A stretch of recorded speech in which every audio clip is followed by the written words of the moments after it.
So Reese is still holding everybody hostage. So What did Footum do to you? I'm not sure if that worked was planned, but either way, that was the best intro.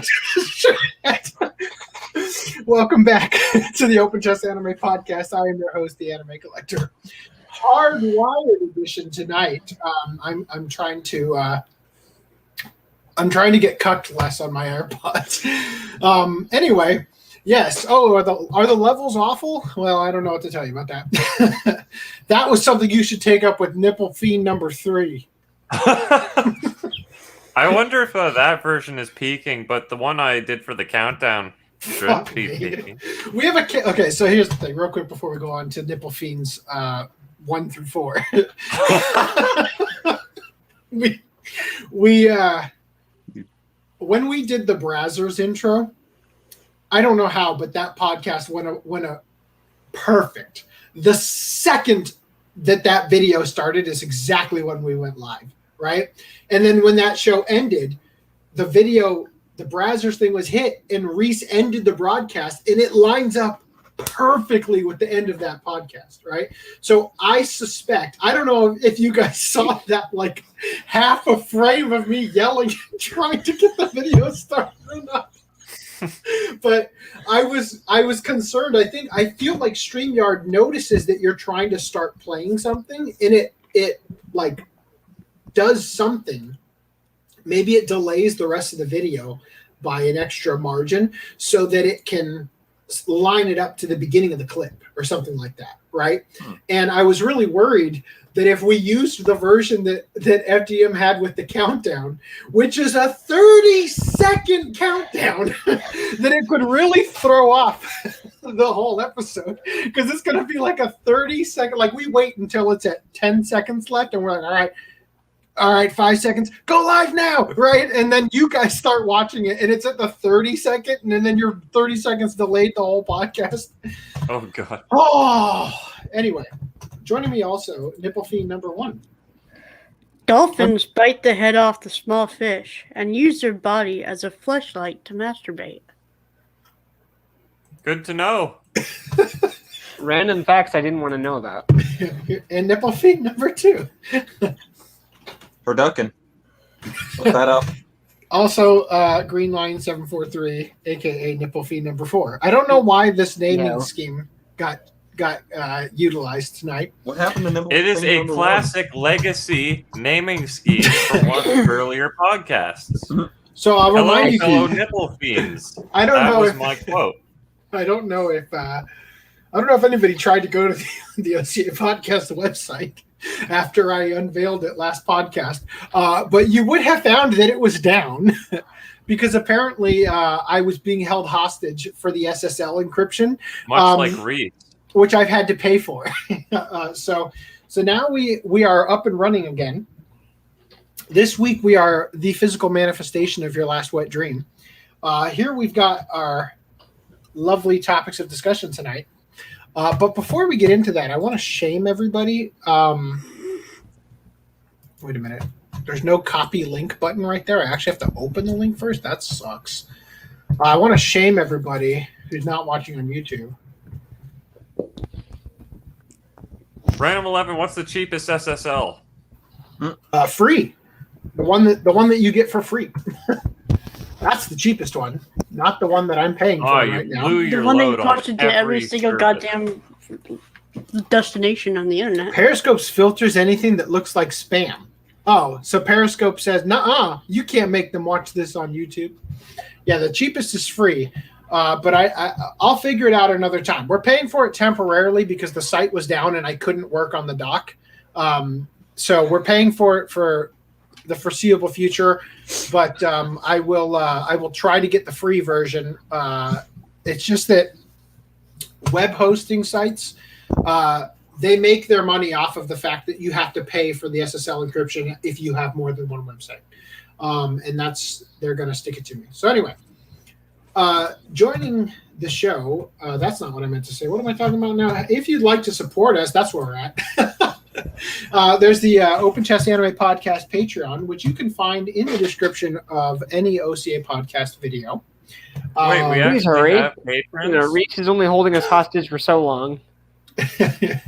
Much like the SSL. He demands more money even now. yeah, in fact, what I was they say, supposed to make a how do I do He's that really other short thing? tempered.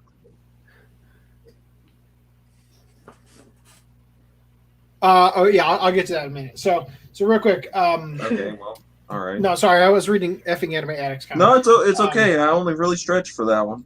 So our goal currently is to reach $36 per month on Patreon. That will cover our StreamYard subscription that allows us to even do the show.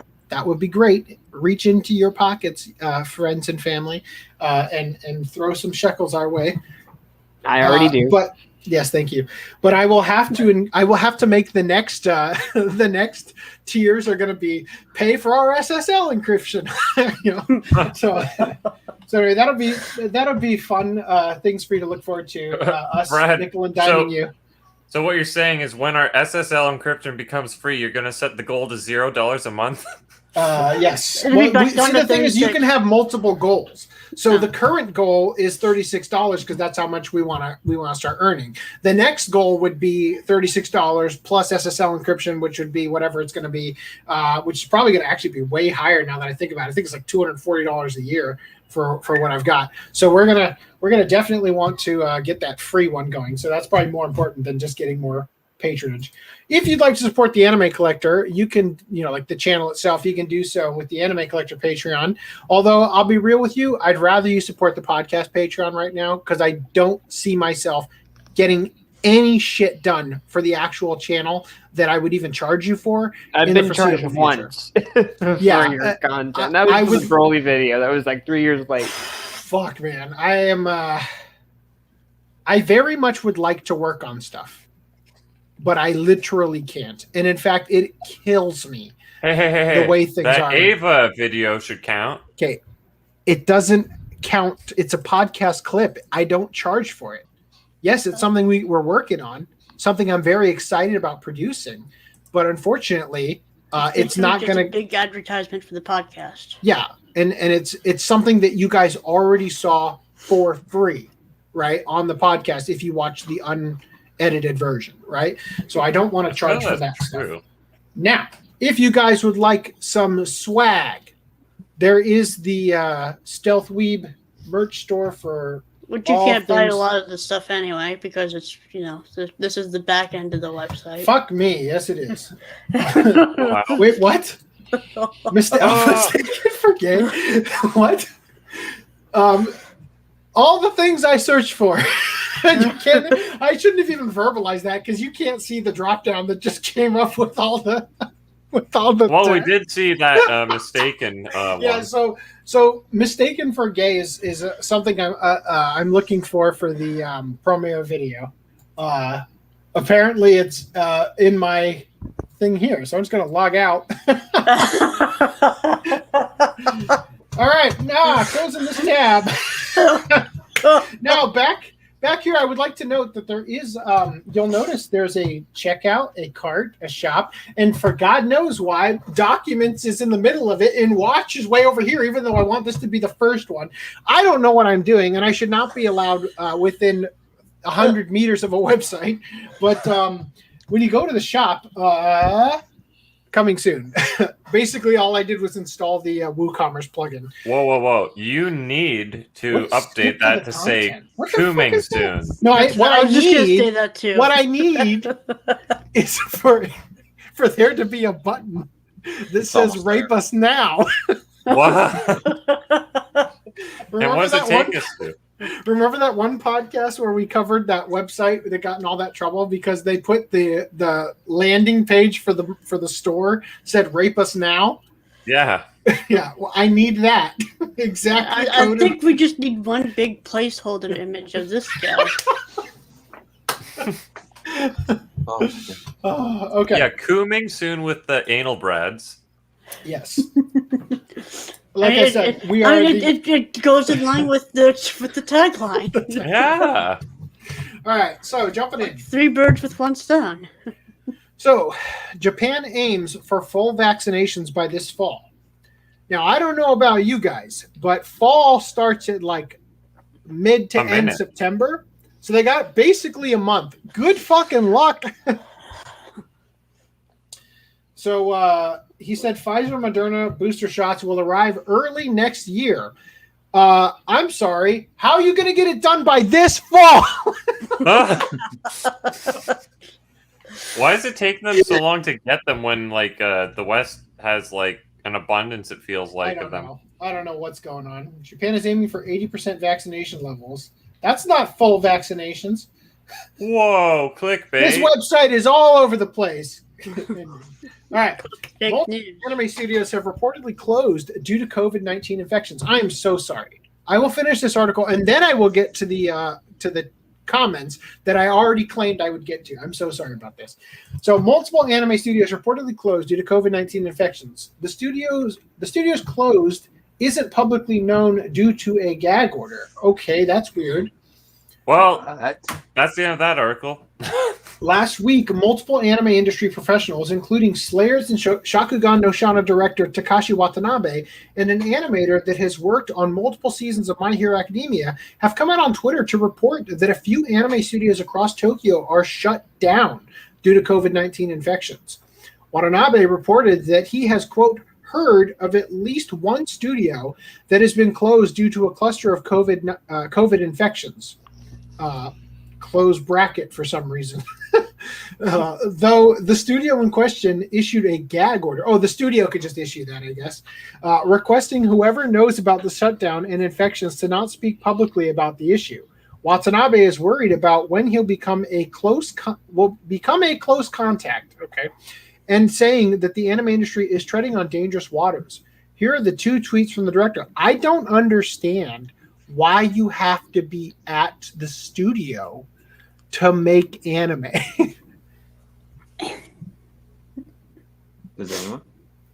So they said there's an implicit gag order issued, but I've heard of at least one studio that has been closed due to a cluster of COVID infections. I'm sure there are others out there, but the information isn't being released. I have no idea when I'll become a close contact myself. We're treading on dangerous waters. Why hasn't the animation industry shut down? How dare you even imply that should be done? I realize that this decision cannot be made at the producer or production desk level.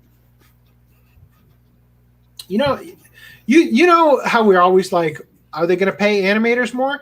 Yeah, let's shut down the studios and pay animators nothing.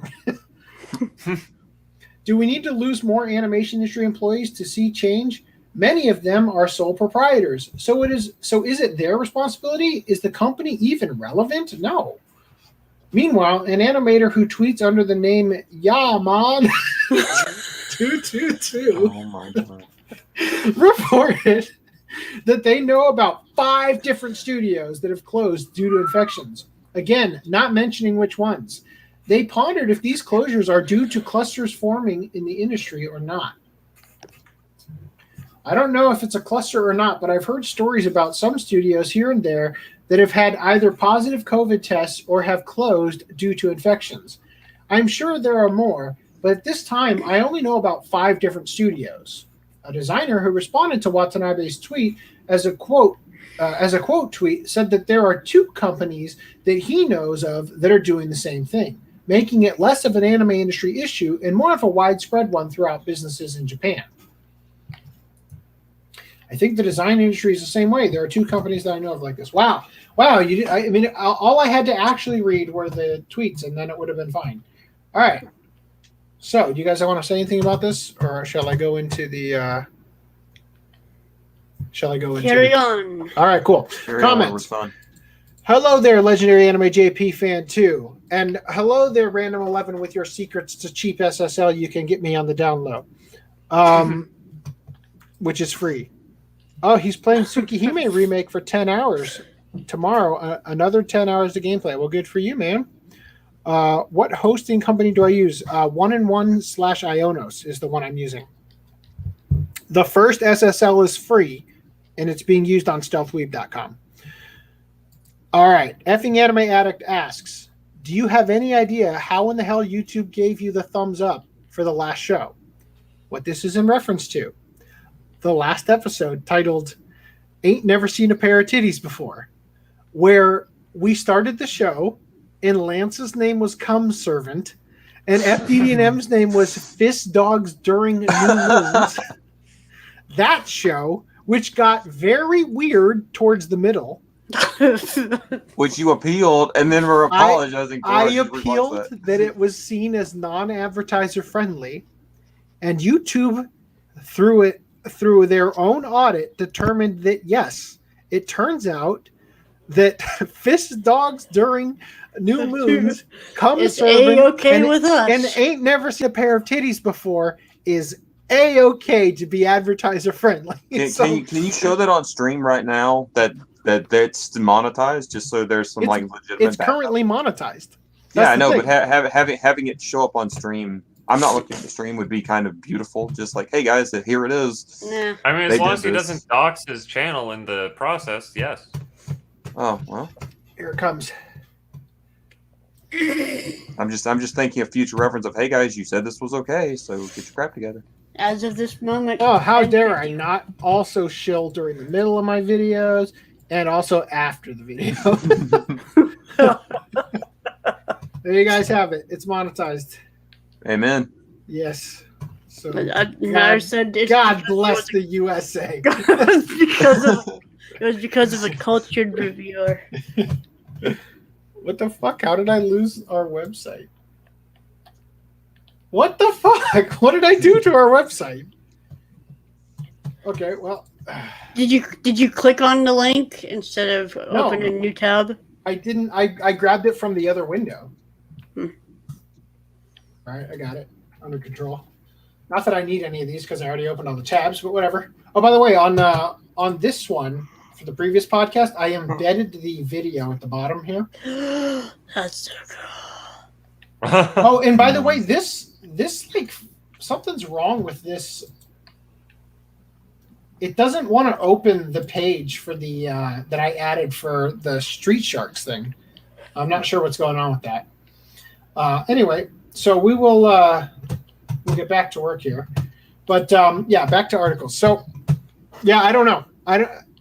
My guess is that YouTube is lazy, and they say to themselves, well, we can only watch 1 minute of the content, so they pick a random minute, and it was probably during the right stuff. Like, I don't know. Maybe during... skipped over video viewer last video viewer.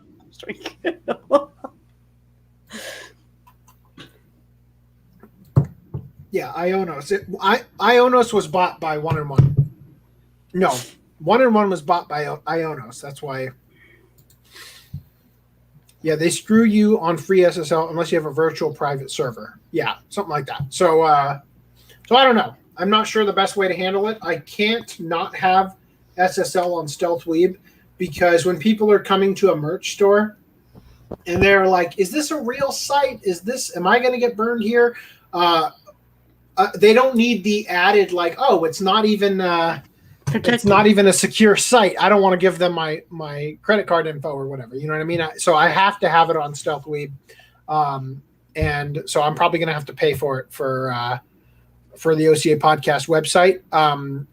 There are ways to insert the ticket manually, but like I said, I don't belong 100 feet next to a website, so I can't do that well.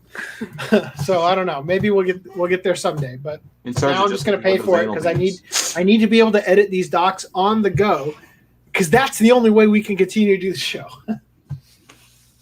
All right. So fashion icon Naomi Watanabe has a reassuring anecdote for Japanese people in the U.S. So I don't want to read this. Once upon a time, when Lance was here, we talked about an article that I also didn't read that was a heartwarming thing about how people, they did a social experiment where they hired an actor to come up to a guy who was Japanese talking to people saying, "Excuse me, can you help me find Subway," or whatever it was. And then the white guy they hired comes up and says, a bunch of stuff like, "Go back to your own country. You're the reason why we're in this mess," holding up a mask that he's not wearing. And he's like, "I am Japanese. I don't care what kind of Chinese you are," right? And it was a stunt to make an extremely racist guy to see how people would react. right? Mhm. And it turned out not a single person sided with the weird racist guy who just jumps out of the bushes to berate the Japanese guy that was asking for directions. What do you know? Isn't that weird? Nobody decided to jump in and beat down the Japanese actor when the white actor came in and started throwing racial slurs. Not one person. Well, guess what? A bunch of people asked Naomi Watanabe about the Asian hate, the uptick in Asian hate in the West. And guess what? Oh my God. Every person she's interacted with has said, I love Japan. Yada, yada, yada. Same shit, right? So once again, I don't believe the Asian hate thing exists and is real. I bet you there are assholes who are mean to everybody, just like any other group is going to deal with. And I don't think there is a racism epidemic against Asians in the U.S. Yeah, they literally just brought it up as some sort of new political device to use. I must be forgetting something because I'm wondering why you signaled me out specifically. Because you were here and you asked about it when you asked for the link to the article. I rewatched it not too long ago. That's how I wrote. Okay, I'm like, man, I wonder what I did for that. I wonder what racist thing I said that he's singling me out for. I'm just like, what in the world was going on during that part, guys? Yeah. So anyway, she's like telling her fans in Japan, you shouldn't be afraid to come to the U.S. Yes, the U.S. is a backwards racist country, but everybody I've talked to loves Japan. Like, It's funny, like you hear so much about it, but most people I know, they're literally like, man, I love Japan. I'm like, I hear it about it online. I don't hear it in real life. I hear about people decrying #stop Asian hate, but I have yet to see the Asian hate that they're stopping. Actually, to be fair, there is some Asian hate. It's called the only actual. What is it? What is the term they use for like systematic? The systematic racism for Asians in the schooling, how they have to score higher to get in. That's the only Asian hate I'm aware of. I was not aware of that. Oh, the SAT scores where they have to score like 300 points higher to be admitted to Harvard. Diversity's sake, they don't want too many Asians to saturate. I thought you were going to bring up the real Asian hate, which is hatred for Asian drivers. The guy I work with. Anytime we have this one stop on our routes where the person, the car in their driveway has a license plate.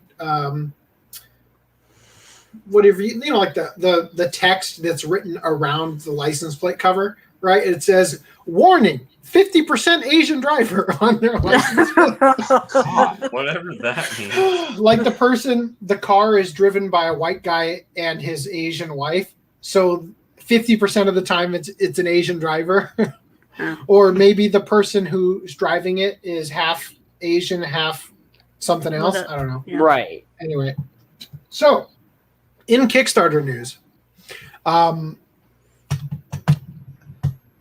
gas you for typing with my account and misspelling honey. It's honey. It is honey. I was gonna say sup ho. Make it a joke for ho. Let's say honey. It's a joke. All right. It was meant to be that way. I am right. From the gas chambers.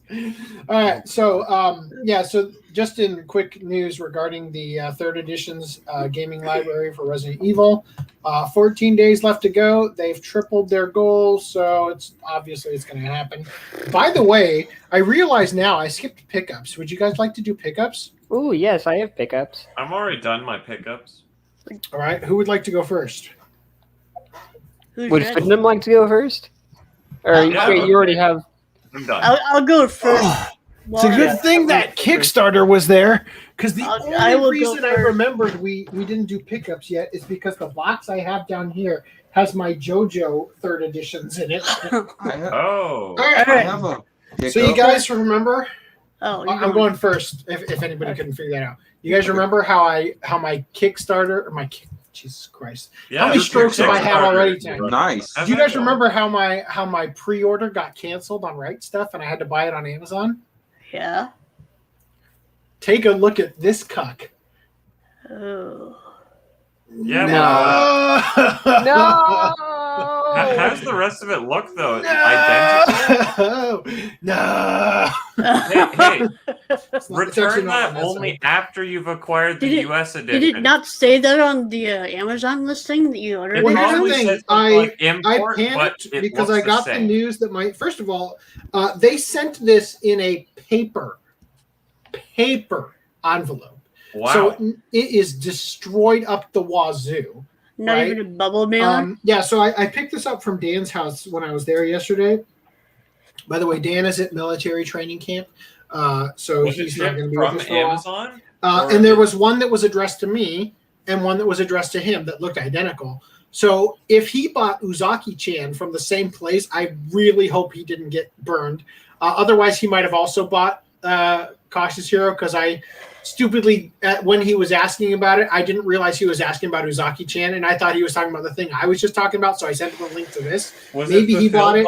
If so, Dan, I am forever sorry. Is it all third party? I don't know, but it says distributor Madman or manga. It says manga on the thing. So what happened is... Oh, so they won't screw you over when you do a return third party like they did me.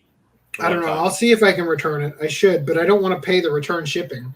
Well, if it's destroyed, they should be... It's from Great Britain. Like, I have to send it all the way back, you know? Like, I honestly might as well just hang on to it and ask the lovely audience here.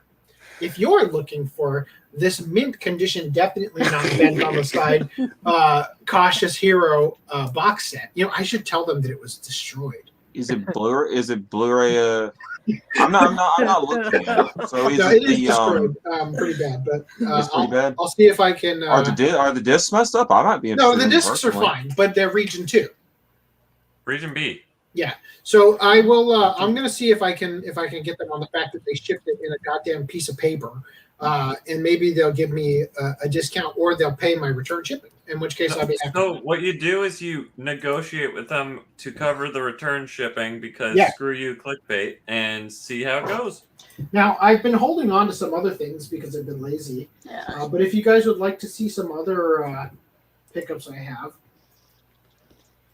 God damn, my fingers. I posted my pickups in the OCA podcast pickup. My latest. Wow, So, you got the thing that Discotech nutted over for. Yeah, 7 remember months how straight? Discotech nutted over the O-ring or whatever they called these? Because they won't be damaged anymore. They won't get motherfuckers. What is that shit? Oh, is that damage? It didn't quite get cut all the way. Wait, what? It didn't quite get cut all the way, so there's an extra flap that folds in. No. That's unfortunate. Yeah. Also, City Hunter Collection 2 Set 1. Don't know why I'm getting this, because, you know, they're doing the other thing now. Burn me again. The only good thing in this order... Another one? No, I didn't have this before. The real one. It's just like you got 2 copies of the whole series twice. You got 2 copies of it, but this one's limited edition. Yeah, this is the LED. I don't have part 1. That's the thing. I have season 1, part 2 twice. I'm pretty sure you've gotten both parts at least twice now. No, I have not got. I have never ordered part 1, but I probably. I may. I don't know. I something is weird with this set. Now, I did happen to notice. That I've gotten 2 of these. So wow. Go me again. That's the one with the area on the spine, right? No, that would be okay. Okay. No. I think Aerie is on part 2. Is right there. Yeah. Yeah. She can do no wrong. Okay, and then The fuck you gotta put full-length feature film and another thing at the top of that. Yeah. Okay, so I had to move all those out. We only got the half-length feature version, so Like the Digimon movie, man. You got to buy all 10-second feature film.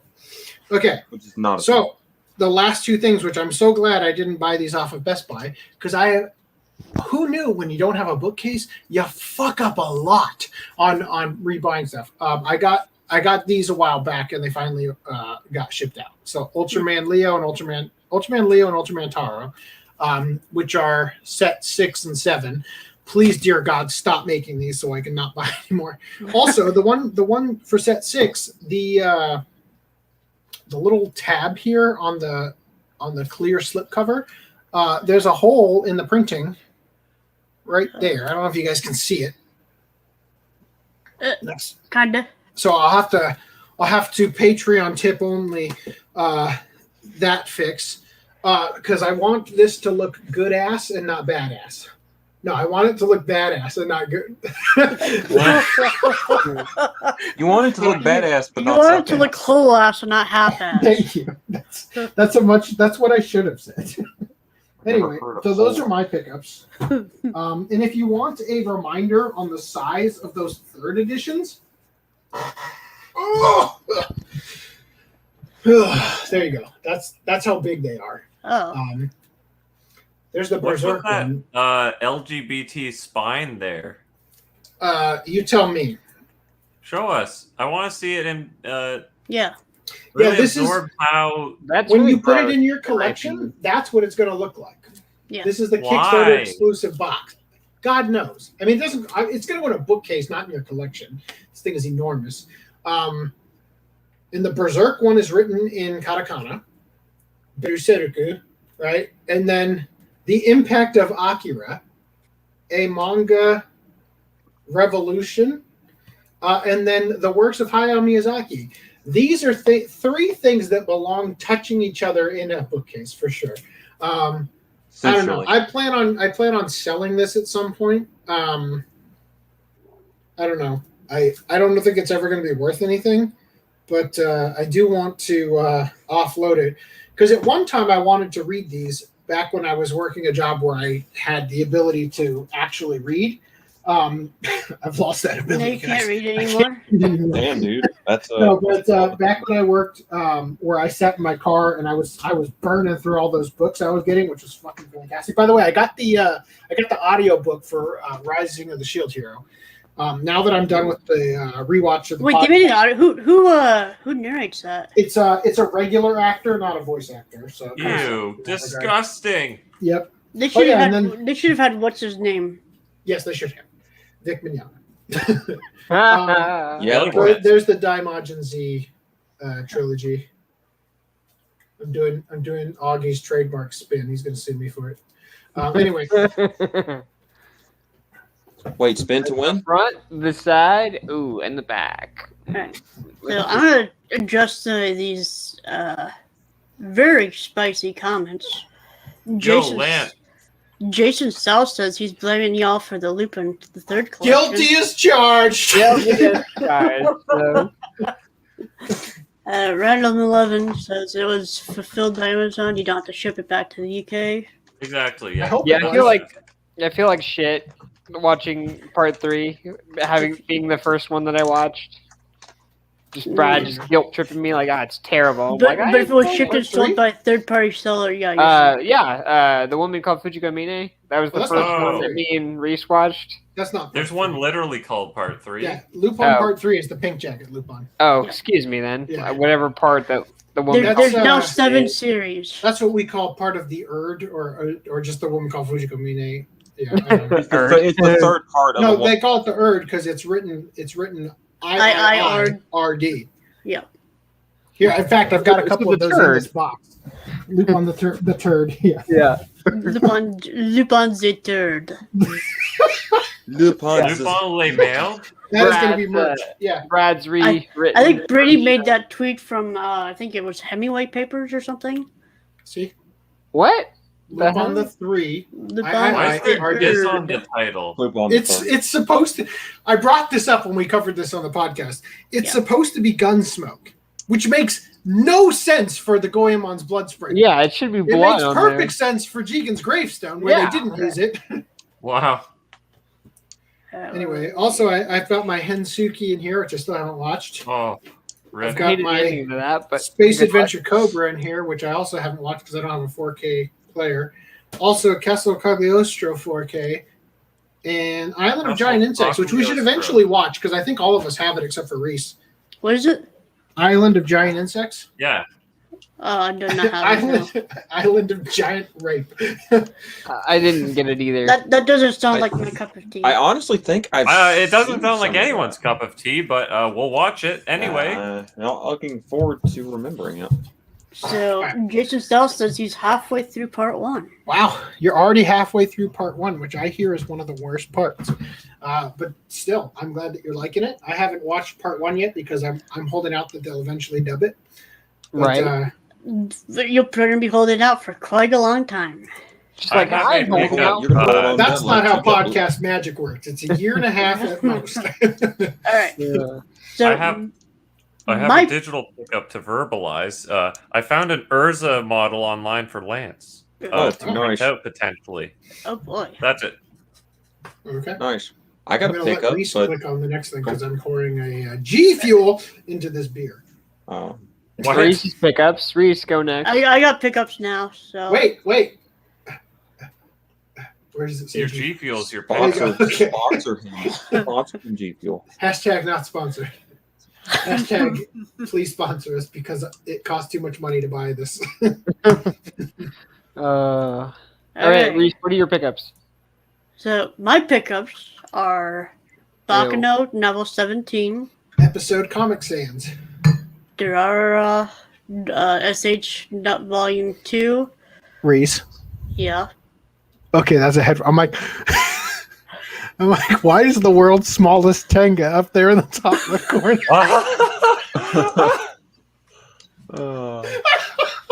I thought you had a 12-foot anaconda. You're stealing my thunder, man. I got a headache now.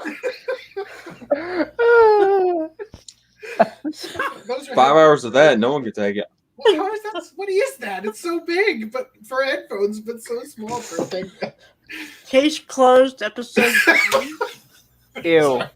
How dare you? Which, for some reason, when we covered this on the podcast, no one brought up the tagline that on the back of the box that says, "World's Greatest Detective, World's Smallest Package." I am so sorry for stealing your And then Fate's Day Night, Heaven's Feel 3, Spring Song, Lupin the Third, Return of Paikal, Decadence, Complete Series, and Villain Saga Season 1. Not Complete Collection. Oh shit! It does say complete collection. I'm curious as to what I'll you be think. honest like that. What you? So Steelbook. I found a thing to go into the Infinity Gauntlet. Okay. Are you for real? Tanga? So that is a Tenga.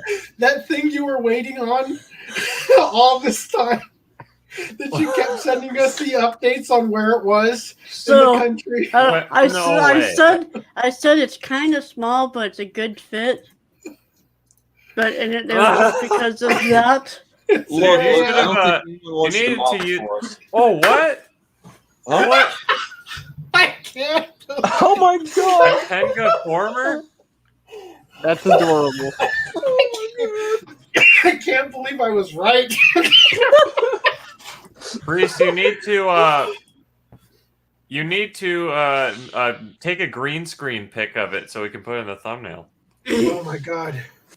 More than meets the eye, guys. So the back of it is pretty kind of neat. It's got these little the panels that come out. Yeah. And it comes with a hammer and a gun. So is this thing both fun and functional? No. Unfictional? And they're both shaped like toys. That's So, fair. The Fun box size. is really neat. So it's like it opens up. It's in a square, but it opens up like a clamshell, which is kind of neat. Come on, past me, hurry up. You are very slow past me. Nobody's unmuted their mics. There you go. I'm unmuted. This is awkward. That's So yeah, but it opens up like a clamshell. I thought it was kind of Been neat. muted? Because I feel really stupid right now. So it auto yesterday, mute. I wish we could change the settings so it didn't auto mute people when the video started playing. It's, You know what? Yeah, I'm it's feeling occasionally really stupid useful. right now. so I sent you guys this picture yesterday, and the reason why Hold on, there is a lot that needs to be explained that happened in our private group A lot chat of lore. messages well, I'm getting before you explain the I'm getting to it. Don't interrupt me. So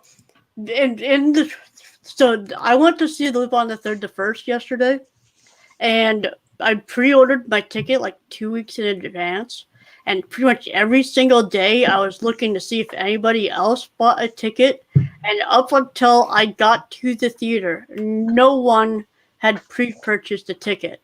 So it's like, hey guys, I might be alone in this theater. And he's like, I don't know who said it first, but it's like, yeah, you can take your pants off and just jack off in the theater. And so if the Tengu Robo had showed up on Saturday, this would have been a very different picture. And I wouldn't have sent it to you guys. I would have sent it as a tweet saying, just waiting for the lights to go down, #GKids, #Lupin the Third. Instead of popcorn, just the top of the Tengu. Hell yeah. Like top. Time to butter my popcorn. Hell yeah. I think there's more to the story. I don't think there was there? Didn't you say it turned out you weren't the only one in Oh the yeah, theater? oh yeah. Turned out. So I got up, put my pants back on. You really like the view. Don't worry, Reese. I didn't obviously. That's gross. But there's like 4 people in rows behind me. Oh, that sucks. They never saw By this changing coming. the tab. Just thought.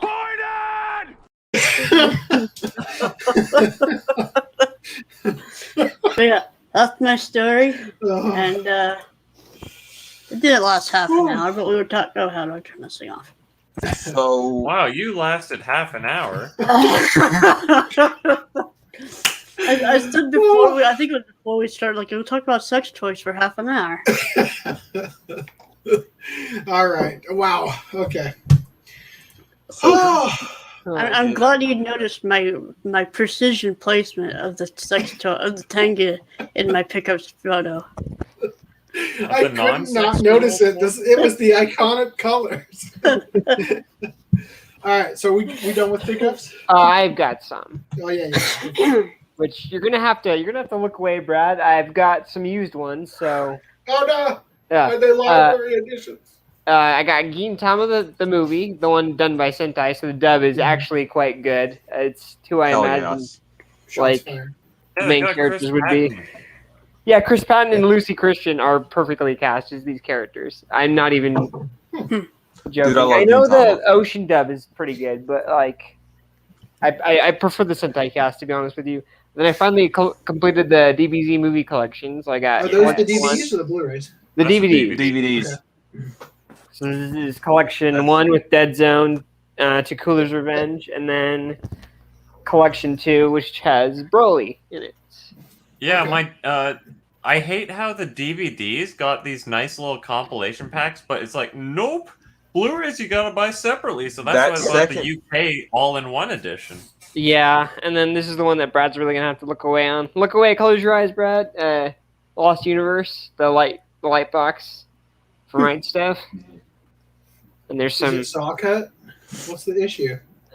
There's just some stuff on it. Oh, I see that middle one. Oh. That middle one that's all fucked up at the top. And some dingas on the corners. And then I don't like it's like textured like glue or like sheetrock on the bottom here. Sheetrock. Yeah, it's like weird. Like I don't know what that is, but Like a little bit of plaster fell on it. I don't know. But, and then lastly, Gunslinger Girl. Season 2. Is this season 2? Mm-hmm. Yes. Season 2. So. Yeah. There's also an OVA and Season 1. Season 1. Well, that's it. That's it for me. Which at some point we're gonna need to do a watch club of Gunslinger Girl, so I have an excuse to finally watch season 2 of the OVA. All right. So now that we're done with that, let's move back into this. Did you want to go? Well, when my mic was muted earlier, I said I had pickups. Oh, well, I didn't hear it because your mic was muted. Yeah, I wonder. Okay. Also, I really want. I got to point out one simple thing that I see it in the private chat where you said I have pickups. Yeah, I decided, but it was titled Nipple Fiend number 2, and I couldn't sort out who that was at the time. Fair enough. Hey, I would have been proud of you either way. The thing was that second Dragon Ball Z movie box set, the movies 6, 7, 8, and 9. That was my first ever anime pickup. Oh, nice. Yep. Okay. Also, I hate to ask this, but someone's got to share screen because my pickup is in y'all's OCA podcast chat. All right. Which no one heard me say this earlier. I did hear you say that. Did you check out like 3 podcasts ago, Lance? I got a pickup that you would really. Oh I yes. didn't share with you the other. Oh, I have seen. I have been catching up on the podcasts. I like. I would. Oh no, I can't show this one because FDM is stupid. FDM had his. What do you call it? My Yu-Gi-Oh card. His Yu-Gi-Oh card. You can just delete the Yu-Gi-Oh card. Oh no! If you want. Shit, I can. It's fine. No, I got it. It's fine. I can do something different if I need to. It's totally fine. Just give me a second. I scrolled up thinking. My res enough to print. What happened was it opened up to Danny's pickups, and I thought that was the bottom of the thing. Oh God! So I scrolled up instead of down. This is yours. Oh, I didn't. I'm not. Whoops. I'll tell exactly. Hold on. Sorry. No. It came up full screen for me, but I didn't move it over to the tab where it's screen sharing. So you guys haven't seen it yet. Here you go. God damn me. Yeah, there it is. There you are. It's a Bleach CD that came from Japan. I picked it up earlier today. So I don't much care for Bleach, but the soundtrack is fucking great. Yeah. Yeah, the soundtrack's pretty good. It's from what I understand, it's 12 songs, and there's another one I might be picking up, but it's going to depend on how tomorrow goes. That one's the best tune. Well, if you just wanted the MP3s, I can help you with that.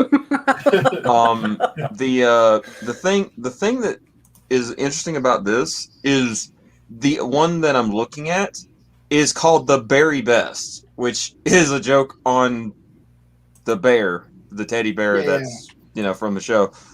But as you may notice, that is $25 US for 12 songs. Nice. That's a lot better than the 40 I've paid for orders from Japan. I'm gonna be so pissed if some conflicts is down tonight. Sorry, I opened all the tabs and made sure that all the Sora News 24 ones had the proper images loaded, and now okay, good. The Song Cartoon Complex gave me a 504 gateway error on all of them because it was down for a minute, but now it's not. I get a 504 all the time, and I never know what it fucking means. Here, just give me a second while I let them load, so that if it goes back down, at least we've already loaded them. So let me just go to them real quick. Green line, good news. Yeah, what's up? I'll be paying you off a lot faster than I thought. Okay, cool. As long as things keep up like they're going. And good God, even in chat you were long-winded. Like, dear God, man. Do you owe him money? Technically, yes. Technically, yes. He's buying something for me. Oh. It's the figure. He'll have a pickup here in about like a month or two. If things go off right, check out with Cecil. No, Right. As long as I don't get cucked on that job. All right. There we go. Okay. Sorry about that. I just had to make sure everything works. So, I have failed you guys levels that I should not be allowed to continue to host for because this was supposed to be discussed last podcast, and I somehow neglected to put it in the doc. Netflix's live-action Cowboy Bebop. So they've released some images to sort of promote it. So the actors have been teased about how ugly they are. And Faye is confirmed less scantily clad. Oh, I'm shocked. So I'm shocked. Imagine. So I want to show you guys the images. This is You my remember shock when face. Faye did that in the show? I don't actually, either. she does. Well, I don't. This is a picture that they recreated, I believe. That's cool. Didn't they? It would be nice if somebody had put it side Why by side. does every element look like CG or green screen? And I mean every element. I don't want to look because if I see anything, I'll lose what little side I have left. Well, you can see Spike's nipples right there. Oh, I'm glad we're on the same wavelength, FDDNM. they're quite perky. Nip that one. Nipples. Or whatever he is. So, does anybody have any thoughts about? I don't think Jet was that expressive before. He's like, ooh. Why does it look like he did the Caitlyn Jenner lip suck challenge? What? So apparently you watched those. So, okay. Oh my god! I'm aware that it was a thing. What was it called? It was Caitlyn Jenner, right? No, not Caitlyn. Bruce Jenner. Kylie. What's her name? Kylie Jenner. You're more versed in that family than I am, so. Wait. What's the name of Bruce? What's the female name of Bruce again? Caitlyn. Oh, so yeah, like. So I see FDDNM did the challenge. Anyway, so what they did was they sucked on like a shot glass as hard as they could to bring look at this kid's lips. Oh, they didn't do a Watamote on their lips? Yeah, effectively, yeah. Oh, Still God. waiting for that Photoshop job on this one. I'm so that was pissed. my entry. Yeah. No, your entry's clearly right here. Anyway, God damn it. Anyway, look, I know that Mustafa Shakir probably has larger lips because he's African, but they just seem extra large for some reason. Anyway, moving on. So here's Faye. Now I have to ask you guys, what do you think when you look at this image? Well, Ein was never on a leash. What do I think? Yes, Ein was never on a leash. I see a disturbing lack of an Edward, number one. Yeah. Oh. Where's Ed? I thought Edward was supposed to come in later or something for their like their photo ops or something. She'll probably show up in season 2. I love how the person in the middle I'm sorry, is carrying I the think person you on the mean right Z will probably show up in season 2. Oh no. Hashtag they them. Oh, for fuck's sake. Yeah, I guarantee that's what they're going to do with this. Now, I want to ask you guys a question. Do you think that these characters look like Spike, Jet, and Faye? No. I mean, feel like Jet there's looks a like gradient one. from left to right. There's a gradient on how close they look to the So character. I want to say this. I remember when we first started covering this, they're like, well, the first thing we knew was that Spike had to be Asian. And I was like, It's like, I'm where, sorry. how, why? Spike Spiegel needs to be Asian? Right. I missed that memo, number one. And then Jet, well, his last name is Black, and that's his race, right? Now, look. We're not racist, we swear. Ignore Faye You're for a racist, minute. we're not. What are you talking about? Ignore Faye and Ein for a minute. And let me ask you this. Now, when I look at Spike and Jet, That ain't Spike, and that ain't Jet. But you know who I do see? Oh, God. You're right. Holy crap. This is the Black Lagoon. We know what's going to happen when they do the Black Lagoon live action comes out. John chose Chinese, right? Not Chinese. He's not Japanese. Yeah. Yeah, Yeah, but remember, they didn't need a Japanese guy. Spike just had to be Asian. Yeah, I'm talking about Rock. I know, but I'm just saying, like, the thing is, it didn't matter if he was Japanese. No, he just has to be Asian. It's Hollywood. Anyway, yeah. So now look, the major controversy that has occurred has come from the fact that fans are very disappointed with Faye.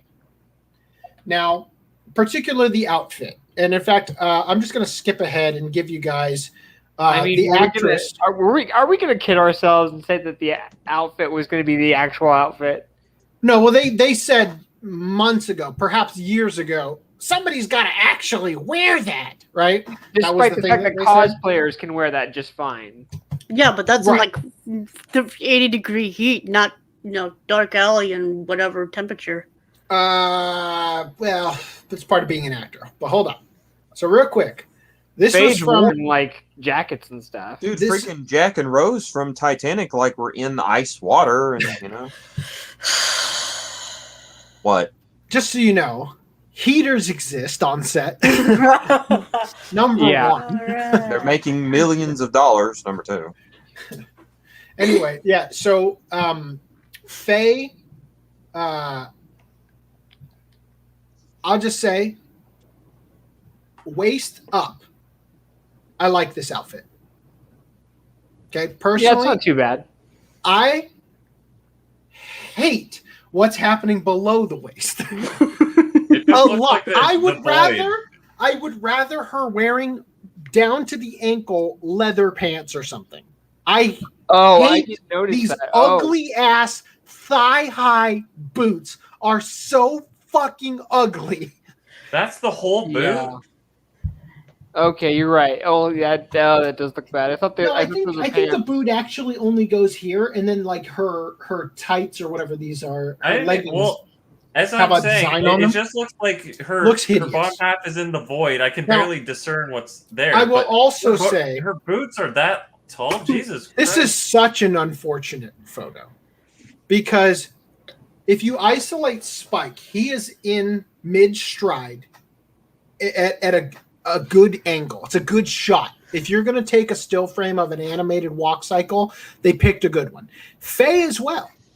But fuck, Jet looks like fucking Frankenstein in that stride. Yeah, absolutely. And the outfit, Jet's outfit does not look like it's fitting. It doesn't, and Jet's outfit does not look like it's fitting quite right. And Spike's in some of the photos looks bad as well. Like it doesn't quite look like it's fitting.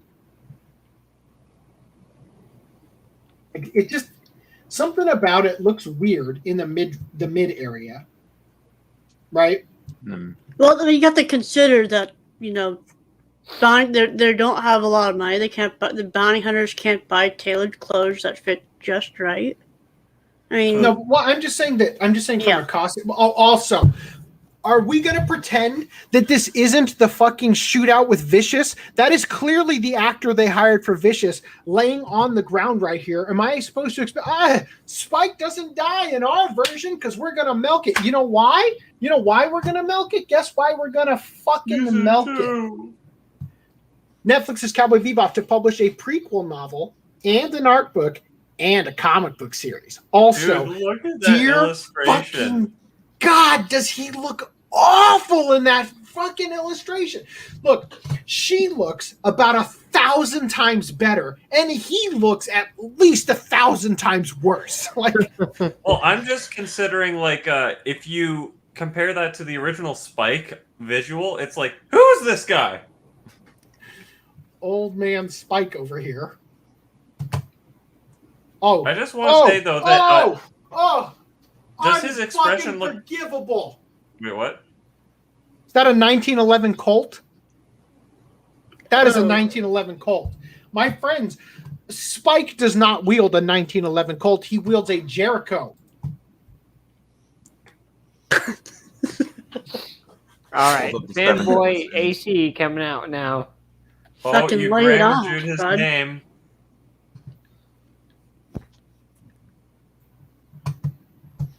That ain't fucking right.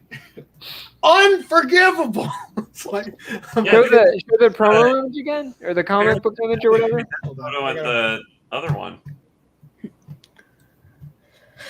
That is a 1911 Colt. Why would they do that? Because They hate fans. They're not. They don't care. They don't actually care about this show. That's literally something too easy. Like for the money that they're putting on this, that's literally something too easy not to get right.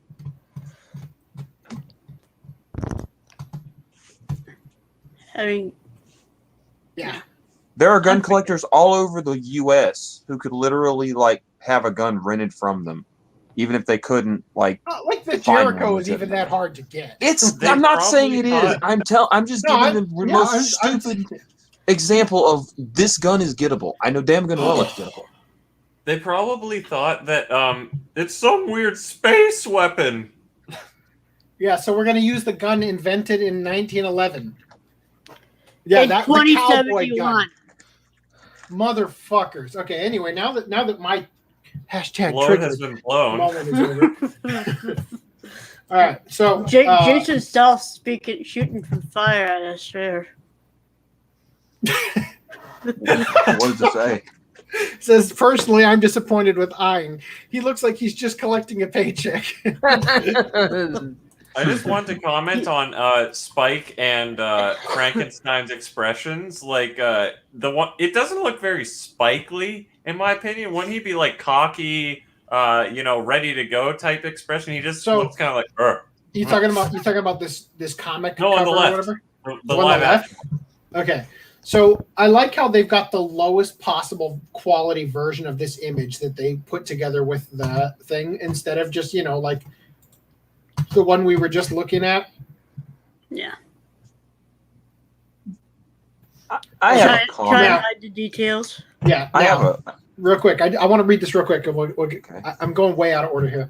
So the first of Titan's Cowboy Bebop books is a prequel novel, which will be released alongside the Netflix show in November, subtitled A Syndicate Story, Red Planet Requiem.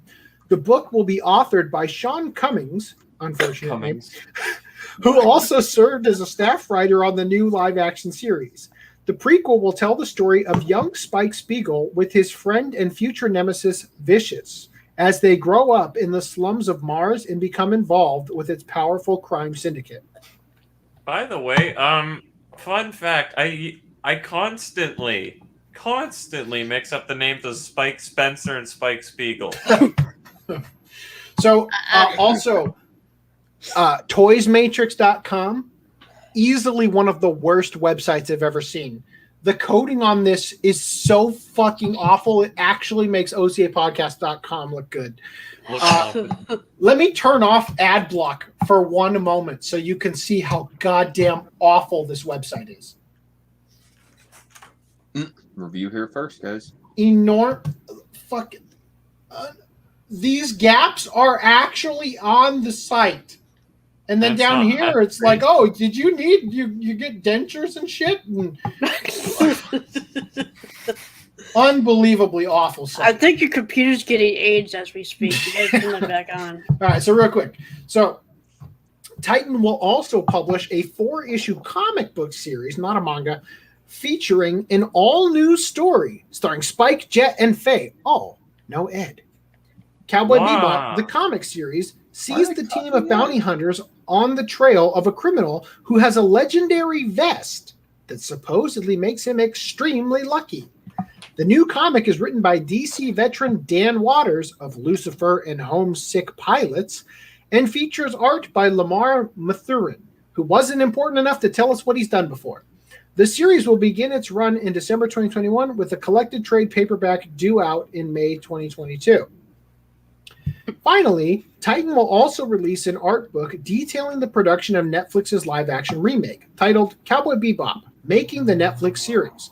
The book will chronicle the 4-year journey the series went on, from its initial announcement in 2017 to its streaming debut this year. The book will feature a foreword from series showrunner Andre Nemec, as well as behind-the-scenes photos and concept art that show how the series translated the look and style of the classic anime to a live-action production. The art book is scheduled to be released sometime during the spring of 2022. No. Wrong. If you're going to do this, it has to come out before everybody knows how bad the show sucks. That's the only way this works. Idiots. Yeah. So Netflix is clearly, they've bought the rights to Cowboy Bebop, and they're banking on this hardcore. This is going to be their next heavy hitter. Move aside, Stranger Things. There's a new kid on the block. No, step aside, Death Note live action. The Death Note live action could literally disappear. I'd be happy with it. I love the Death Note live action. Why? So real quick, I want to go back to this real quick. So about Faye, I'm going way out of order here. So the actress who played Faye, Daniela Pineda, actually none of them have taken the criticism quite well. None of them have. All of them have had something to say about the fan backlash. But Daniela Pineda on her Instagram stories had something quite specific to say, and it was later forced to be taken down. For your viewing pleasure, I have it. Hey guys, so as you know, our Cowboy Bebop first look dropped today, which was so exciting. And I just wanted to address a couple of things that sort of keep coming up in the comments amongst fans. First, I wanted to apologize to the fans that I did not anatomically match the Faye Valentine character. 6 foot, double D size breast, 2-inch waist. You know, they looked everywhere for that woman and they couldn't find her. It's kind of weird. So they just went with my short ass. I know. Am I right? You know, there was talk about, like, can we put Daniela in a time machine and maybe give her different parents so she has different genetic information to sort of make her look better? It proved to be too complicated. And the other thing I wanted to bring up was I want to apologize that the outfit I'm wearing is not exactly what she wears in the anime. You know, we tried, but doing stunts in tissue paper, things disappear, they rip. Sometimes it just got lost. Anyway, like I was saying, that original costume, they made a couple of them, but like I said, they got sort of slurped up in my various crevices, never to be retrieved again. So we needed to really build something that could withstand the test of time. So just, you know. So apparently she has some clothing that is stuck in her crevices as we speak. Okay. What the fuck? Oh my god. I'd like to introduce you to a photo that surfaced of the actress. Is that Photoshop to look like Faye's outfit? Yeah. Yes. Okay, that's what I thought. I started it at a bad place and then it failed. So here it goes again. I don't know if you can see the spinning wheel of death. I mean, I see enough. Internet. Anyway, We've seen enough. We can carry on. So they photoshopped her to look like she's wearing Faye's outfit, right? And then I believe, boy, I failed. Here we go. That's how it's supposed to end. Some other comments that other actors have made. That one was pretty funny actually, but yes. So I would like to address this. I would like to address this. So okay. You've literally hit what I was going to say earlier. One, there's no way in hell she's ever going to live up to Faye Valentine. Again, it's just like us living up to Ultra Instinct Goku. It's not happening. But the thing is that I would like to address one thing as someone who likes Cowboy Bebop and knows this. Unless I am 100% wrong, Faye is 5'6".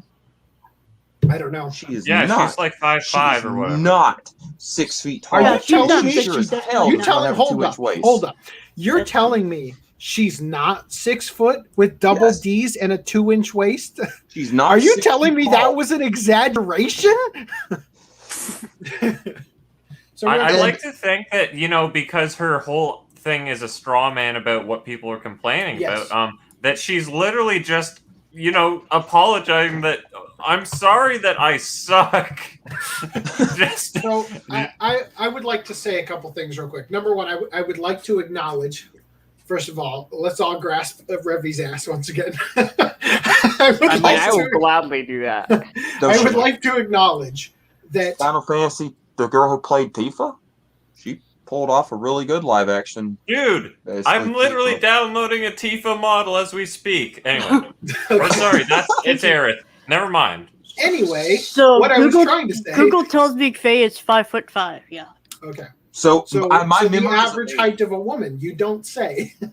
So anyway, real quick, I would like to say once again, people have not learned. It's not a good idea to antagonize fans because they're the ones who pay your meal ticket income. Number one. However, my thoughts on live action anime adaptations, which I'll reiterate once again, is that I should have just done that. There's a few that you can do, but for the most part, in my opinion, it's like, why bother? I think it would be easier to just do this. Don't expect Netflix's live action Cowboy Bebop to be a straight remake. It's gonna be a gay one. There we go. I was waiting for somebody to make the joke. No. So star John Cho knows you can't beat the original anime. You can only, quote, do something a little different. John Chode? So Cho explained, quote, I was like, we're not going to just remake each episode, are we? I don't want to restage everything exactly frame by frame. I don't want to do that artistically, and I also thought that it was a recipe for encouraging unflattering comparisons. How could you do it better? You can't. You just have to do something a little different. He's absolutely right. Duplication invites comparison, and if the new show was just going to try to copy Bebop exclusively, it would just be a poorer version of the original. It needs to honor what made the animated series great, the characters, the premise, the tone, while still having its own unique identity. One big change is that Cho is 49, while his character, Spike Spiegel, is 27 in the anime. This is an alt universe where he survived, doubled the age, killed Vicious again, or whatever. So he's 27 in the anime. That's a large age difference and a meaningful change for the series. So you're telling me Faye put on a lot of weight? But one that Cho thinks helps him play Spike more accurately. Quote, first of all, I couldn't have done the role when I was 27. I mean, maybe I would have been better suited athletically, but in terms of my discipline, I'm strangely better suited at this age. I don't think I would have done justice to the emotional depth we tried to give Spike. There's always a trade-off. What young men are typically best at as actors is rage, and that might have been a more pronounced element in the character. What I'm better at, being older, is showing weakness and vulnerability and love.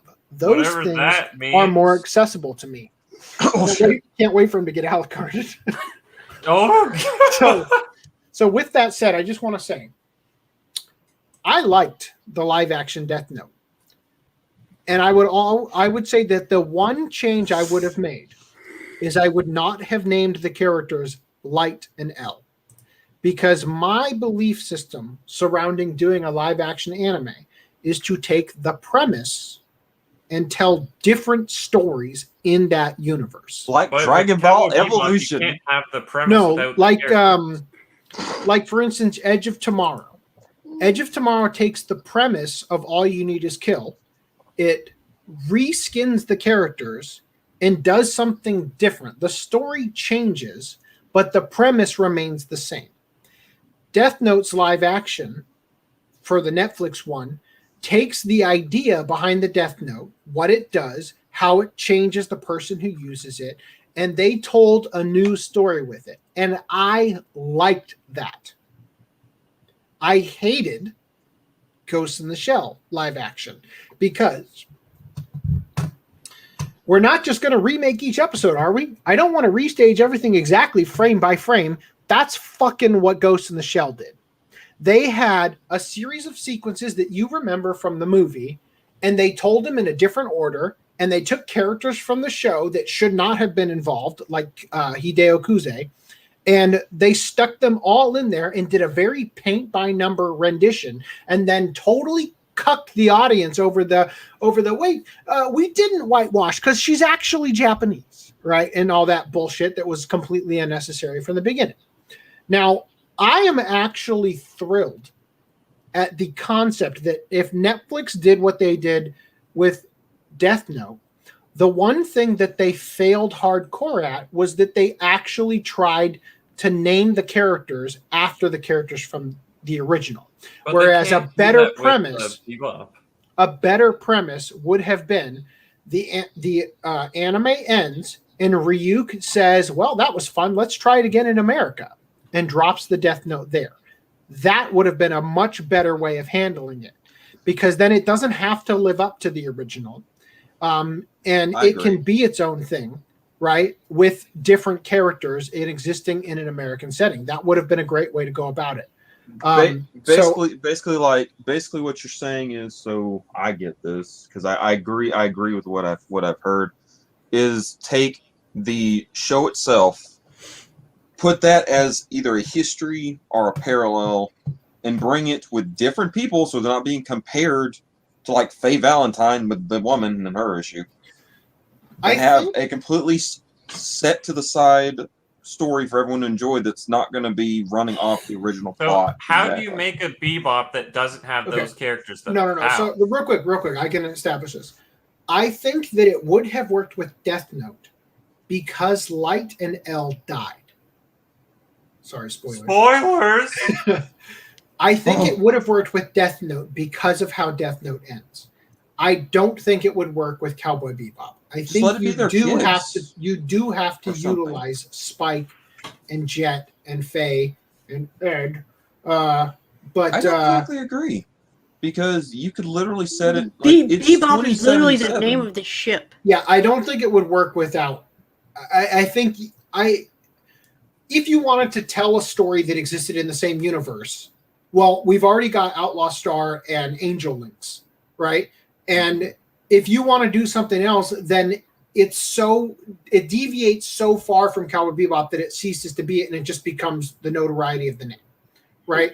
I think in this case, you have to use these characters. I think that's what people want to see. But I'm arguing that I think I'm apprehensive, but I am hopeful that there might be some good things to come out of this adaptation, things that I will like. I'm sure a lot of people are going to hate it, and I'll probably hate it too, to be honest. I don't expect it to be great because I'm not impressed yet. And I think that it was the fact that their first thought was, well, he's got to be Asian, was a bad sign. And the fact that in my mind, Jet isn't black. Okay, he might not be white, but he's not black. I don't think of that character as being a black guy. Now, I'm okay with him being black side by side, and I don't know. He looks way drastically different. Okay. Well, again, real quick, boom. That's all I got to say on the matter. Okay, the actor that they picked is fucking Dutch. That's who that guy is. If he's any anime character, he is fucking Dutch. He ain't Jet. Okay. I don't know an actor that is Jet, but I'll tell you, for me, John Cho is definitely not Spike. Mustafa Shakir is definitely not Jet, and Daniela Pineda is definitely not Faye. However, if I'm distancing myself from the anime, if I were to look back at this image, I think that I could enjoy a story with these characters. I don't think it would be impossible to get into the show that they're trying to produce. Okay? But, and I got to say, there are some nice touches here that I think could have been a huge misstep. But I think they kind of pulled it off. She's got, her hair is purple. I don't know if you guys can tell. She has a very slight tint towards the color of Faye's hair in the show. Right? Now, I think it's kind of a nice touch aesthetically. It also invites danger hair comparisons, which I will have to be cautious about. But when it comes to her outfit, for me personally, I was never a fan of Cowboy Bebop because I thought Faye was hot. Okay. I'm sure there are a lot of fans who that might have been something that drew them into the series. And then they found other things that were great about it. But for me, that wasn't something that drew me in. I've never been a huge fan of the how do I phrase this? Hooker characters. I'm not a big fan of characters that are dressed up like the whores. Sleazy hoe. Now, I actually think Faye is a great character. I like her a lot. He says as he keeps showing us Revi's ass. Largely for me, though, one of the things that I liked I wasn't going to say it. Thank you. Well, one of the things that I really liked about Faye's character in Cowboy Bebop was her voice actor. Who's her voice? Is it Mary Elizabeth Wendy Lee? No, yeah, Wendy Lee. Wendy Lee. Yeah. So yeah, Wendy Lee for me is what brought that character alive. Right? Oh my gosh, Wendy Lee. And now she's I will say the this. reason I watched it. I want to say this though. Now, again, I'm apprehensive at the fact that Daniela Pineda sarcastically derided the fans over their critiques of the show. accuracy of the costume. Also, falsely. Yes, falsely. she straw-manned their arguments for sure.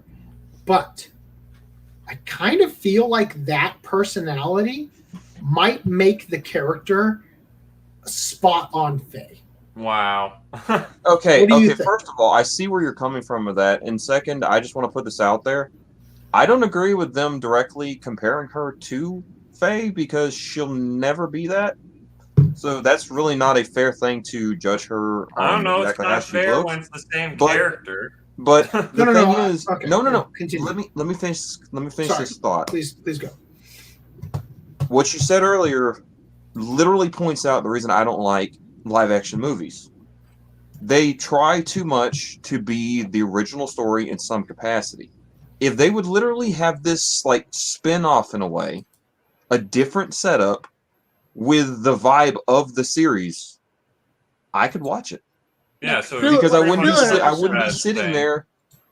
be sitting there watching Dragon Ball Evolution trying to puke because Goku's going to high school and Piccolo's stealing Chi-Chi, basically. Well, to be fair, that is a change. That is a huge it is a very change, but it's still those characters. Just bring something new to it and give me something.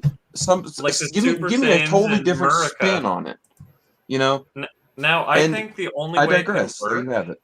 The only way it could work is, if they had, literally the timeline would have to be essentially the same start, but then every single, because it's episodic, ditch any continuity with the story and the backstory, because that would then they'd be repeating stuff from the show.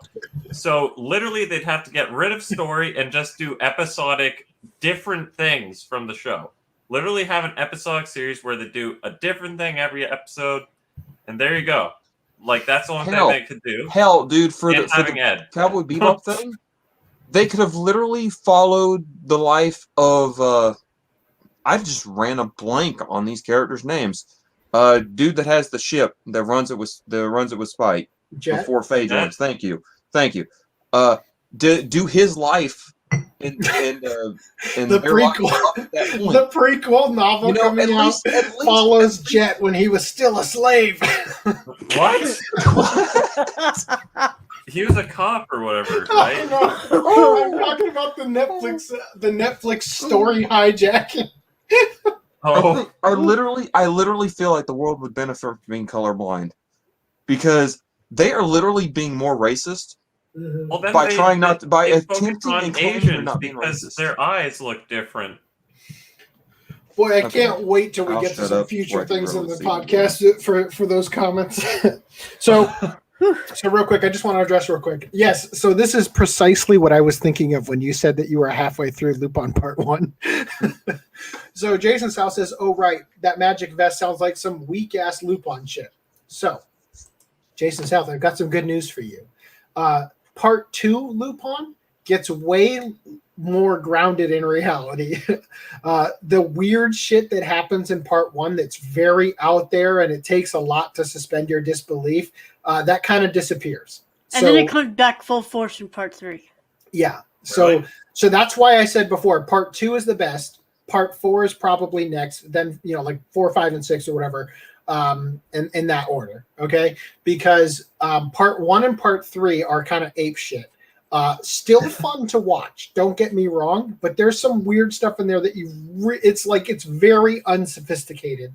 And you feel almost like it's like a weird ass, like when a TV show, when all of a sudden the teen girl is at her computer and she's talking with her friend, and then the computer starts to glitch out. She starts hitting it from the side. Oh no, it sent an email to everybody in my class. Kind of stuff like that. That may or may not be an episode of Lizzie McGuire that I remember. Anyway, so Eyes of the Wolf 101 says, I have the original show, fuck this entitled garbage. Thank you for joining us. Yes, thank you. It's been a while since we've seen you, man. I'm glad to see you're still checking out the show. So I will say, yes, the original series is a masterpiece. We will be doing it as a watch club, God willing, before this comes out, because I would like to back-to-back them and watch the Netflix series. Just because otherwise I'm never going to do it. And I also think our hot takes will make some spicy OCA podcast clips that will get us some views. They'll be super relevant for the time. Yeah. Also, Danny says, hey, dude, I hope you're doing well, man. Seems like everybody in the audience got COVID last week. There's a picture of the entire crew on a lineup with all their heights. Right, for the phase, for the anime. So I'm not going to click on any of these images for YouTube reasons. But yeah. Oh, God.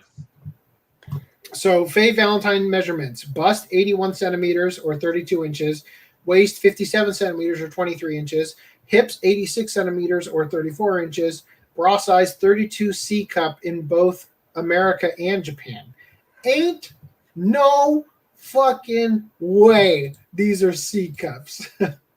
Well, they are double D's, that's for sure. You know what? Actually, I think they might actually be C cups now that I look at them. Anyway, yeah. So again, I've never really been. So a fan what about of this not outfit. clicking on any of these images for YouTube? No, I meant the first two. He needs excuses, or he shut up.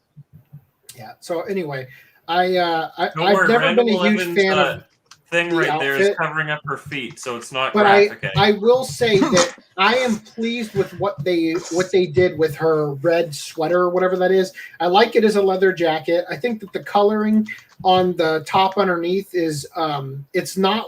I'm glad that it's not the what do you call that pleather? Like, what do you call that? Latex, like the fetish outfit. I'm glad it doesn't. That's basically look what like that yellow thing was. That she always wore looked like. Yeah, which I'm glad that they've done this instead. I think that this cinematically looks better than if they had given her cheap ass looking Halloween costume. All the fucking cosplays are disgusting to me because they look like they're made out of like that cheap sex fetish pleather, right?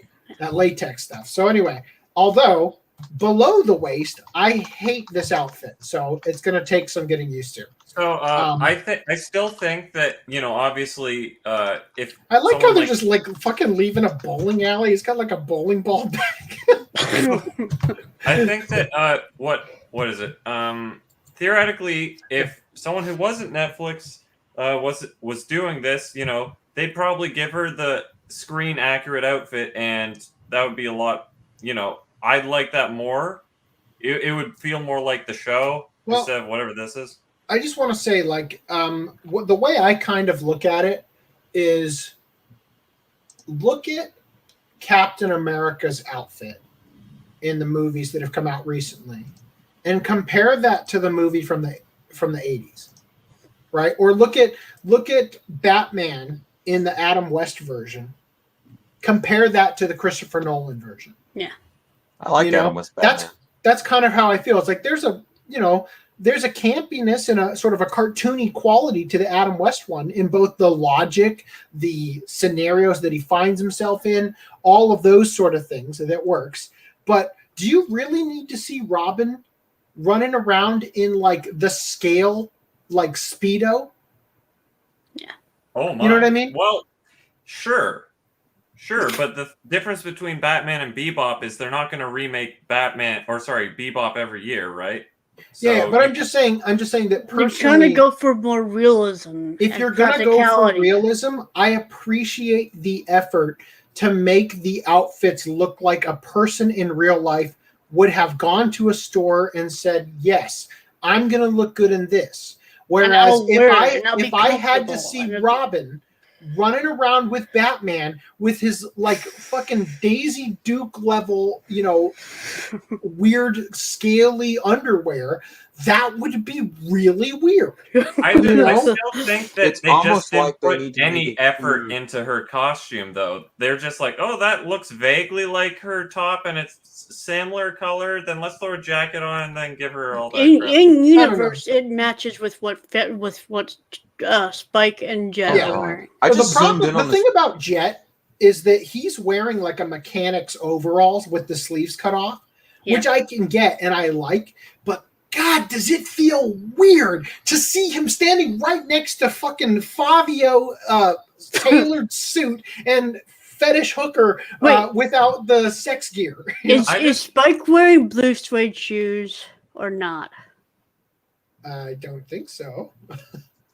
I think that there's a disparity between him and Spike because Spike, look at his shoulders.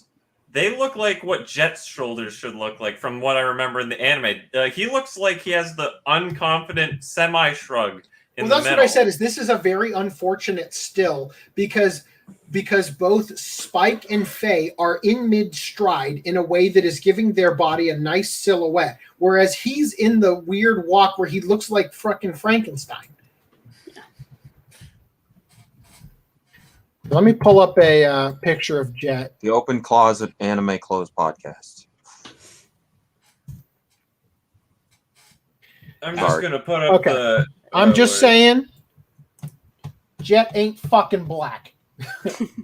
Not that there's anything wrong with if he were black, but goddamn, that is clearly not a black guy. He looks Cuban.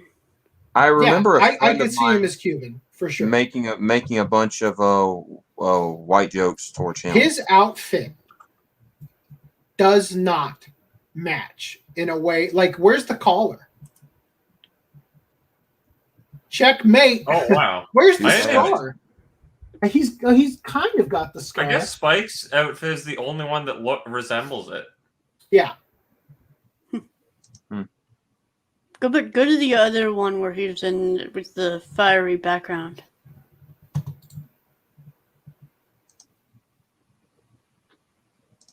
This guy has never seen Bebop before ever. He's really exuding that energy, that the same energy as the Jet we know. This right here. That's the Jet I know. That's the face of the Jet I know. Wait, do they not have the little metal piece on his face? Come on. Oh, do they? They do. It's like 240p for me. Yeah, it's not great. Also, this metallic arm, I better hear. It looks like he's just wearing a sleeve. Yeah. I better hear it like kind of click and clank. Hey, look at this guy. Look at this CG. What the fuck is that? It looks like Jason Statham. Anyway, so I'm very disappointed with. I don't know who would play him. To be fair, I really don't. I kind of feel like the old dude from Back to the Future is like a younger version of him. Christopher Lloyd. God. What?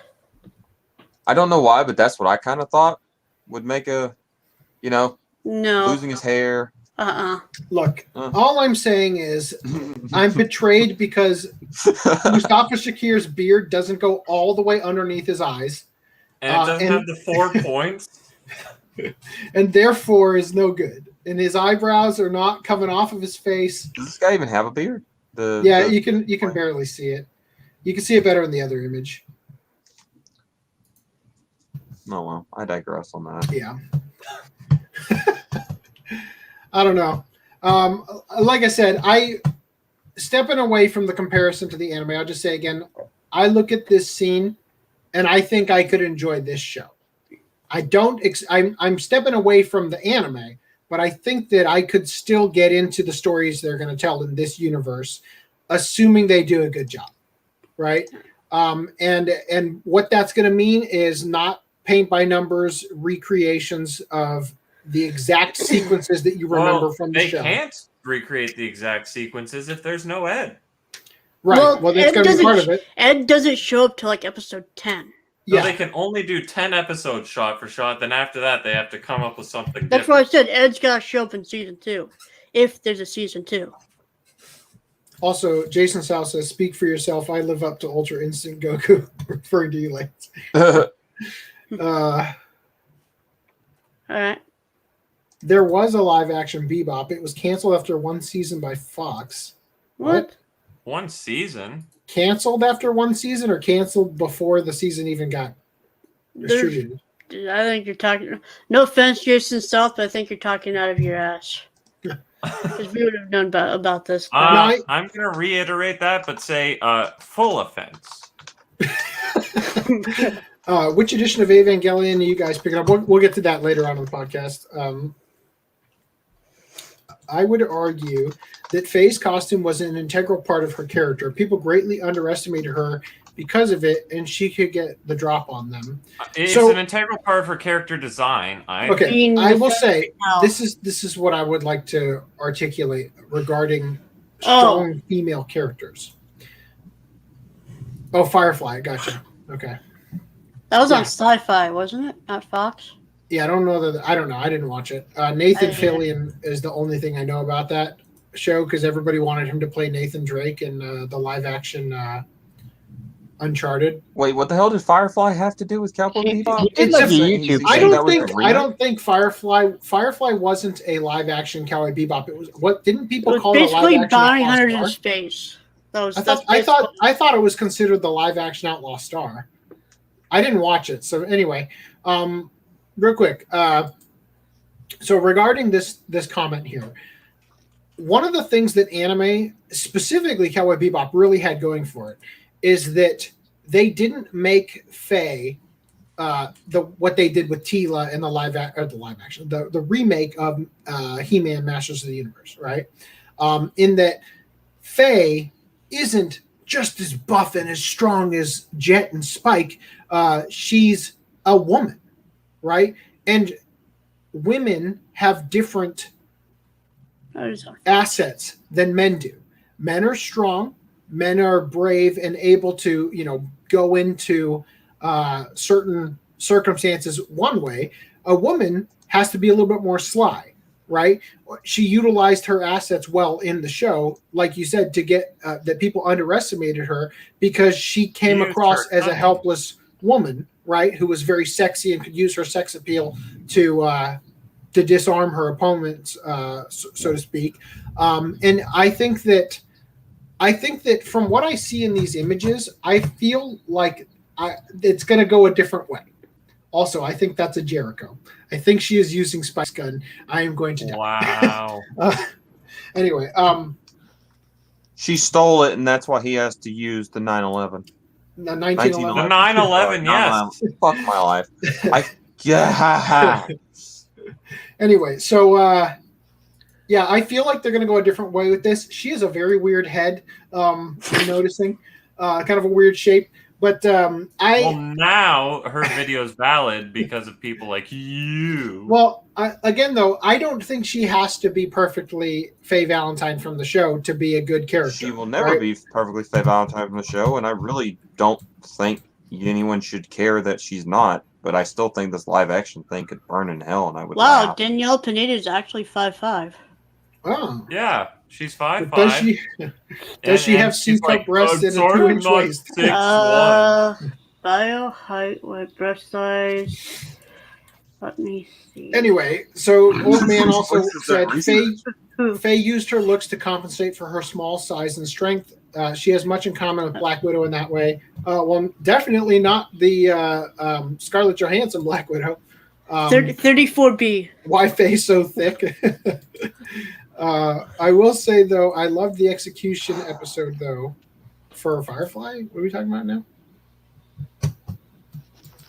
I love the execution episode of the OCA podcast. Top 10. She was a con artist who used her looks and wits as a tool in her arsenal. Yes. Yeah. Honestly, I doubt that this was made for fans of Cowboy Bebop. It was made for people who say they are fans and like anime, like the average normie likes Marvel movies. Yeah, I agree. I think that this is going to be a very watered down version. And it's going to lean into the story more than it needs to. And try to take things beyond with the whole hiring the trans actors and all that, which I'll be real, I'm not super hard up on them for leaning into that with that specific character. From them. But I feel like they are leaning like let me change how I'm going to phrase this. I'm not upset that they're utilizing the trans actor that they're using for the character that they're using. But I am apprehensive over the fact that they're stroking themselves off about it. Yeah, that's their flagship line about it. Yeah, I am a little bit apprehensive about that. The way that the High Guardian Spice is like all female writers' room. Yeah. Oh, and we'll tell you about the show in like 3 years. You know. So anyway, they're trying to capture the wider audience and could care less about the fans. Definitely, the money is in capturing a larger audience. Absolutely. See what they're doing. This is the effort here. They grabbed Evangelion because people have heard of Evangelion and never watched it. They're doing a live action Cowboy Bebop because people have heard of Cowboy Bebop and never watched it. This is a strategy that Hollywood. See what those Asian cartoons are all about. Well, this is on purpose. It's the notoriety of the show. Now, look, I'm going to watch this for no other reason, let me rephrase that. If for no other reason, I'm going to watch this because of Yoko Kanno, because there's supposedly going to be new music in it, and I hope it doesn't suck. It's probably just going to be the opening. It is just a license to be milked, like Star Wars, Star Trek, He-Man, Ghostbusters. Yeah, well, we'll see. I like to think there's a specific licensing for milking. Oh, so was he referencing? No, because we hadn't read Jason South's thing beforehand. Firefly was on for one season, and a couple years later made a release. Yeah, it was Serenity. Yeah, as you wrote here. Sorry. In 2005, I remember that. And then Lupin, for some reason, got brought up again. I think he's referring to Fujiko being like the original femme fatale who did the same thing Faye does. Yeah, for sure. In fact, Cowboy Bebop is an ode to Lupin. Yep. I think in one episode there was a Fiat 500. Yeah. I can't remember which episode it was, but there was one episode I remember seeing it. Let me give you oh, fuck me. Cowboy Bebop. There we go. Spike. Don't make wishes, dude. I think it was the episode that we get Faye's backstory. Okay, so hold on. I'm just looking for an image that will convey this properly. Oh, fuck me. Come on. Okay, here we go. Boom. First of all, real quick. Here's the episode you were just talking about. Mm-hmm. Right? With the Fiat 500. Fiat 500, right? Now, I gotta pull this away just in case. Safe search is off, as usual. Okay, here we go. So, God, that's a terrible image. Here we go. All right, here, this will work. It's fan art, but it'll still work. You will notice Spike's pant legs don't quite reach his ankles. Mm-hmm. That's an obvious reference to Lupin. In fact, the characters are also like Jet is very clearly like the beard and everything. That's Jigen. Vicious is sort of an ode to Goemon. Lupin and Spike, and Faye and Fujiko, and their names both start with an F. You know, Jet starts with a J. Jigen starts with a J. Right. So anyway, yeah, it is an ode to Lupin, an homage. I would say instead of Vicious being Goemon, I would say Ed's Goemon because she's a samurai on the internet. Anyway, so the Lupin the Third execution episode in season 1 or part 1. Because there's a couple. My favorite is the one from part 2 where they're going to get executed. And Lupin is so bored waiting for the execution. He says something in the dub like, I haven't been this bored since my last trip to Disneyland. Or whatever. Anyway, all right. So moving on from here.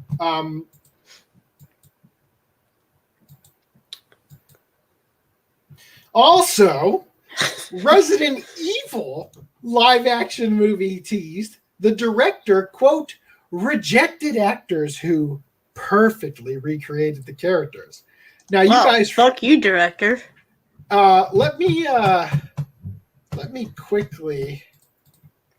Do you guys remember I talked about this previously, and we went through all the actors, and I showed you pictures of the character and pictures of the actor side by side in that one podcast.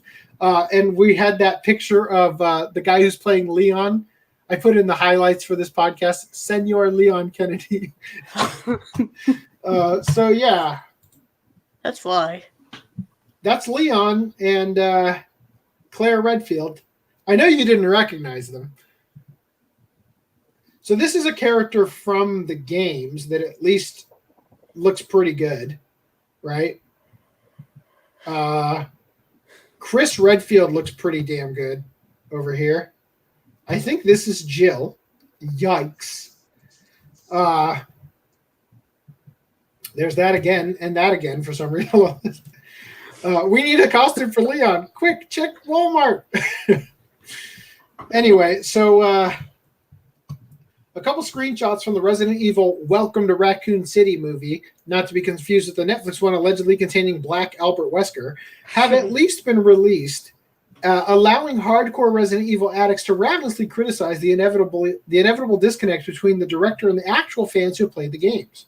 This particular live-action movie is said to be sticking closer to the actual games as opposed to the film starring Mila Jovovich, as indicated by the screenshots teased from the official Resident Evil account, as the Spencer Mansion from the original game can be seen alongside remake monster Lisa Trevor. Sure to have some feeling sour, IGN had an email interview with the movie's writer and director, Johannes Roberts, asking him about the casting for Leon and Jill, with him responding that their cast is more diverse and that he wanted to get actors more capable of emulating each character's spirit and energy. Yeah, I will believe it when I see it. In the process, turning down ones that, quote, recreated themselves perfectly visually as the character they were reading. So IGN said, can you talk about the casting of the roles for Leon and Jill? Wow, did IGN call him Leo? Cringe.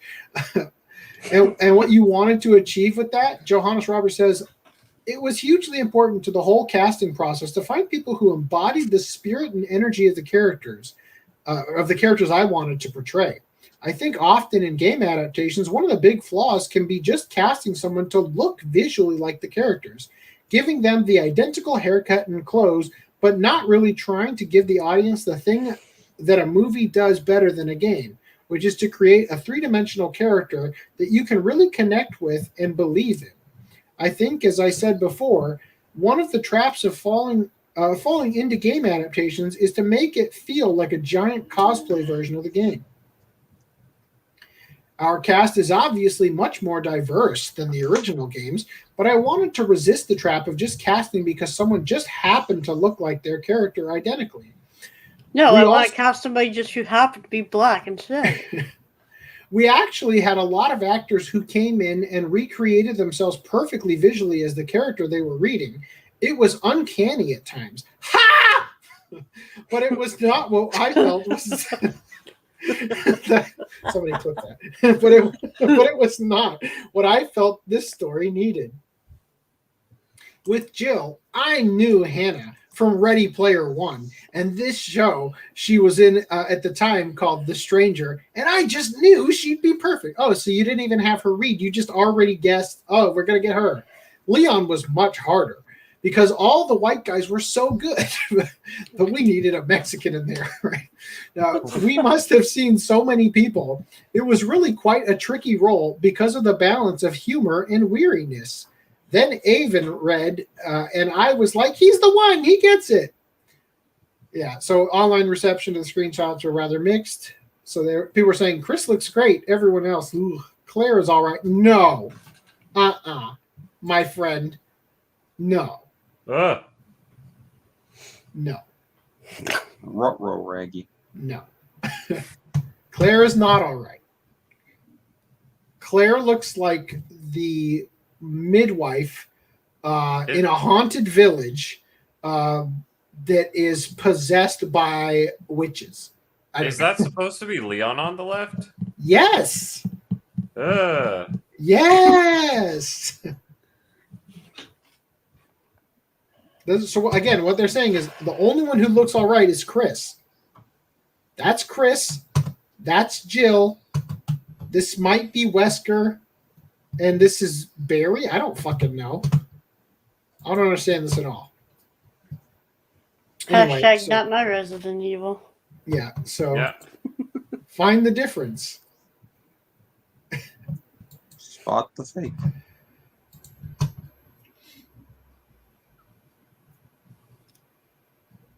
Just get a Backstreet Boy or one of the members of NSYNC, like. Or the guys from Supernatural, as I keep saying. They look exactly like them as the games go on. Damn. Anyway, I don't think there's anything else that's going to come out of this. So, is this a joke? They don't even look like the characters from the game. Can't wait to see her perfectly pull off that Claire Redfield. Can't wait. Can't wait till she knocks my socks off with her adaptation of her. Hey, that image is stolen from what's that game cover? No. This was the image that was stolen for the Walking Dead one, where they didn't remove the gun from underneath. That needs to be a podcast short. Why haven't I done that yet? Anyway, Resident Evil Welcome to Raccoon City will debut in theaters starting on November 24th. Motherfucker, Dan, you had better not be in fucking. You know what, Dan still hasn't recovered from the massacring of Mortal Kombat. I don't know if he'll ever be my friend again if I make him go see this. It's kind of funny that he wasn't here for the time when we showed the actors, and he's not here now for this one. So when I bring him in, I'm like, dude, the characters are perfect. They look exactly like they do in the game. He's like, where? That's weird. They're going to have two people in this movie called Leon. Oh, no. Any thoughts? No, I'm good. Movies making more three-dimensional characters. Yeah. All these live-action promo images, quick, hide them in shadows so they can't see how bad they... Yeah, right? Anyway, continuing here. The next Baki anime series launches on Netflix in September. Again, Baki is going to fight his dad. Finally. Isn't that the finale? I finally understand what the hell you mean by that. Oh, look, they're kissing. It's happening. Oh, I'm so pumped. Baki Watch Club when? Never, because there's so much of it. Can't wait. Can't wait to watch him fight a praying mantis. A praying mantis? I will be so pissed if they exclude the George Bush storyline. Funimation announces Love After World Domination anime acquisition. So in the public eye, the leaders of the heroic Gelato 5 and the villainous organization Gecko are sworn enemies. But in reality, they're pursuing a forbidden romance. Yep. That art, though. They're taking selfies together. With the explosions in the background and all their minions and co-workers. Oh, wow. I didn't even notice that. That's funny. Yeah. Except that the phone is facing the wrong way. Oh, no, because they're using the front screen. I'm the only one who takes selfies with the other camera. Yeah, because it's higher res. Yes, exactly. Except there's some phones. So if you've ever watched a first impression video and been like, "Damn, you really suck at holding that camera," when we're inside of a theater, it's because I'm holding it backwards. And I'm looking at the camera I'm not looking at the screen. I'm looking at the camera because it's a better camera on the other side of the phone. Hey, anime back when? How's it How going? did you type in nothing? Is that just a space? Did YouTube redact your comment? How you doing, buddy? So Luminous Witches TV anime is getting pushed back to 2022. This is the spin-off of Strike Witches. Luminous Witches is simultaneously a take on idol anime and wartime entertainment. I mean... That's like the plot of the first half of Captain America. If Cuties is your wartime entertainment... Just kidding. All right. Continuing. Shogakukan lists new Teasing Master Takagi-san anime season and film. Yay! I get more. Yep. Let's hope it doesn't get stolen by Netflix. More cut by Netflix. I don't know what to hope now, because then it will be dub A for season 1, dub B for season 2, dub what for season 3? B, and then A for the movie. Yeah, just watch. Movie, subtitled only, released by 11 Arts. Shout Factory. Whatever.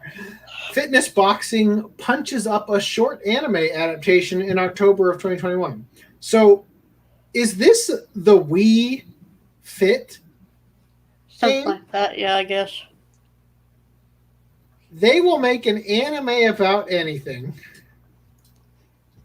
Can't wait till you talk about an anime about using Tengas or something. It's probably coming. The guy who did Detroit Mel City, he has another manga that has this this secondary character who is obsessed with Tengas. Huh. Didn't know Reese was in a manga. That's cool.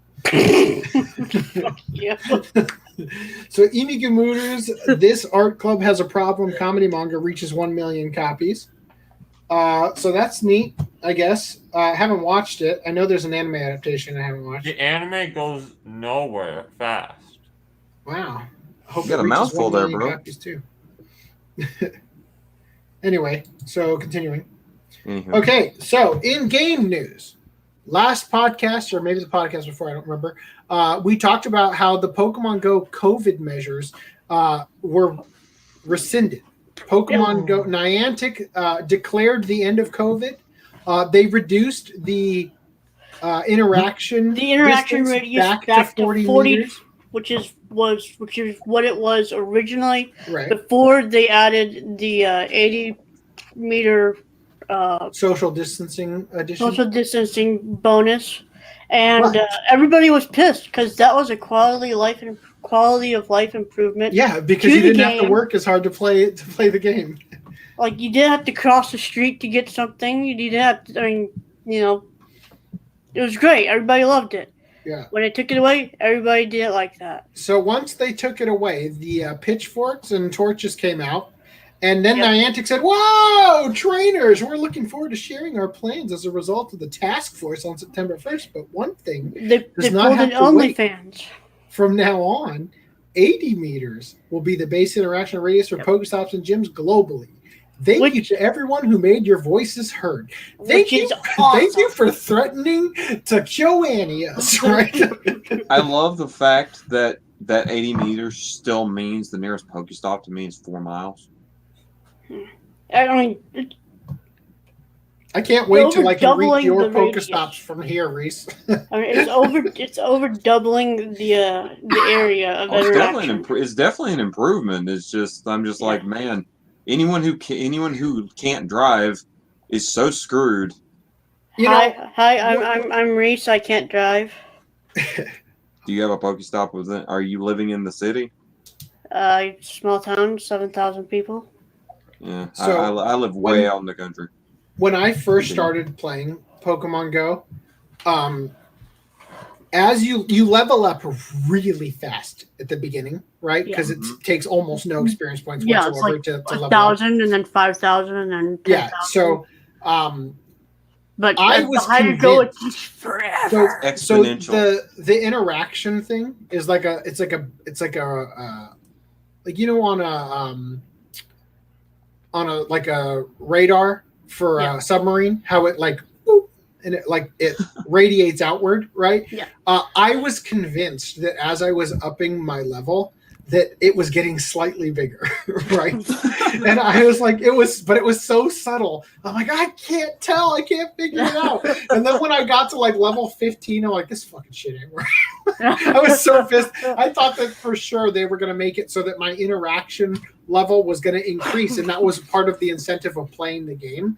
But I didn't realize that I just had to wait for the world to go on lockdown for me to get that. And of course, I stopped playing before that happened. Double radius. I'm surprised people didn't boycott the game they when stopped they got rid paying of for the coins. Basically, no. for the whole weekend. When they patched that thing where you can use your car to cheat, right? But it's still, you had to be under like 20. You had to be going under 20 miles an hour. Yeah, but it's got a speed limit, basically. Yeah. 20 So miles per here's hour. the thing, though. All you have to do is plug your phone into your car, leave it up with Pokemon Go on, right? And all you have to do is leave it up, because it's not counting most of your driving, but every time you're coming up to that red light, you're getting about 20 feet of walking. I hatched many eggs this method, you know. Anyway, so but yeah, like having the four, like you could catch the Pokemon that's on the other side of a stop, but you couldn't spin the stop. Right. That was that was like.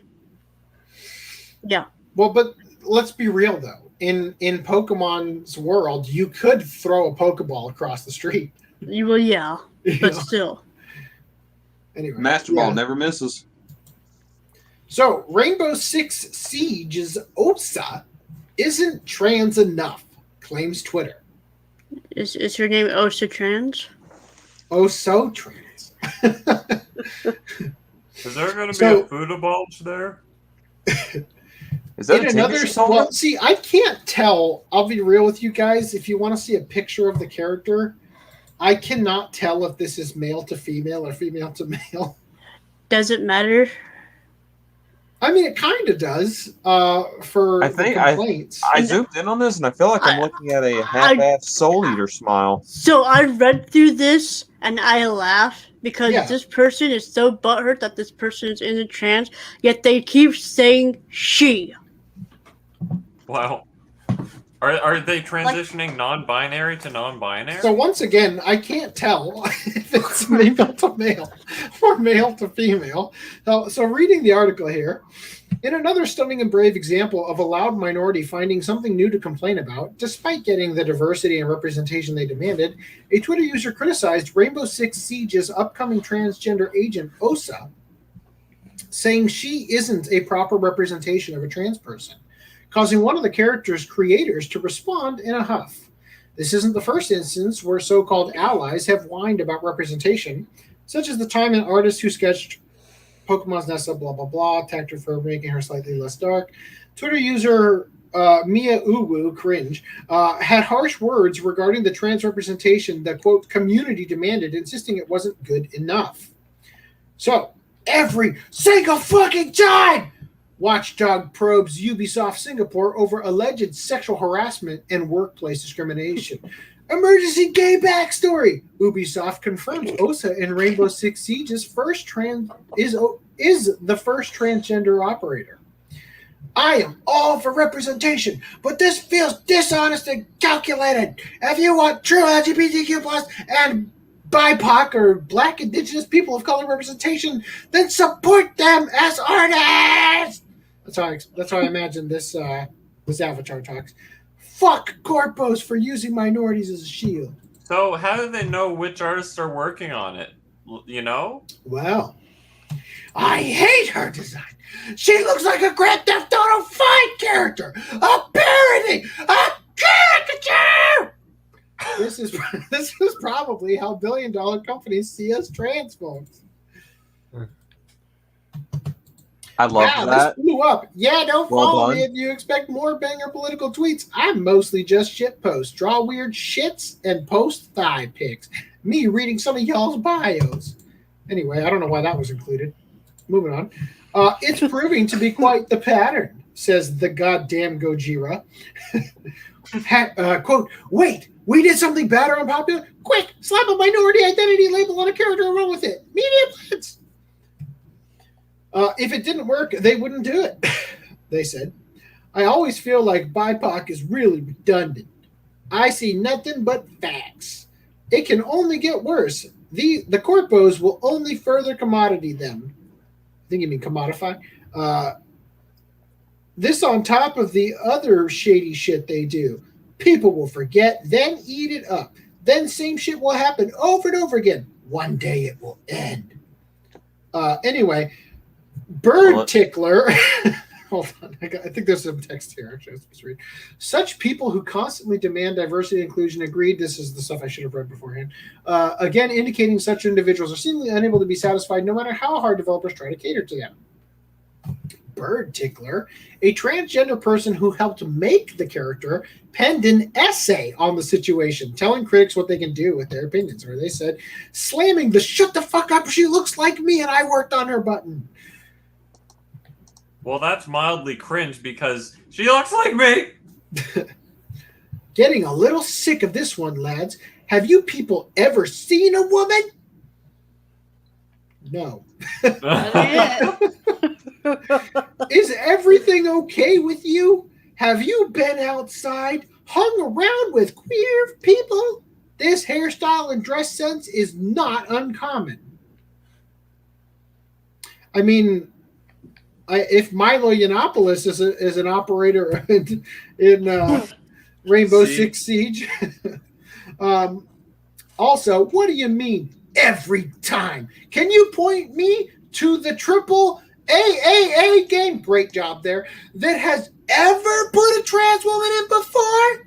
Do you seriously think if this was something the Siege team, many of whom are personal friends of mine, did not actually want to do, Ubisoft corporate would do it? Yeah, they would do it if they didn't actually want to do it because woke. I don't understand how members of the team wanted to do it, so therefore Ubisoft corporate's opinion had anything to do with it. Obviously, it doesn't matter. Like, the fucking team is gonna. Oh, it just happens that they like what the corporate overlord told them to do. Great, you know. I keep seeing, wow, Osa looks masculine and weird.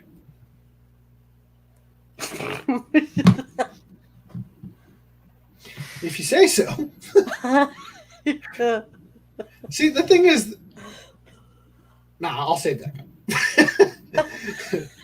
From trans femmes, and I know, pals, maybe examine that reaction a bit. I really think if we hadn't told you she's trans, you would not have had that reaction. We might have thought she wasn't even a she. Again, I cannot tell. Is it a man who's transitioning to a woman, or a woman who's transitioning to a man? And they're dead nouning her that. I don't know. To be clear, leans into Mike. Fuck Ubisoft corporate management. But I know for sure this wasn't them panicking at bad press and asking the Siege team to do this. I get that reaction, but it's not really the case in this instance. Also, for the record, I started consulting on her design bloody ages ago. Right, the start of her development cycle. She was not change. She was not a quick grab. Her being trans was always the intention. So the idea they rushed her out in a month is laughable. Just so this doesn't get lost in translation or anything, I do not work for Ubisoft. The Siege team paid for 3 outside consultants to help inform OSA's design. All of us are trans. All of us are very happy with the design. All of us got paid boatloads of money. Wait, that's not right. The writer who is employed at Ubi is also trans. Oh my god. That's the last one. Yeah, that's the essay they wrote. So, thoughts? Thoughts on I'm not touching that stupidity. Do I have movies? That wasn't me. Well, it wasn't me. FDDNM, I think you It was Nipple Fiend number 3. Aha! Oh god. You all along. All right, moving on if nobody has anything to say about this. Okay, so PlayStation pushes more politics by advertising Fortnite Martin Luther King experience. Before we get into this, I'd just like to point out that hot damn is that a high-res fake image of MLK. Like, if you can look at every bit of detail on his pores, like, I'm impressed. But anyway. Yeah. I didn't know they had 4K cameras back in the 60s. Yeah. Would you masturbate to that resolution? Put him. Not to I mean, MLK. it has to at least be 24K. Like, What? So, about that. Police. dude, I want to see that really? window roll down and up. I want to see that. So, guys, okay, cringe, yes, about Too this. far? It gets better. It gets better. Oh, okay. I'm glad it gets better. Epic Go tries on. to ruin fun by disabling most emotes for Martin Luther King event. Hold on, is he a character? Like, I completely forgot what this No. actually was. Are they just So watching? it's like a video screen that plays his speech, the I Have a Dream speech.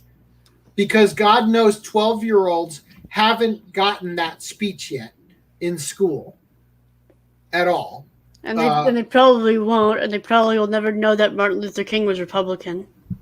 Why is my computer dying? Got it, just in time. Why is it not charging now? Excuse me while I'm about to lose my whole life here. You're about to lose Optimize your battery charging. Turn off until tomorrow. Okay. I don't know what it is. When it gets to like less than 10% battery, the charging cable says, nah, fam, ain't gonna do it. Okay, there we go. Whew.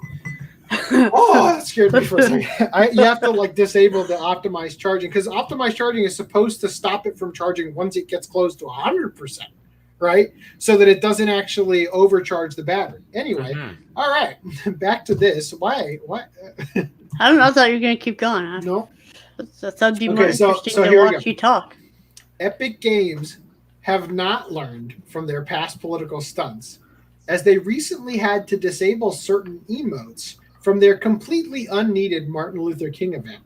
Perhaps finally having a moment of self-awareness by realizing that an FPS where mostly young children shoot each other for fun in cartoonish landscapes is not the best place to educate children on serious topics. Fortnite's official Twitter account posted a tweet confirming that they disabled all but the eight emotes that were made for the event. So they have specific like emotes that you can do in the game that they made specifically for this event, and all the other ones. Add the Black Power emote, or I don't. They don't go into detail on what it is, but this one here isn't one of them, right? So the replies were mostly positive, with a few suggesting that such a move should have been made ahead of time. Others were giving example as to why the emotes were disabled. Dismantling the social barriers brick by brick by dropping MLK into a first-person shooter game and letting 12-year-olds spice up the March on Washington with the orange shirt dance. Dude, I can just imagine like Epic just being like, "Oh, all of the 12-year-olds on our game are racist." Yeah. That's why we disabled the emotes. Boy, my internet is sucko tonight. Top tier. I'm wondering why they're doing it now and not like in January or something. So it doesn't look like they're pandering. But why? But like, Well, but seriously, the super why high now? resolution 3D model of MLK wasn't ready in January. I mean, he didn't die in April. The one that they used exclusively for that tweet. Yeah, I mean, he died in April, so it's not April. He died. The MLK Day is in January, not January.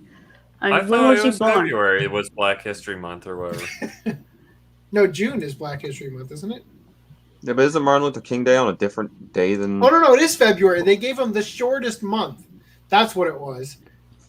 The shortest month is the one that they devoted Reese, to Black you feel- History. No, never mind. I won't touch 28 that. days. Anyway, so this is where it gets spicy.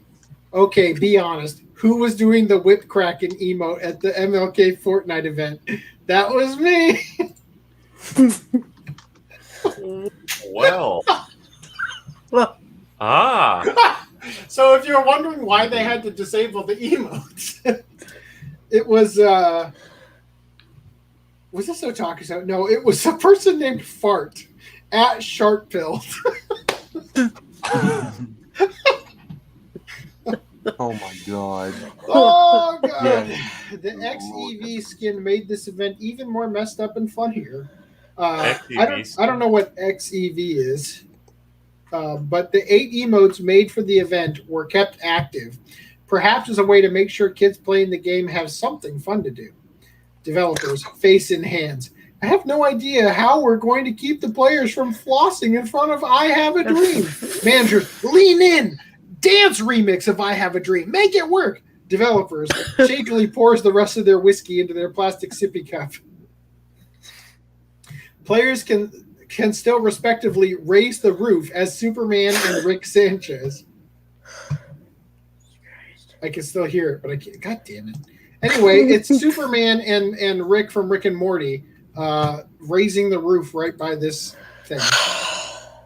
Anyway, should have loaded those into the video. I don't know why, but I just keep getting this image in my head of Martin Luther King trying, like, flossing, doing the towel floss. That's the only thing that's playing through my head right now. It's like rubbing your balls all over his memory. Fuck you. Yeah, I'll just remind you that the U.S. government killed this man, and it was proven in court. Just FYI.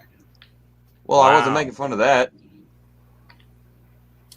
Epic should have learned from their last attempt at adding politics in a game aimed at younger kids, as last year, BLM activists were given platforms to talk about racism. And in response, players were using an emote to throw tomatoes at the screen. You gotta back up a second. What have I missed? That's pretty funny. How is the floss? Why didn't we cover that? I don't know how this didn't. I don't know. Brad. Yeah, what's up? Pause for a second. Mm-hmm. How is that a racist thing? I'm confused. I thought that was no. It was the whip in particular. Oh no, I'm picturing the towel thing people do all the time. Yeah, it was the whip emote. Oh God, in particular that people were doing. Anyway, yeah, I don't know. I don't play the game. I don't know all the emotes. But it was like, I guess it's just disrespectful that the kid ran straight up to the screen and I just didn't want what I said taken out of context because I'm like, what the fuck? Because I like what Reese said hit that moment in my mind of like, wait, what is going on? Because the floss thing people do with the towel. Yeah. That's what I was talking about. I ain't talking about this fucking other shit. That's what I was thinking too. Well, anyway, I just didn't know how that translated into something racist. I was completely confused. All right. What were they trying to do? Reenact the assassination? I guess they'll do JFK now. Just watch they add that as like an event in Fortnite. Like, oh god. Everybody's all crowded over by the grassy knoll. Like, I'm gonna do it. It's gonna be me. Just wait for Assassin's Creed to have a new one called Assassin's Creed American History. Ooh. Six Emperor Tyrannus. Also, Blizzard changing the name of Overwatch character McCree. Why? Well, even I know that name. Give me a second while I wet my throat. Is it because it's like Mick? No. So, in an attempt to try and curry favor with the outrage cultists upset over the sexual harassment lawsuit, developer Blizzard has announced it will rename beloved character McCree from their FPS Overwatch, as the gunslinger's name was actually based on a developer who was let go due to sexual harassment allegations, a fact that likely no player knew or cared about. Jesse McCree, a Blizzard employee who the character was named after, was said to have been expunged from Blizzard about 2 weeks ago and already replaced. Diablo 4 game director Louis Barriga, Blizzard lead level designer Jesse McCree, and World of Warcraft designer Jonathan LeCraft were let go from Blizzard on Wednesday. Two sources with knowledge of the move told Kotaku. So a spokesperson for Activision Blizzard confirmed the departures in an email. We can confirm, blah, blah, blah. These people are no longer with the company. We have a deep, talented roster of developers already in place, and new leaders have been assigned where appropriate. We are confident in our ability to continue progress, deliver amazing experiences to our players, and move forward to ensure a safe, productive work environment for all. As for why he was fired, no reason was given, though many believe the lawsuit to have been an obvious and significant factor. Hordes of individuals demanded Blizzard rename McCree as a result of the sexual harassment claims, and so rabid was this desire to censor a harmless name that some Overwatch League casters were said to have been calling the character the Cowboy as opposed to McCree. As could be expected of such spineless Western game studios, Blizzard caved to this absurd desire and announced the character's name would be changed, on top of enforcing a new policy stating new heroes cannot be named after Blizzard employees. Oh, that's what I was thinking it was going. We built the Overwatch universe around the idea that inclusivity, equity, and hope are the building blocks of a better future. Well, glad I've never touched it. So you're telling me that for the equities in particular, they're no longer allowed to name characters after their entire staff because they're all predators? So did they change the Martin Luther King speech for the Fortnite thing to say that he dreams of a future where his children get the same thing as everybody else despite how hard they work? Is that what they did? Because that's what equity is. Equal outcome, not equal opportunity. But okay. As we continue to discuss how we best live up to our values and to demonstrate our commitment to creating a game world that reflects them, we believe it's necessary to change the name of the hero currently known as McCree to something that better represents what Overwatch stands for. Jesus Christ. It's a fucking game. It is a goddamn shooter game. Guys, oh I know what his name must be. Diversity. Full diversity. We realize that any change to such a well-loved and central hero in the game's fiction will take time to roll out correctly. Don't do it at all. And we'll share updates as this week progresses. In the near term, we had planned to kick off a narrative arc in September, supported with a new story and game content, of which McCree was a key part. Since we want to integrate the change into the story arc, we will be delaying the new arc until later this year and instead launch a new FFA map this September. Going forward, in-game characters will no longer be named after real employees, and we will be more thoughtful and discerning about adding real-world references in future Overwatch content. Damn, they're canceling the Hitler character. Imagine. What are the characters' names? There's Mercy, Diva. What's the one that they're like? She's lesbian. What's her name? Tracer. Okay, so I'm just trying to think. I guess none of these are going to accidentally turn out to be like a serial killer's name, right? They didn't name any of the characters. I'm just thinking if there was some name like John or something, it's like, oh no, I knew this one guy named Donald John Trump. Predator. No! John Trump? Oh no. No, Donald John Trump. Donald John. Trump's real name is John, isn't it? Oh, I thought I said John Trump.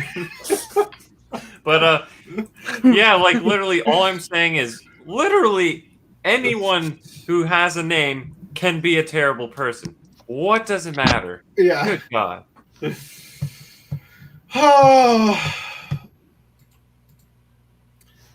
Neko Volt says, "Wow, the colorblind fuck does not get a racist joke. Go figure." It's Donald Trump. Damn, dog. Good to see you finally joined the stream. Oh, is I that cannot your wait friend? to see the diversity version of SAO. Yeah. Oh yeah, my full dad joke. They're gonna have a rape scene for every race? Is that what's gonna happen? All the rapists are going to have to be straight white males. They're going to have to rape. Will they all be played by Todd Abercorn? Or will Vic Mignogna finally get another role? So I'm kind of getting worried. I don't know why I never thought about this before, but the My Hero I didn't even give a damn about it anyway. But the live action My Hero Academia one, they're gonna change like half the cast race. Yeah, that is going to So happen. whoa! No, please, I will. Hold up. they're gonna I make will remind sure. you. I will remind you. Well, the one thing we knew, Spike has to be Asian. Well, I don't think any of the My Hero Academia characters are going to get that treatment. Look. Since one of my friends is in the chat, I have to ask a question. Okay, anime characters, they're Asian, kind of. It's like it comes from That's Asia. racist. Depends. It comes from Asia. All I'm trying to point out is. But like in a Yu-Gi-Oh episode of Abridged, they pointed out why they're all white. Color really isn't a thing since it's all just a drawing. So literally, it's pinned to paper, his so name it's is black Shota and white to begin with. Todoroki. Right? So, well, first of all, he's not a These are Shota. Japanese names. Reese, you could play him. So what's his name? Steve might? His name What is is going to be All John Might's real Smith. name?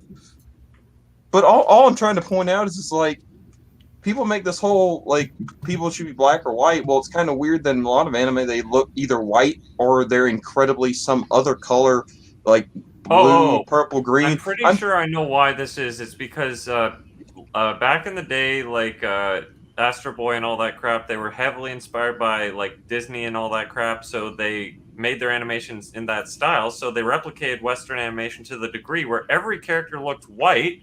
And now they're just kind of stuck in that rut. I don't think so. I personally, having seen Japanese people, real, not welcome to the rice fields type, but like real modern Japanese people, they have very large expressive eyes. You picture like the squinty version, right, that you're used to from the stereotype, but honestly, a large degree, especially the women in Japan, have very large expressive eyes, and Japanese people look to the eyes for emotions rather than the mouth. That's why their emojis are all based in eyes rather than, like Western emojis are like, colon parentheses for a smile, :D for a big smile, right? And those sort of things. Whereas in Japan, it's all different shaped eyes to show happiness and embarrassment and all these things. How That's does where they that look. translate to them looking white? Do white people have huge White. eyes? Hi. Why do you think that they look white? Because the skin tone isn't yellow? Is that where you're getting at? Because most people in Japan, actually, their skin tone is very close to what you'd expect a Caucasian to look like. All I'm pointing out is that it's even when they say they're from Japan or from Africa or anywhere, the color usually isn't something you'd expect anyway. So why is it a problem? Have you seen Flowers of Evil? That looks Asian. some of it. all I am saying is this: is that it doesn't really matter. The whole it this doesn't person matter. should be black or anything or white. So why not just let the creators do what they do?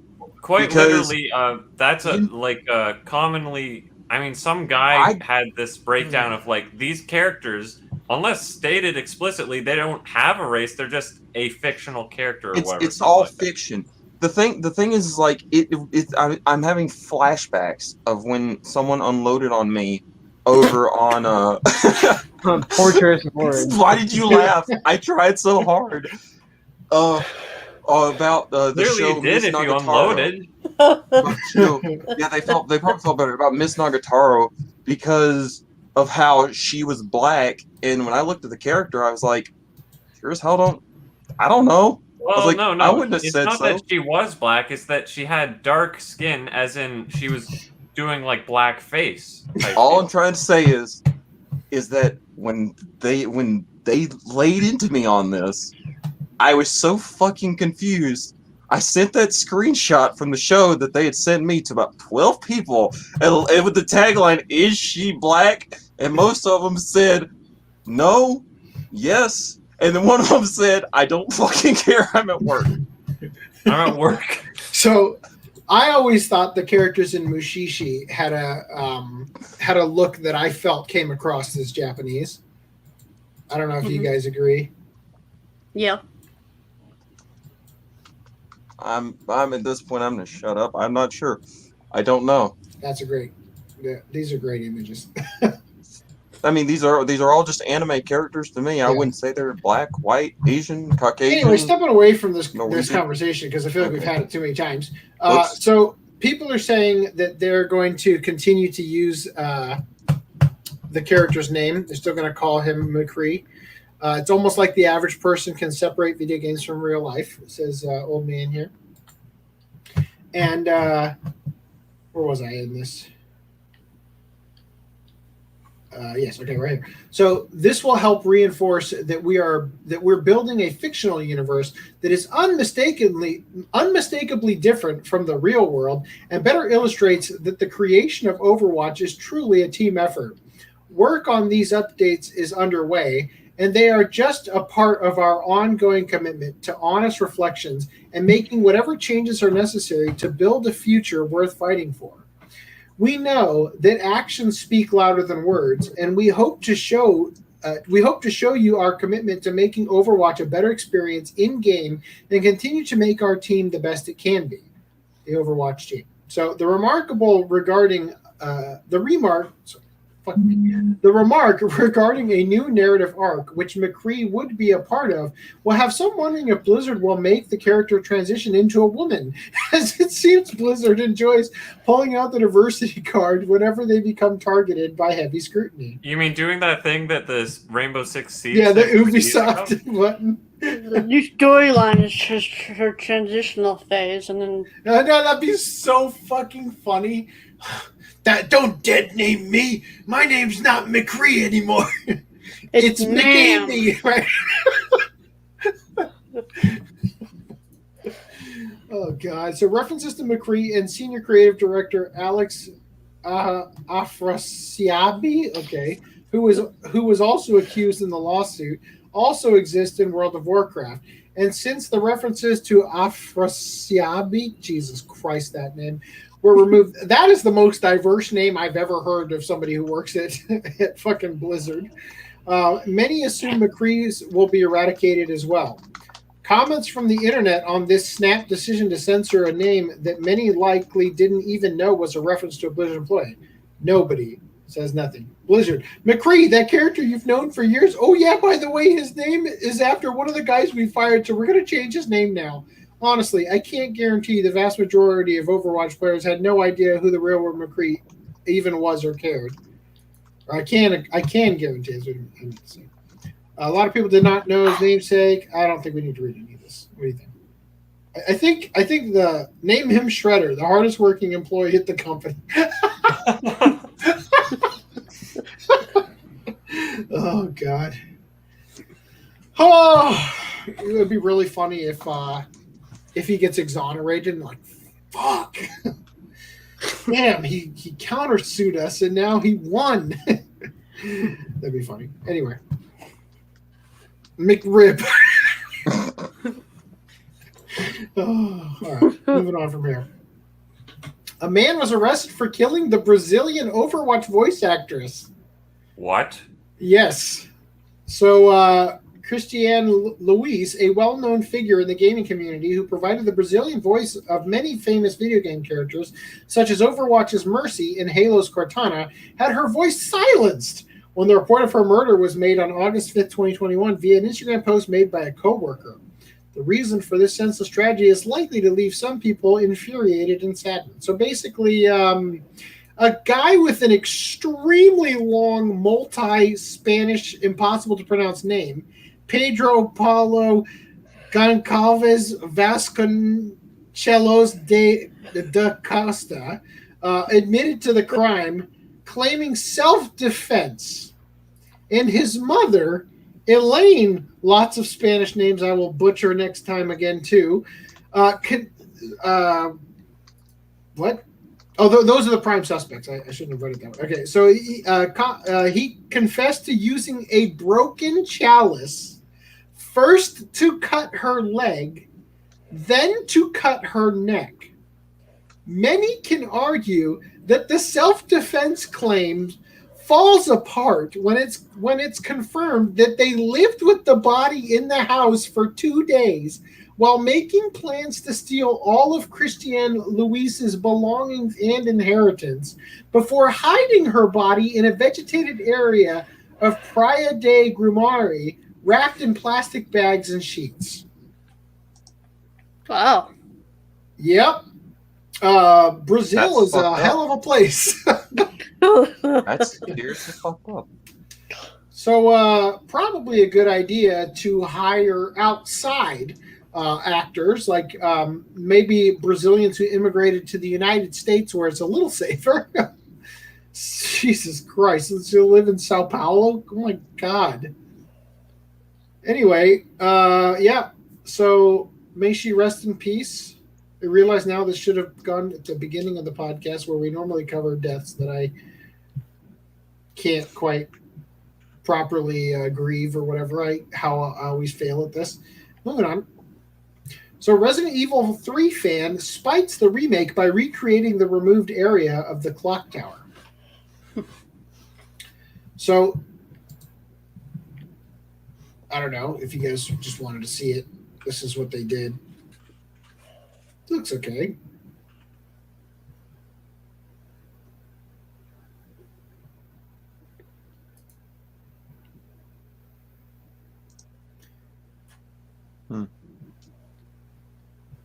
Boy, I'm seeing a lot of these photos more than once. I don't know. It's all right. This is the thing. There's way more photos than I thought there would be. Jesus Christ. Oh, wow. There's a train crash in it? I didn't play Resident Evil 3 all the way through. Holy fuck. This took considerable more effort than I was expecting at first. That one looked like a copy and paste from the RE2. This looks a little cheesy. Oh, bless you. It looks like they... That last one that looked cheesy, looked like a partial copy and paste from the RE2 remake. Or, sorry, yeah, no! Resident Evil Village? Yeah, because there's like not a catacomb exactly, but it reminds me of that. God, this is lazy compared to the other parts. Like, the texture is just stretched across here. This looks like fucking ass. Don't include this in your same plant copied over and over again. Minor changes. Anyway, dear God, there's way more of these than I was expecting. I thought this would be a quick look at these. A quickie? Jesus. Okay, that's it. Oh, man. I'm not even going to read it. Nobody needs to read it now. Any thoughts? Nope. None. Hashtag not my Resident Evil. Well, Jason South, thanks for rubbing it in. It will not be a problem this night because I've got it in the tab right here. Okay, so don't worry.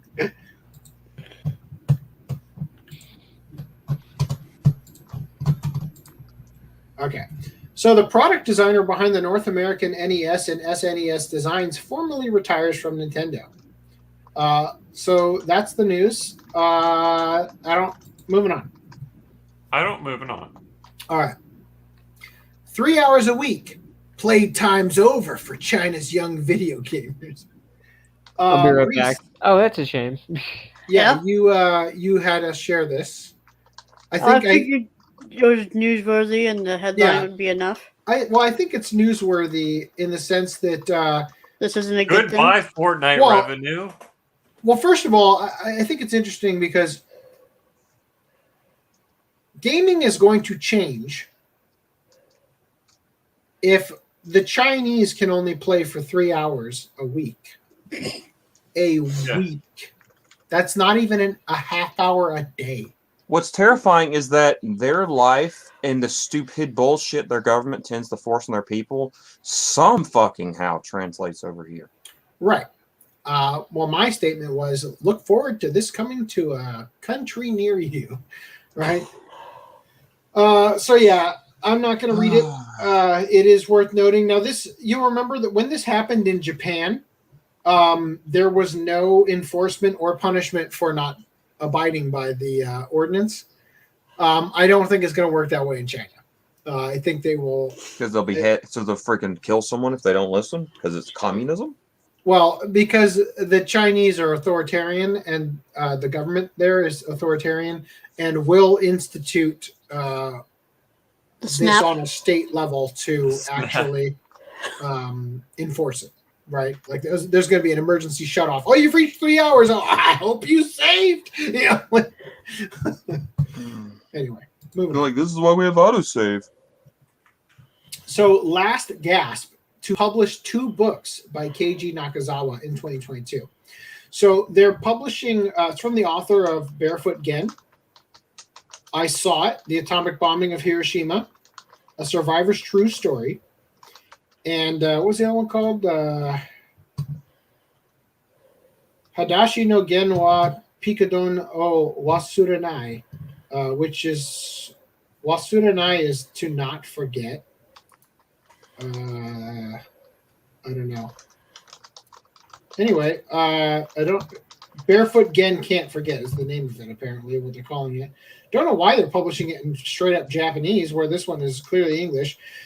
So they're pleased to announce they're publishing 2 works from Keiji Nakazawa in 2022. The first is a prose memoir of his experience. The English translation of this title is tentatively Barefoot Gen Can't Forget. And the second is a new edition of I Saw It, originally published in 1982 by Educomics. So I guess this is the Educomics one. That's why they don't have a cover for either of their version. Supposedly, it's going to be published in color, just like the Educomics one, from what I've heard. Also, Barefoot Gen Watch Club when? When is Feel Bad About Bombing Japan Day? That's a thing. Right? Oh, God. Because we got to schedule a podcast. My answer for you is we'll do the Watch Club whenever they release that 4K. The 4K, yeah. I can't wait to see it. Then we can see them getting nuked in 4K. I can't wait to see a dog get vaporized in 4K. You can see each individual particle.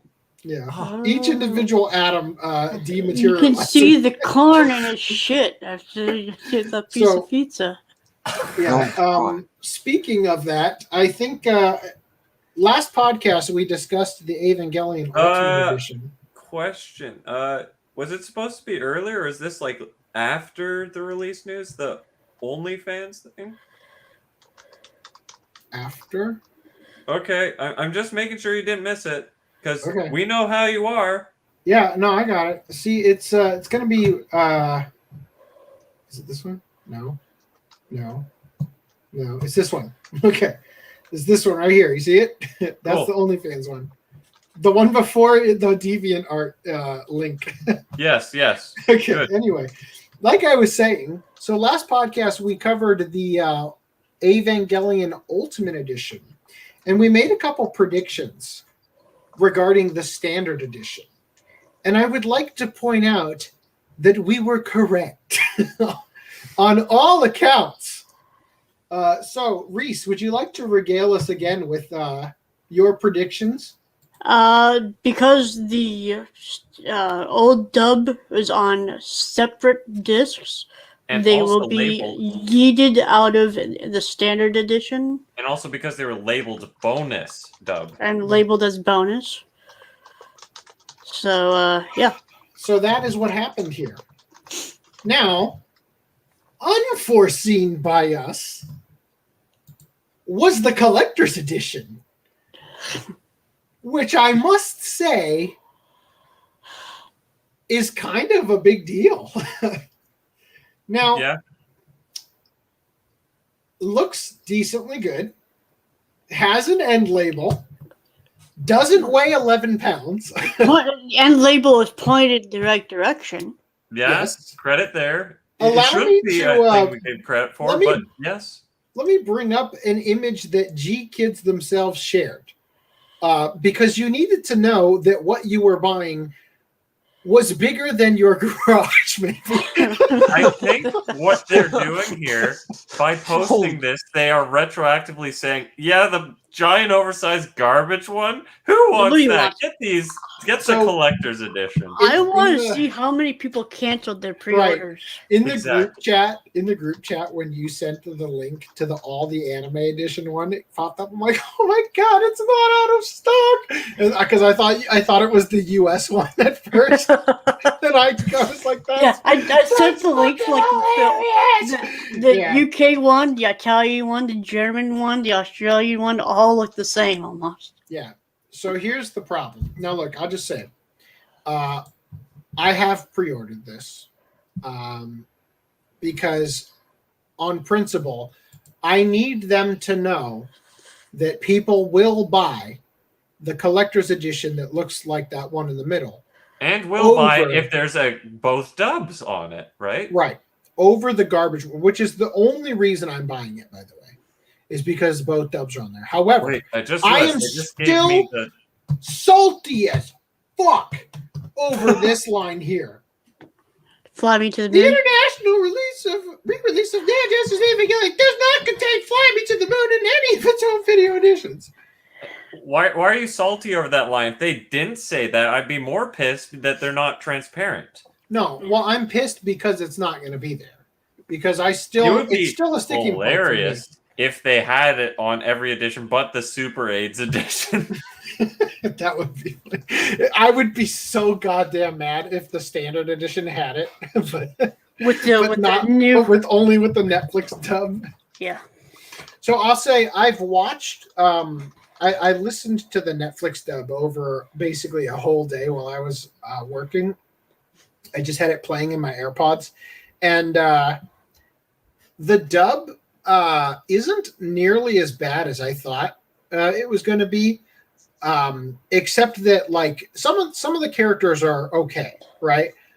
Very phoned in, but God, as soon as they refer to the third children and shit, you're like, well, yeah, this sucks. This sucks ass.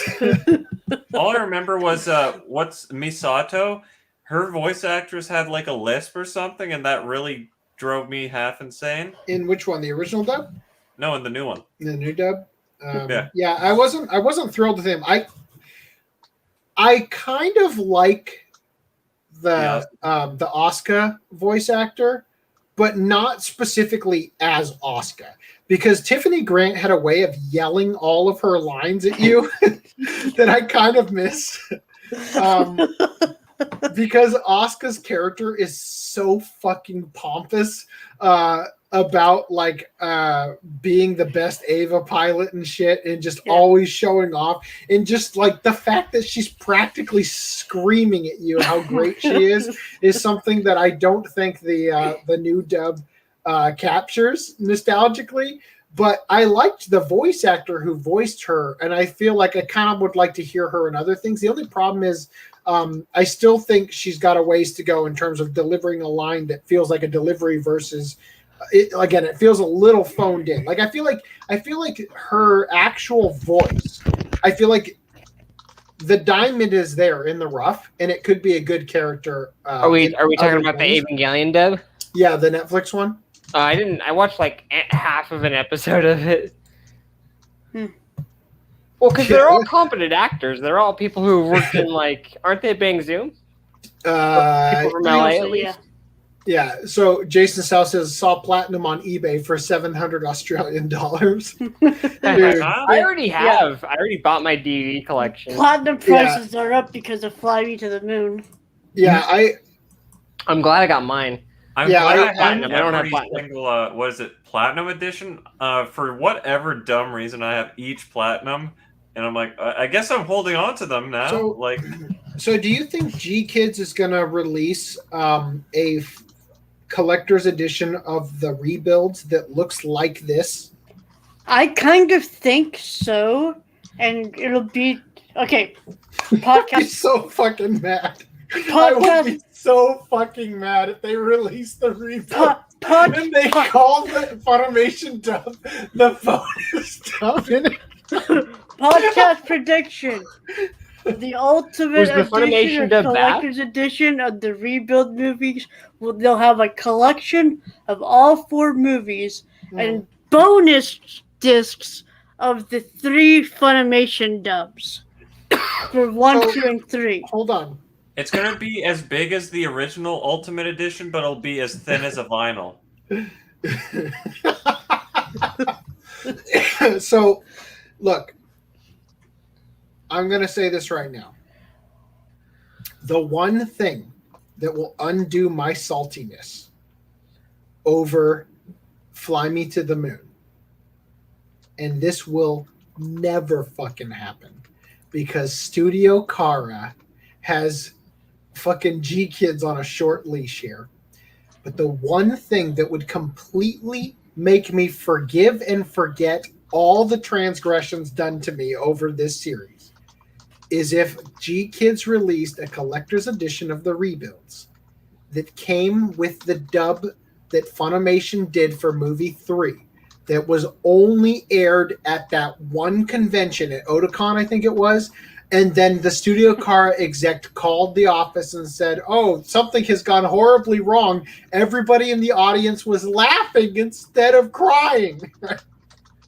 That is the one thing. It'll never happen. But if I got that dub on disc, I could die happy about this series.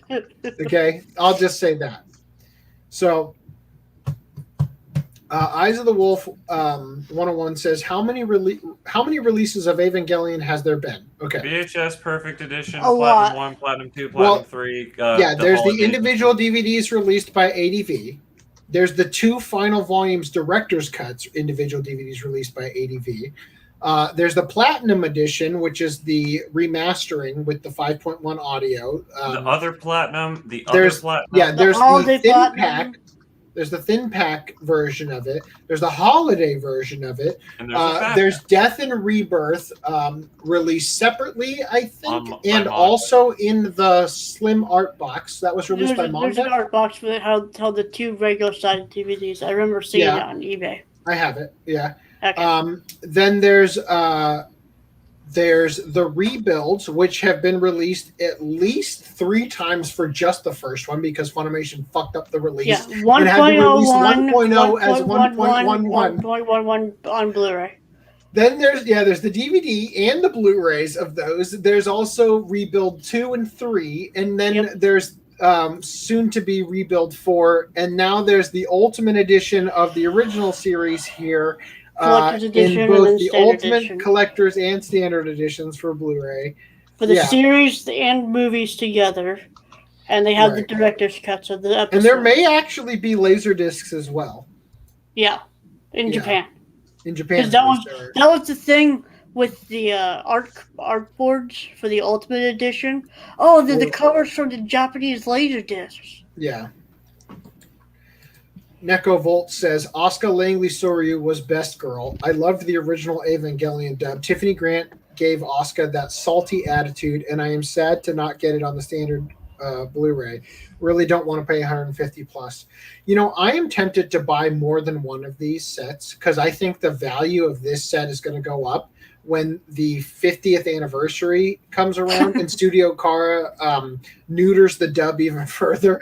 They get rid of the dub. Well, they get like, rid of the only. insert song that they're currently using in place of Fly Me to the Moon. What, they just use that for the entire show? No dialogue? Oh, wow. It's Also, played in Morse code. have you guys actually seen an Australian edition yet? Yeah, I think. Oh well, no, because last podcast we went to the Australian page and it wasn't even there.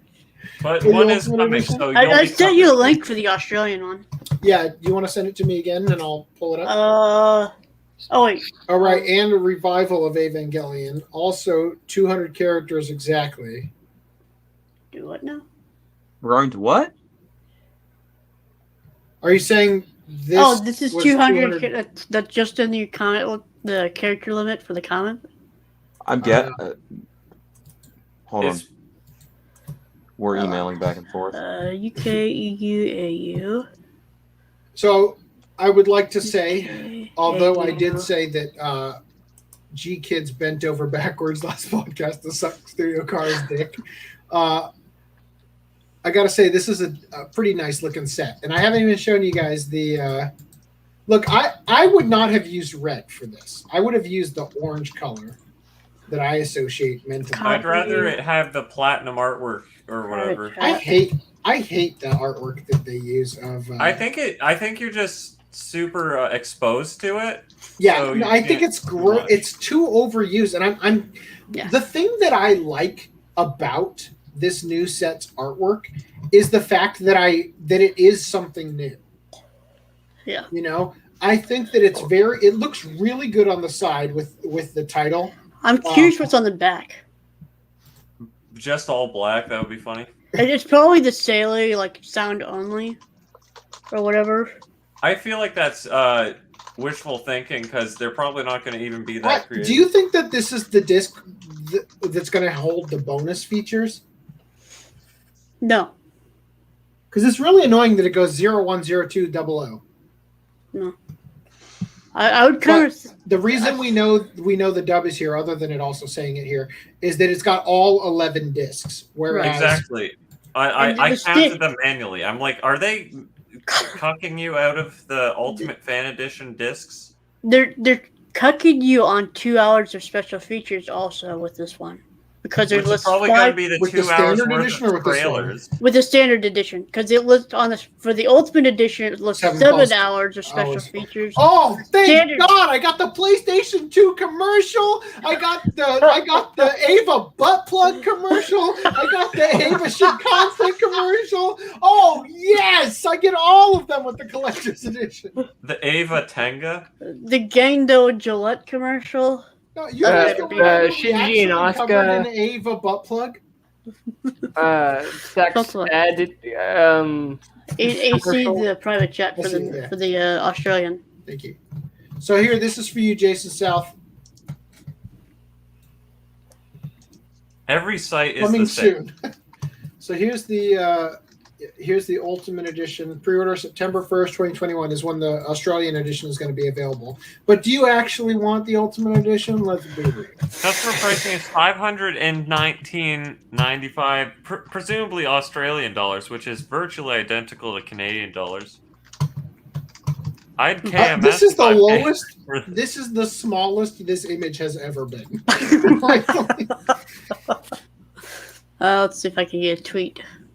Tweet. There's a tweet. I found a tweet. Yeah, so I rewatched the first episode of Ava to find out about the Sashiel paperweight, and no wonder I didn't fucking recognize it. It doesn't look anything like that Ava, that angel. There's a tweet in the private chat.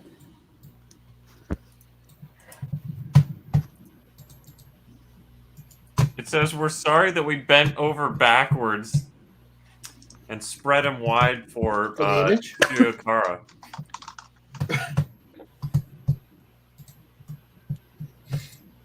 What am I looking at here?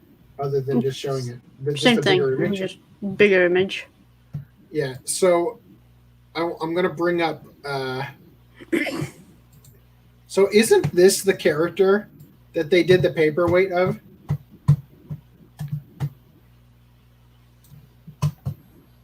That's what I assumed. So I'm expecting.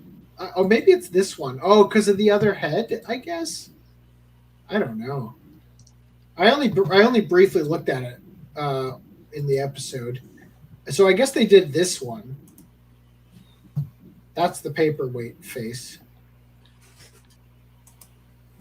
But why though? But why? Anyway. I'll be honest with you guys. So as I was listening to the show, I was listening for specific lines for a possibly canceled forthcoming podcast clip. I don't know. It's outstanding, guys. FDDNM is an editing god. Okay. Oh wow. It is outstanding. So well put together. There's a couple things that need to be adjusted, but it's very good, and I love the flow of it. But I was re-listening to the series, and I gotta say, I'm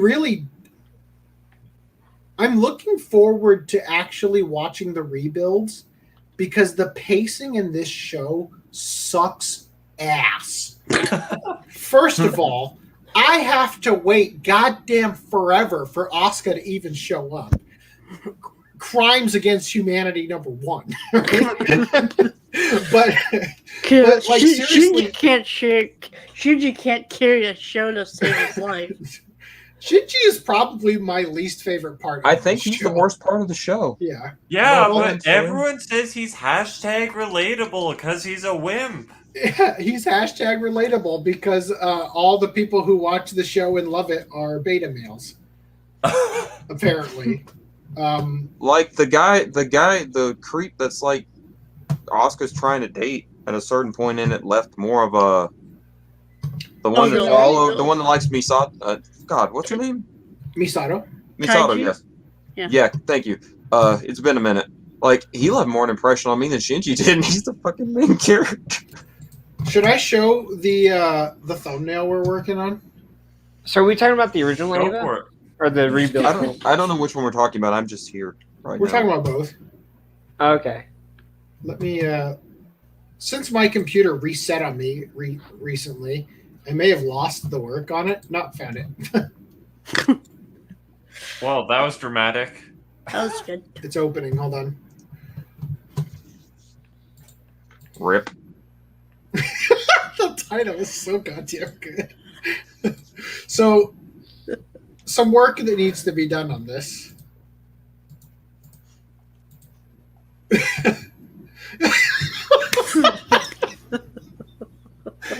Still working on it, of course. Yeah. Work in progress. I was on the podcast last time, but yeah, you guys were tearing this one a new one, the Ultimate Collection that came out for all of 5 minutes. Yeah, so I'm still working on getting the... See, the thing is that I'm taking the stuff from this particular angle, so it's really hard to get it to look like it's sitting in there. I'm having to work very hard. I put the discs in the water because it kind of worked, I guess. But I'm still working on it. But what I wanted to do is I wanted to redraw all of us standing here. From our angle? Just redraw the clothes on Shinji to be something that I would wear. Have Reese sitting here with the top hat, right? And then just draw the rest of us like freaking Random 11 with his Spider-Man outfit. Well, to be fair, if we do have that, it could be used as an asset for other thumbnails. Yeah, it could. Yeah. I don't know. It's probably too much work for what it's worth. Reusability would go far. Yeah. So, but yeah, I had this version, and then I also had this version. I love the scribbles underneath. Oh, the scribbles to hide the. This is The what it white looks like space. without them. Yeah. Ah. So To fill in the Anyway, blank spaces. I personally think that if you got rid of the Gendo and the Blue Ava book, just have one giant, like this. I don't think it reads. I think when you see the Ultimate Edition, when I look at it, if I just see this, I don't even realize what it is. I have to see all the other bullshit in there for me to get that that's what it is. Like, I think an amalgamation of all of them together is where it really works. They do the whole damn package in there. Yeah, like I want to put everything in there as best I can. And so what I can do is I can look up the Japanese laser discs to get the images in a format where I can throw them in a little bit better. You know what I mean? Wow. That's kind of what I was thinking we could do there. But yeah, so that's kind of where this is going. Apparently I still have the porn earthquake thumbnail in here that it says recovered. That's because my computer reset on me. I'm kind of sad you're not using the long Nagasaki. These are all placeholders subject to change.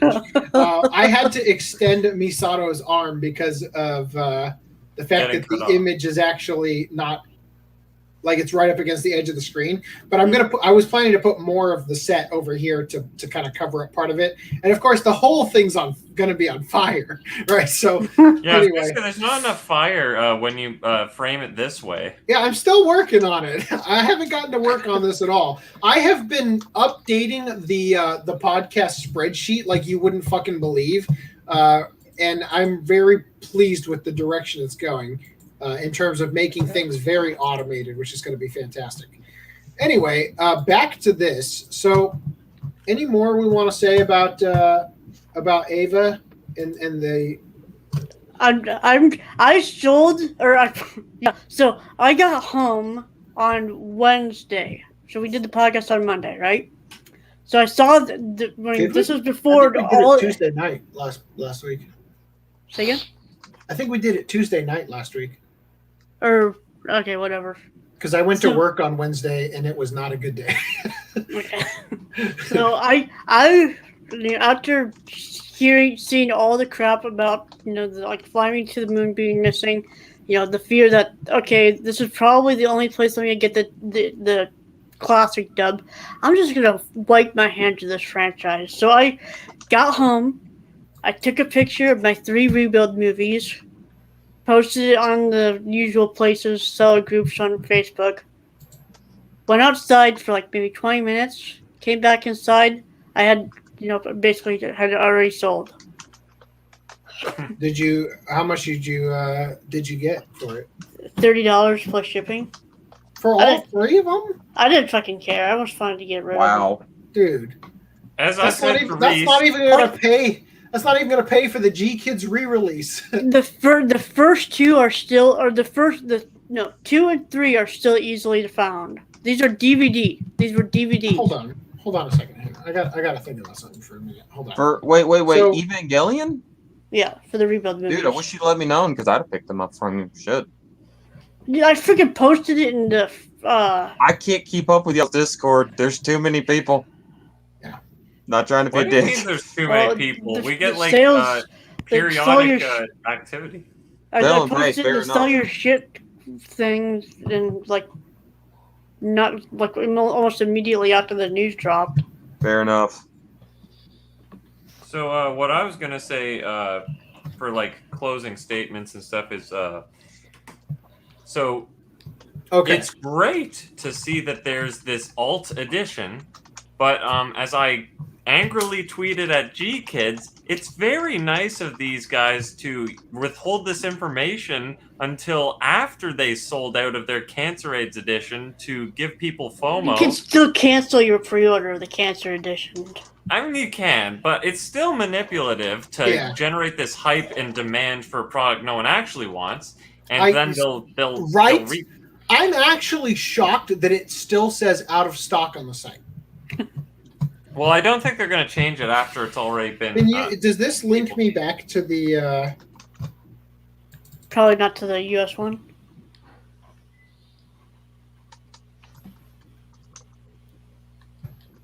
Yeah, still out of stock. Yeah. I am dumbfounded. The people who bought this one are the biggest cocks on the planet. I have a theory. Yeah. The pre-order price, that cutoff date is in December. Guys, I still cannot fucking believe that they put these two images here, and the literal only thing that is changing between them is the front and back of just this box. Yeah. Like, the presentation on this is such bullshit. But I was saying, like, that pre-order price was like, the cutoff was basically in December, the release date. Yeah. When that date rolls over, hey guys, we found another batch of 3,000 of those Ultimate Editions, but they're going to be full price. That's definitely going to happen. No. Well, no, what they're going to... They're not even going to have to. Because what's going to happen is, when that rolls around, there's like, oh, it turns out such and such number of people canceled their pre-order, so these are now 5,000 people canceled. Okay, so I don't think G Kids is that cut. I don't think they're that ridiculous that they would actually that they would actually think that, okay, so 2,000 of the 5,000 sets, those people canceled their pre-order, let's say, right? I don't think they're going to hold off on releasing it until the date when the price increase happens, for the sake of thinking, well, it's sold out in a day, so we're definitely going to be able to make that extra money off those 2,000 sets that they canceled, right? The pre-order for. I don't think they're going to do that. I don't think anybody actually wants this set, right? It's so goddamn enormous. Let me... One second. I rest my case. Dude, this one fits in your bookcase. This one, good luck getting it home. Dude, that cover art, I'm on eBay right now looking for platinum prices, and that's the cover art for Collection 7, episodes 21 to 23. You talking about this one? Yeah. The big left one, but yeah. Yeah. Oh yeah, I'm mousing over it, and I'm like, oh yeah, I'm on the StreamYard window. You can't see my mouse. You know what's really funny? In case your mouse to the overlay. Yeah. I can't remember if I bought a blind box or if I just bought this because it was there on Right Stuff for like $3, but I got the platinum like volume 5, just whatever, and on eBay it's the cheapest listing is what, $145 US, and I'm like, I guess I can sell that for profit now. Go for it. Yeah, I've got the platinum edition thin pack and the full art box and everything with all the slip covers and stuff. So I may sell at some point if I can ever get my shit out of storage, which I'll be honest with you guys, the house I'm living in right now, if this was my, future collector's pad, ain't no fucking way I can fit even half as many bookcases in here. I mean, it is so goddamn tiny compared to what I was working with before. So I would need to have like some custom shelves built that would have like double layer where you could like pull them out and kind of like put them to the side or something. I don't know. I don't even know how it would fucking work, but I would need some crazy ass bookcase setups in order to keep the stuff that I currently have in storage. So I'm very much looking forward to downscaling and getting rid of all my duplicates and upgrading to Blu-ray for most of the shit that the Blu-ray versions are an improvement and not missing everything, but yeah. So, as what I was saying, to continue what I was saying is, so G-Kids, when they do that, they're going to think, oh, people like this product. It's sold out immediately. Despite that being like, well, it's the only option. Yeah, it's the only option you gave them, you dumb fucks. Yeah, so I think right. Super disingenuous whatever. I'm going to reiterate my statement. All 3 editions at once. Well, I'm going to reiterate so here's the thing. Let's be real. They wouldn't have sold out in one day if they had done the ethical thing. The ethical thing. Right? Now, let me reiterate here because I think it's a similar sentiment. It would have been Legends of the Galactic Heroes. Yes. Well, remember when I said, I guarantee you, there is somebody stroking their dick at Sentai saying, see, you all doubted me. I told you we'd sell the last one. It's like, okay, back off, buddy. The fact that you didn't sell out until people got a check from the government during a pandemic. 4 years later. Yes, that is not a good sign. And I seriously hope it didn't go to your head that you probably, I hope you thought, oh, phew, thank God that pandemic hit or we'd be fucked. And not, well, we got to do this again. Clearly people are willing to pay $800 as long as the government sends them a check, which is going to keep going on for eternity. You know, let's get another $800 set out there that is enormous and a piece of garbage. Well, people also gotta understand like this. Pre-orders are just that, pre-orders. A lot of people they're sitting on enough cash to buy tons of this stuff and turn around and flip it for exorbitant prices, aka an Urza figure that's been mentioned and the PS5. It's just like when people go to pre-order the These are still in here. I forgot I made these. I think one of those could go on the thumbnail. This one? Yeah.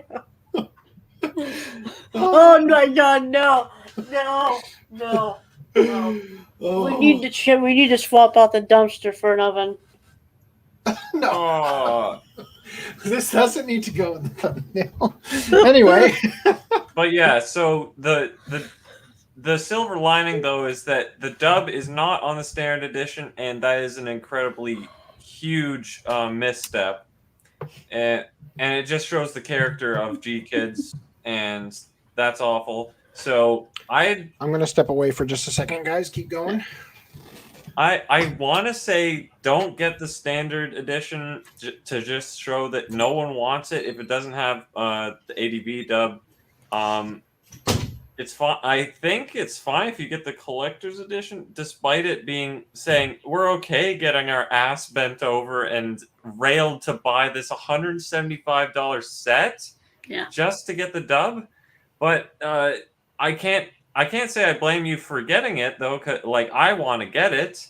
It's so much though. Still, $175 US. That's like 210 or something Canadian dollars. Mm-hmm. It's Aniplex prices, basically. Oh yeah, freaking. I didn't even think about that. During Lagoon, I think I got for.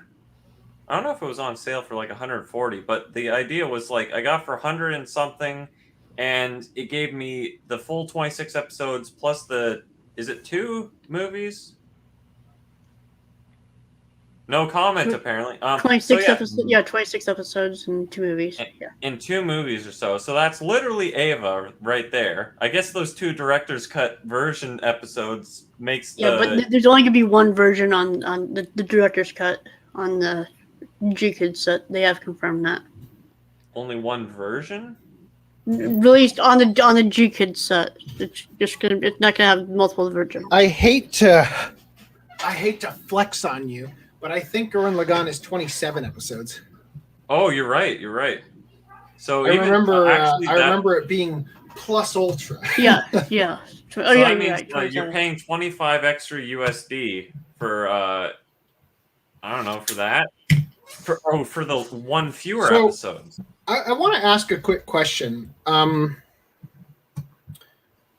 So Evangelion was animated by Gainax. Gainax split into Gainax, Gaina, Gainax Fukushima or whatever, Trigger, and Studio Car. Right? Sure. So Trigger has made Darling in the Franxx, numerous other shows that have been Kill Promare. Yeah, right. The fuck has Kara done other than the rebuilds? Nothing besides the Animator Expo. Right. So let me ask you this: we're paying Aniplex prices for. Wait, they did Dragon Dentist. Yeah. Right.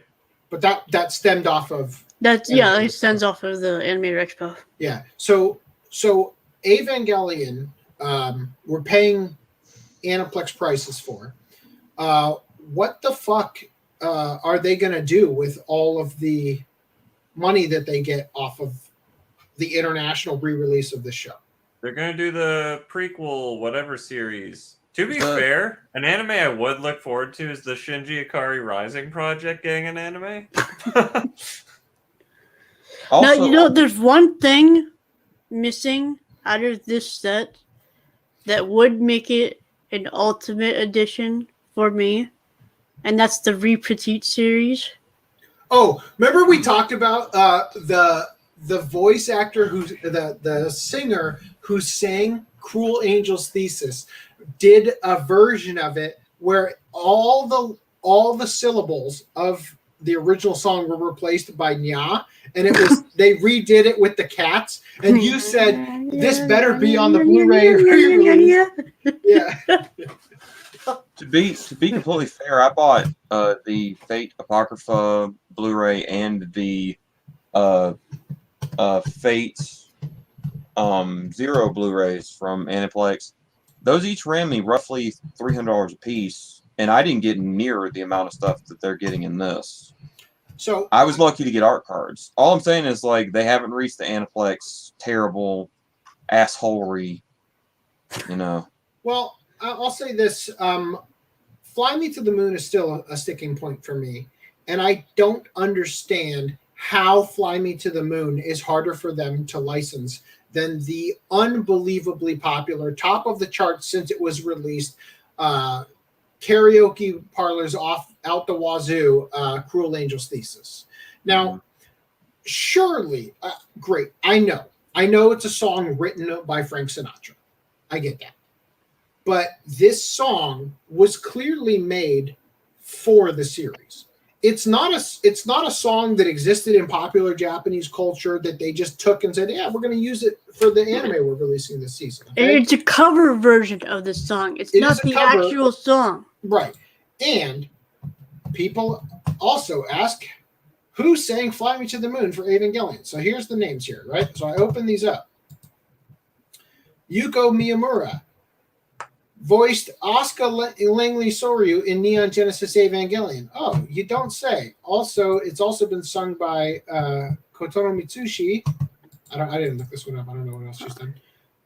Who is Usagi in Sailor Moon. Misato Katsuragi in Neon Genesis Evangelion. And apparently Claire Litley. Apparently they didn't use what's her name? Tiffany Grant screaming at you singing. Fly Me to the Moon. So there's like Jesus Christ. There's like 14 different versions of Fly Me to the Moon. So I wonder if that's why. I wonder if that's why it's so expensive. Fuck, man! Gotta license each version. For episode 1 was by Claire. Episode 2 by Mayumi Hashira. Mm-hmm. Oh, really? Ray. That was a thing. Mayumi Hashira. Megumi Hashira. God damn, I can't read. Episode 26 was done by Reese. Yeah. Yeah, Reese. I was wondering if you would sing us "Fly Me to My Doom." Fly me to my doom. Yeah, I can't remember. But yeah. So Nipple Fiend number 1 is actually AC. Yes. That's like Mumbo number 5, right? Yeah, so I had to go with hardwired edition tonight because I've been wearing the actual plug-in earphones. Starting at $270 though, if you want the hardwired edition. Damn. So, any more thoughts on what's this comparison? Oh, so we can see. Oh, wow! So what do we not get? Download to own. Download to own the complete series. What? Neon Just Saving the complete series? Death True 2? The end of Evangelion? Okay. Oh, so why is that on there? Okay. So this is why. Okay, because 5+ hours of bonus features available in the standard edition. Bonus classic version, meaning the dub, is available in the collector's and ultimate edition. So what's available in the ultimate edition that's not available in the collector's edition? Here it is. Limited edition Laserdisc artwork. Who fucking gives a shit? Limited edition Celestial paperweight. Who fucking gives a shit? Nerve ID card. I'm sorry. I learned from the Netflix stuff. It's Nerve. Nerve ID card with lanyard. Who fucking gives a shit? Exclusive art boards. Who fucking gives a shit? 156-page art book. Who gives a shit? 40-page art book. I don't even want it in my set. I don't care. Yeah. I was waiting for you to... The 40-page art book is in the collector's edition. Dude, I was waiting for you to say 156-page whatever. Okay, are you ready? Are you ready to find out?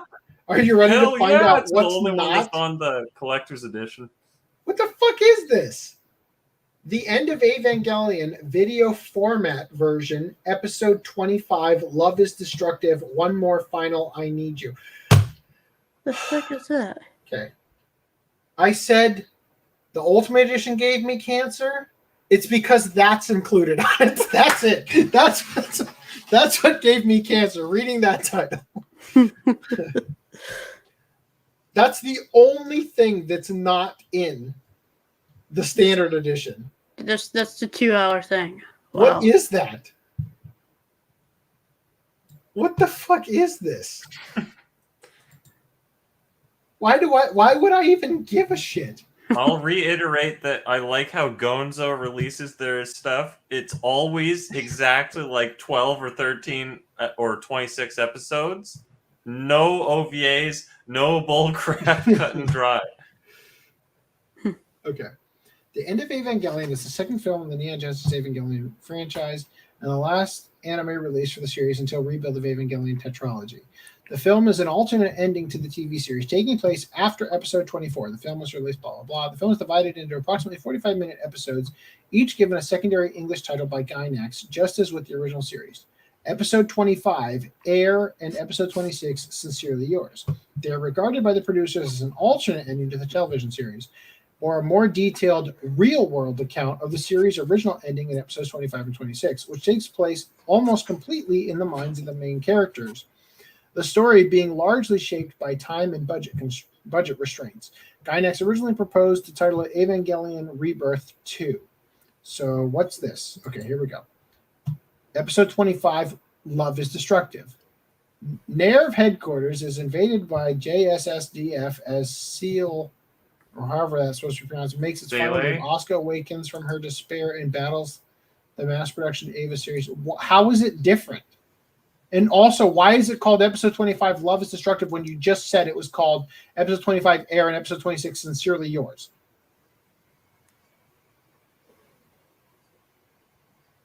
Episode 25, Air, uses the original script intended for episode 25 of the original series and forms roughly two-thirds of the previous film, Rebirth. The End of Evangelion later became the second half of... What is this cancer? I'm dying here. I am on life support. Jesus Christ. All that matters is that you know you're going to get whatever the cancer AIDS is from the and also death threats and Anno's revenge.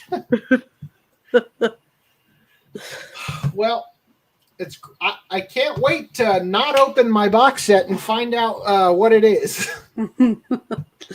Let's move on already from this cancer. All right, let's move on. Okay. JoJo's Bizarre Adventure Golden Wind Set 2 on Blu-ray. I guess... Standard edition. A goddamn year later, you get it on standard edition with the exact. Not even a year later. This came out like in freaking February. Oh yeah, that's right. We watched this year. Still like 6 months too late, man. Also, here, so last podcast, I said you talked about his mouth and stuff, and you said, "Oh, I thought that might have happened behind the scenes." You were right. I'm sorry. I failed everybody. Oh. Although I disagree, I like the drawing of his face here. I think it looks good. No, I feel like his chin just needs to, or at least his chin. I think chin it's has fine. to go slightly up. This is how anime faces work, and I embrace it versus the alternative of drawing it way up here. I think it works. Anyway, I don't remember Naruto Sasuke ever eating ramen though. Is that literally the best episode in the whole series where they're trying to see Kakashi without his mask on? Is that what this is? I feel that like is a very popular episode, but I don't know if the episode is the one that's in question. Does You know what? Wasn't that 16 by 9? I've got to say, yeah. Honestly, if that's the episode this is from, yes, Viz, I think you will sell more sets if you remind people, oh, that's the set. That's the one that has the episode where they try to get his mask off. I literally want to get that one over the other sets now. I have a hard time believing that's the case because I believe that was filler in Shippuden. It doesn't matter. It doesn't matter if it's filler. I think that a lot of fangirls who heart Kakashi love this episode. I'm going to stop you right there. Lance, it was not in Shippuden because Sasuke was part of it. And B, I don't think it was part of the filler. Dude, they go back in time and literally relive some of the shit. Actually, in Shippuden, I believe they have a flashback of that episode, and you do see Kakashi's face. That's back when everyone coomed about... It's an OG Naruto. It's one of the original filler episodes. Okay. That they did. I might have missed that. It was filler, but I don't think it was part of the big filler bulk. I think it was actually like as early on as whatever this is. I'm not saying that the problem is that it's filler. I was it was before Sasuke left. It was like 101 or something like that. Okay, fair enough. It must be that set because they only have 3 sets left. Contains episodes 111 through 136. Set before. Oh no. What? The set before what? It's the set before the presuming that it's episode 101. Oh well, yeah, that's assuming that it is episode 101 and that Green Line wasn't just spitballing a random episode number he thought it might be. could easily have been 111, not 101. Who knows? So next. Another Vampire Knight, the complete collection. I'm so glad I never bought the discount DVDs for a series that I hear is pretty bad anyway, so I can get the Blu-ray. So I watched this series, and I hated it so much I don't recall a single thing about it. And somebody was talking about like, oh, the ending. I'm not gonna ruin it for you. I was like, what ending? And I'm like, what did a bunch of werewolves show up?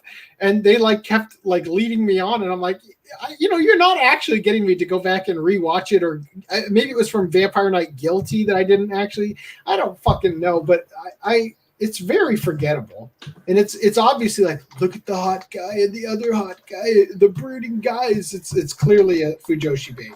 Yeah. Moving on. Redo of the Healer. I'm so glad we put Bitch Chan on the cover instead of Bastard Chan. Completely uncut and uncircumcised. I mean, censored. Released by Made in Japan. Yep. Sub only. I could have sworn they were going to do a dub for this, but... Everyone thought they were going to do a dub for it. This is how fucking Sentai works. The dub will be on the Steelbook 4 years later. Oh, maybe I shouldn't scroll back. Oh, Lord. Forgot those were there. Nothing explicit. Just don't want to be bringing attention to it. Yeah, you have to be 18 or older to buy this set. Geez, don't make me feel bad about taking your advice, God damn it, Baka. The Fate Blu-rays came with the OST CDs, though, if I remember. Still, to which we said, actually, no. Jason South is the one who said it last podcast. Oh, by the way, OST. Speaking of scrolling banners,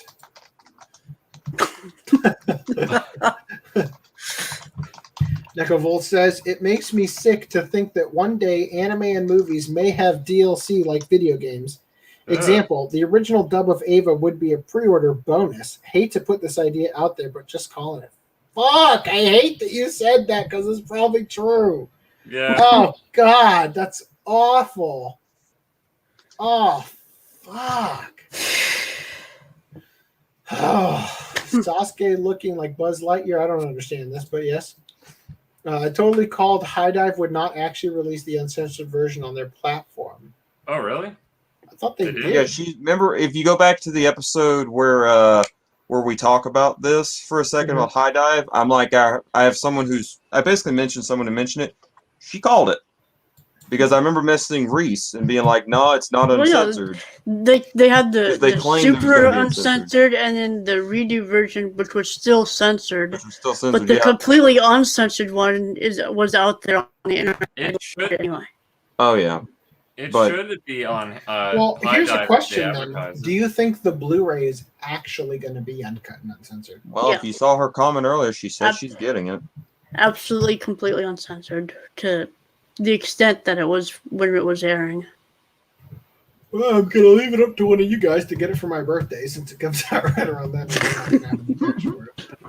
You know why I bought the Ava set? I looked at my PayPal balance and I'm like, oh, wow, I've got $200 in here from Stealth Weed that I'm not factoring into my budget because it's in my PayPal. But the thing is, I couldn't check out with PayPal. It kept giving me an error. Because of your jank affiliate link? No. I don't know, maybe, but is I it don't think because so. So I had this stupid PayPal thing happen where I'm like, oh, it'll use my balance, and I assumed it would use the rest from my bank account. Like you have to select, you have to select that option. So I apparently so it needed exactly the amount in my balance. And the balance obviously wasn't covering the whole thing, so it was just like error refund. No, it says balance, and then it has your card next to it to cover any additional. Yeah. But the thing is, my balance is over what I need. Assuming the shipping and tax is free. What are you talking about? I see the Buzz Lightyear chin as well. Can't unsee it. What are you talking about? Buzz Lightyear has like the swirl. The little swirly chin. Just a big ass chin. What are they talking about? Talking about Sasuke. The Naruto. I found out, by the way. Anyway. It's 101. I found out through Wikipedia. Oh, cool. Gotta see, gotta know. Kakashi Sensei's true face. Oh wow. Okay, fair enough. So you were right about that. So maybe it's not even. Maybe it's not even from that episode. The someone's a true fan. So Japan creates a gaming chopstick holder because gaming doesn't always stop when it's time to eat. So that's old news. I swear to God, I've seen this thing before. It probably is old news, but it's news to the podcast. Anyway, moving on. Demon Slayer anime restaurant coming to Universal Studios with Hashira meals and life-sized figures. Now, friends, I know we've shown life-sized figures before, but fuck, you ain't ever seen them like this. Oh my! Are you prepared? What is the it? Scariest goddamn shit you've ever seen? What the hell is going on with his thumb? Is it double jointed? It's conjoined to his index finger. I don't know what's happening. Clumped together. It's too far down. No, it's not. It's just a body horror at this point. It's this little fleshlight hole that he's made with that, like. Yeah, you know, when the sex dolls are indistinguishable from humans, I think I'm going to stay away from Japan's version. Let's be real. I'm not going to get one in general, but still. We ran out of the real fleshlight part of the sex doll, so we just replaced it with the Hashira hands. Oh my god! Is that going in the thumbnail? What? That. How can I make that the thumbnail? It takes up the full screen. No, you just put the hand. You can't hand. even see the guy's thumbnail. What are you talking about? Oh, dude, go back up. Oh, someone has to turn that into an Arthur meme. Oh, someone has to. FDM, do you want any pictures of my Tango for the thumbnail? Absolutely. Yeah, he asked for a green screen. A green screen. Yeah, like put it against a surface that's all like the same color. Then I can key it out easier. How come the only picture is the Tomioka guy and not? I want to see the Nezuko life size. What about the what's her name with the green and pink hair? What's her name? You know, the one with the one that's like the butterfly girl? The one with the big titties. Yeah, it's a travesty. So Japan developed a self-screening urine test for depression and other mental illnesses. His urine is depressed, everyone. Yeah, I like how this picture just, depressed Asian guy on stock photo search. So basically the way it works is the way that your pee stream tilts. The you have to the more depressed you are. You have to send in the urine sample, and then it sends you an alert on an app on your phone days later that tells you not if you have mental illness, but it gauges your potential for developing one. And I think that a big factor of wanting to know if you have mental illness is an indicator that you probably have mental illness. Oh my god. Anyway, moving on. I can't get a good shot of this thing. You know what? There are photos of that. Yeah, there's stock photos. Yeah, already. Stock photos. So, OnlyFans reversed this decision. OnlyFans reverses their decision on the adult sexual content ban. Now, I need to remember not to scroll down too far. I was about to say, don't show that girl's ass crack. It's pretty awful. So after a wave of backlash for banning the one thing they were famous for, OnlyFans has reversed their decision on banning adult sexual content. While this should be a relief to the sex workers who are about to lose a massive source of income, the reactions have been mixed, and the reasons behind the initial ban have come under suspicion. So I'm just curious, how much do you think these women are making? Not enough. I saw a YouTube short or whatever about H3H3's podcast where the Twitch streamer Amaranth revealed that she's making like $1.1 million per month. Wow. Yeah. And? So just saying, it's more than you might think. So all of a sudden, OnlyFans saying, by the way, better start posting pictures of your lattes because those butthole pics ain't gonna fly anymore, right? So OnlyFans sent out a tweet to confirm their change of heart. I have to be so careful. I sent a picture to the chat. See if you can use that one. So their tweet said, "Thank you to everyone for making your voices heard. We have secured assurances necessary to support our diverse creator community and have suspended the planned October 1 policy change. OnlyFans stands for inclusion, and we will continue to provide a home for all creators." They're acting as if it was the minority that was being targeted when it was literally the majority. Yeah. Which, by the way, would mean that it's not very diverse if it's all sex workers. So they said OnlyFans stands for inclusion, and we will continue to provide a home for all creators. And official communication to creators will be emailed shortly. The responses were mixed, with some pointing out the wording that OnlyFans has, quote, suspended the planned October 1 policy change and not canceled it entirely. Oh. So this whore said, give sex workers 100% payout percentage for a month for every hour you cause them irredeemable stress and strife since the moment you said you were cutting out all explicit content on your platform and start tweeting out adult models on your Twitter feed regularly from now until forever. This other whore said, how are they gonna have money to support their website if everyone gets 100% payout? Something about the special way you gaslight and manipulate us is starting to make me feel like this account is run by one of my ex-boyfriends. And then this other person said, on that note, subscribe to my OnlyFans. And Reese, I'm going to ask you to unclick the screen share for a second while I just scroll past that. You may think. So diverse, suspended. It went from we don't have the means to suddenly we do. Was it the drop in revenue and negative PR?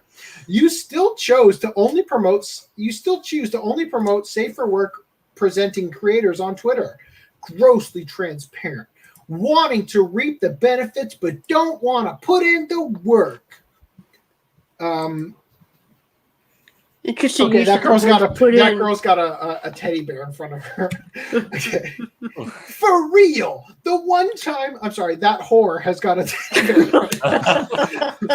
For real. The one time they choose to acknowledge us is after they kick us off the platform and realize how deeply poor of a mistake it was to do so. Which, by the way, suspending doesn't mean never. That just means later they're gonna implement this crap, right? It'll happen. It's not strong enough language to suggest that it's not gonna, like. It's funny though because they allegedly did all this because of the investors and all that crap, MasterCard, whatever.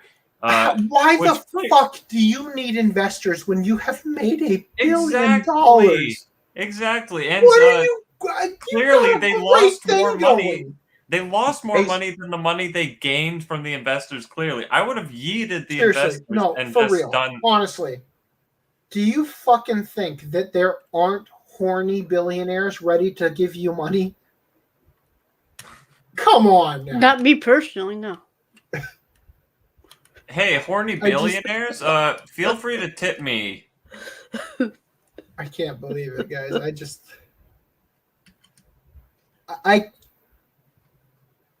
Look, we've talked a lot. We've talked a lot about companies doing really stupid things, and you're just like, I can't believe they're still in business, right? Like the woke thing is one thing, but there is no goddamn way that they sat down and said, well, 98% of our platform is porn. Some of our whores are making $1.1 million a month. We're taking 20% of that, which is pretty fucking good for us. But I feel like we could do better if we got rid of those 98% of creators bringing in all of our money. Nobody fucking says that. I don't understand how this has ever been a thing. It just doesn't make any goddamn sense. I mean, the only pressure that I understand is government pressure that says, look, we know that 50 or whatever percent of the whores on your site have a gun to their head behind the camera because they're actually sex trafficked victims. I get that. That's probably a pretty damn good incentive to have to try to do something. But all you got to do is fucking, set up a system to do what Pornhub was doing, the verification, right?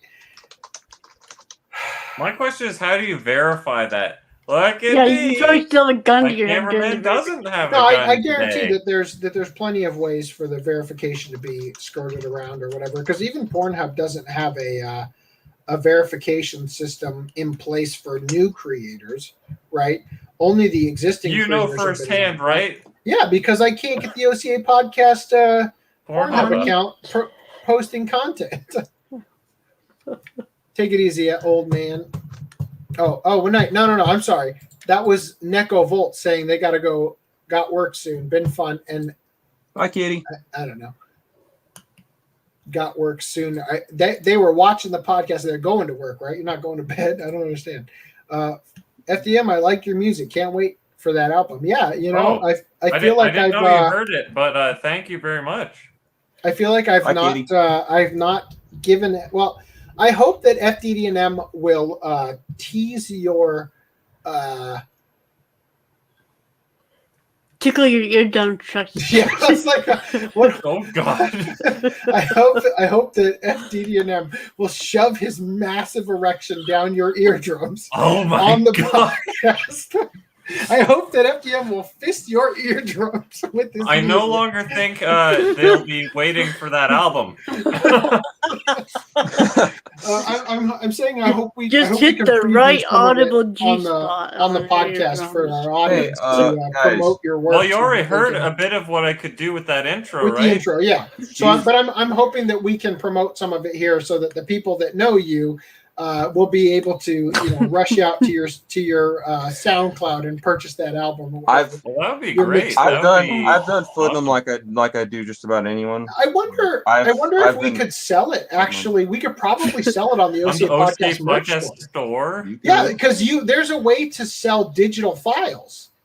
Oh, and I could give you 100% of the. Hey, would you like to buy my irrelevant? By irrelevant, I mean not to the site. My irrelevant album that's completely unrelated on this anime. It's because one of the songs is literally just the intro song. OCA podcast OP. The OCA podcast intro exclusively on Melodies. The intro remix is just a clip out of the one song. just in the corner, it's just Reese with a gun. We'll talk about this another time. But if I'm game to sell anything that is related to the host's work that they would like to do. If you don't have your own store set up and you want to put it up there, I'd be willing to make it. Because OnlyFans screwed me over. I need a new platform. Let's see. She mentioned something in a message a second ago. Fucking Foodnum gave me his damn internet. I thought you were gonna say gave me AIDS, but that's fine. Same thing. Close enough. Yeah, agent. Check your blocked messages. See if there's any of hers been blocked. What? She says that there was a message earlier that she wrote about the mood ring thing. Oh, what? On the stream? Yeah, and she said that no one ever saw it, and she kind of figured we'd lose it on it. I don't know what the hell she's talking about. Well, I might have just missed it.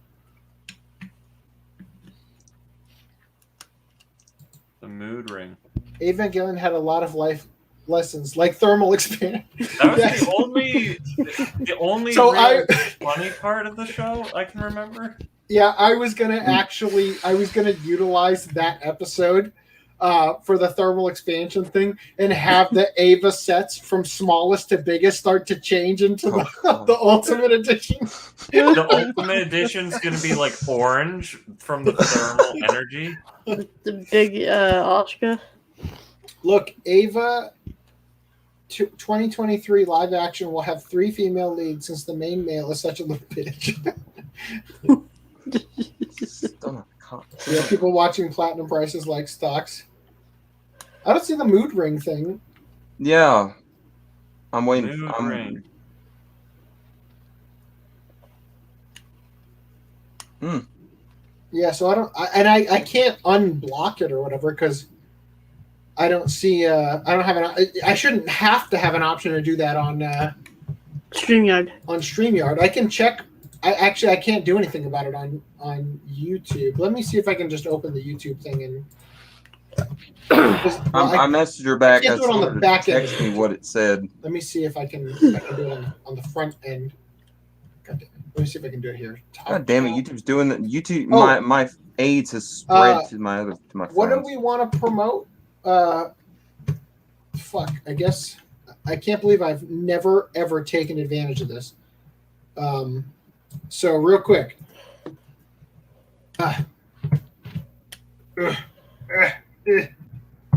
James South getting a big screenshot. Pin message. There we go. Message pin. Okay, so I don't see it pinned, apparently. I don't know what that's about. Maybe it'll just stay there from now on. There we go. Now it's there. Does that show up on StreamYard, by the way? Yeah. Pinned? Oh, but it's not pinned. Oh. I pinned it on YouTube, so now it'll stay at the top of the chat. A little thing for the Patreon, which by the way solves the issue. Behind the scene, we were discussing about maybe we should change how the description is ordered so that the Patreon is more accessible. If we just do this next time, it'll be right there. The pinned message. Anyway, I've got the message here. Wait a minute. Ooh, sorry. Oh, Well, no, I'm she's trying to realizing summarize it up. it looks a little different. Oh, okay. No, I guess I just didn't see that one before. Yeah, okay. I just didn't see it before this one. I saw it on YouTube versus StreamYard, and I thought that this wasn't here because it was a Photoshop of what? The Buzz Lightyear thing. Yeah. Okay. Anyway, so I don't see it on the YouTube end. I've got it set to live chat. I don't see it. I'm not seeing no big 200 character thing about. She here's basically what it said. She said, so like a mood ring for your dick. She said it sounds like an Adam and Eve commercial. Want to know what your guy's thinking? He can't hide his emotions now. Yeah, because the erection isn't news enough. Damn it, kitty. I mean, I guess your dong is a built-in mood ring. So regarding the 200, wait a minute. I guess I would have gotten cucked by YouTube, wouldn't it? Yeah. So regarding the 200 characters, where you're like 200 exactly, I will say this right regarding the comment. Yes. Well, the only way you got 200 is you misspelled Gabe. You're missing the V. So Nice. It's actually supposed to be 201. Well, there's also do not. So is you one still word. screwed up. And do not is missing the space. So you is Standard. missing an H. So I guess what you're saying is you had to adjust it to be 200 characters because what you wanted to say was more than that, which is probably why later on you said 200 is not enough. Okay, I get you. All right. Yeah, fuck, 200 is too little. Yeah, Fair those enough. 200-year-olds are still too young for you. Just kidding. Taking that out of context. Anyway, Jesus all right. Christ. So back to OnlyFans. So good work on trying to ruin creators' lives and your own business at the same time. Real big smarts at the top, says Mike Drucker. And Ricky Starks, both of these people are verified, by the way, says, only kidding. These are some white knights looking for some of that whores. Suspended, not canceled. Right place. Sex workers. This is, again, another white knight. Actually, this is a black knight, technically. The guy's clearly black. Suspended, not canceled. Sex workers proceed as planned, as we should have multiple streams of income. They have been trying to onboard celebrities and other people to backfill us, and someone has realized logistically it's a nightmare and they will lose money.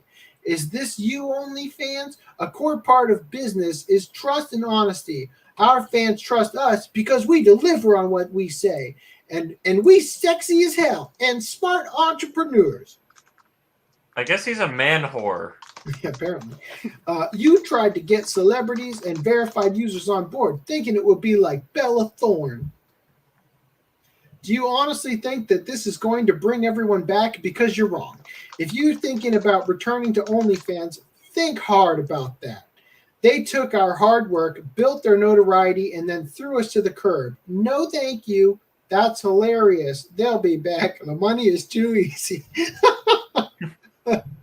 So the reason OnlyFans decided to take a leaf out of Tumblr's book isn't quite clear anymore, even after they found the means to keep the adult content that earned them billions.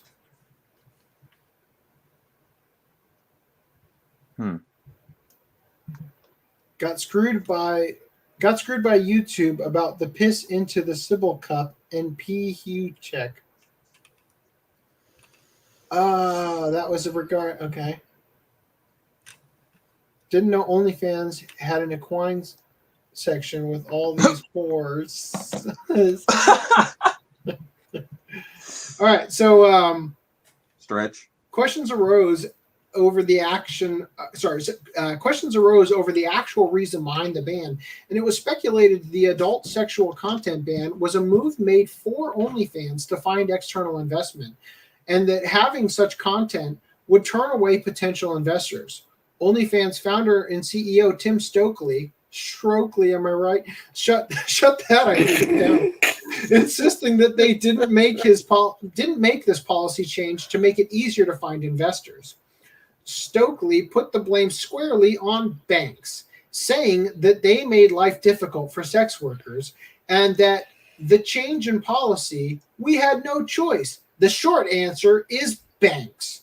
Tim Stokely mentioned J.P. Morgan, the Bank of New York Mellon, actually, I think it is, and Britain's Metro Bank, started by fucking Alexander Hamilton, if you didn't know.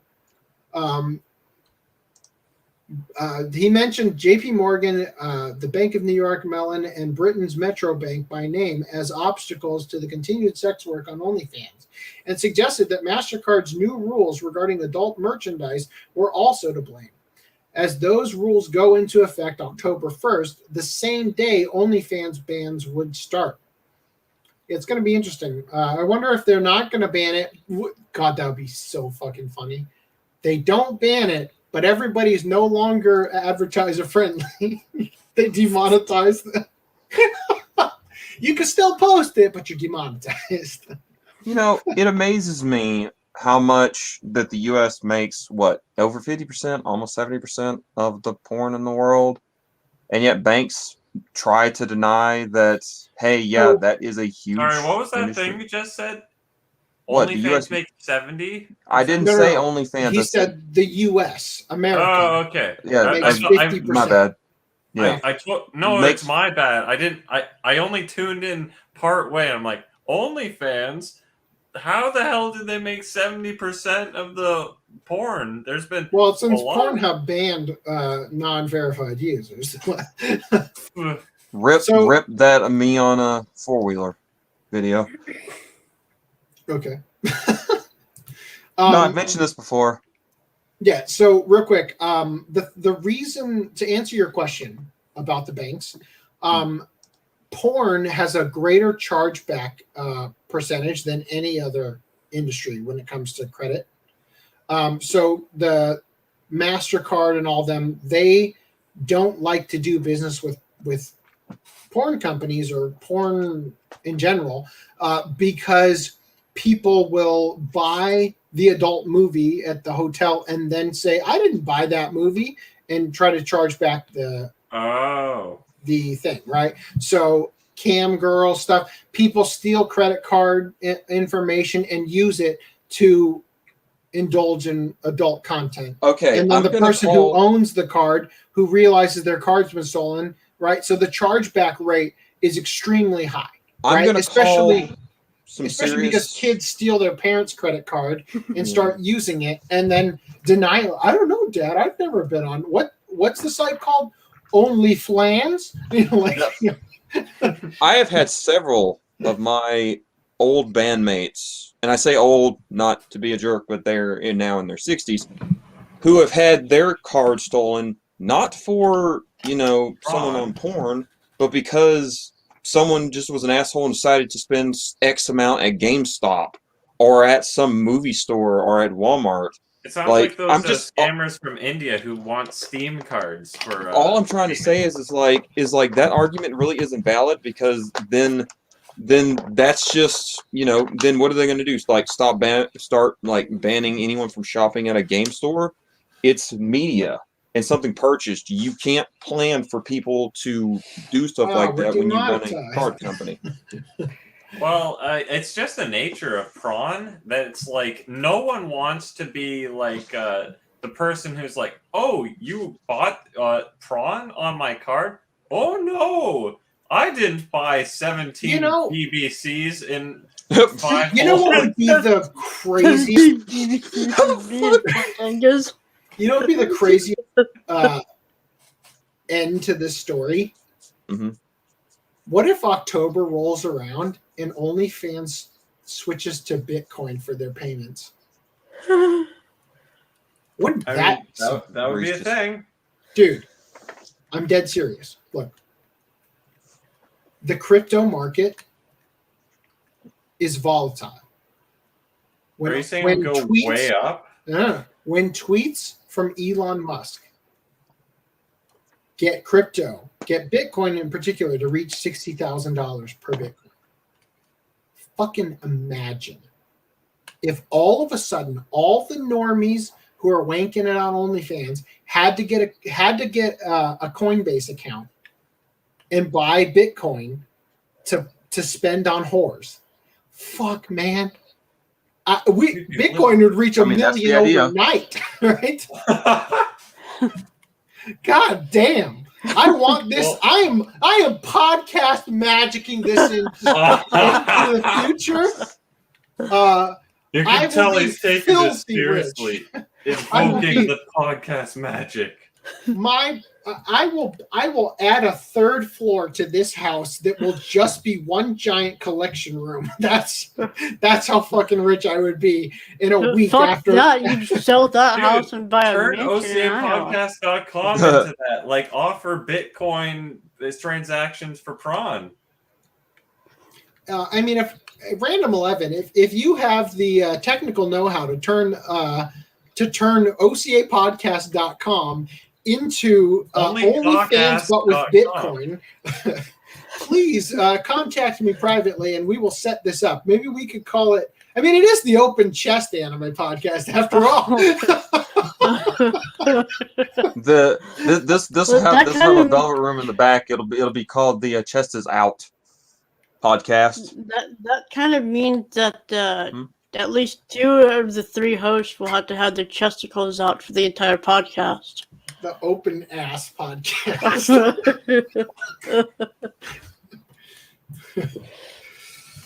Fuck. All right. So where was I? Moving on.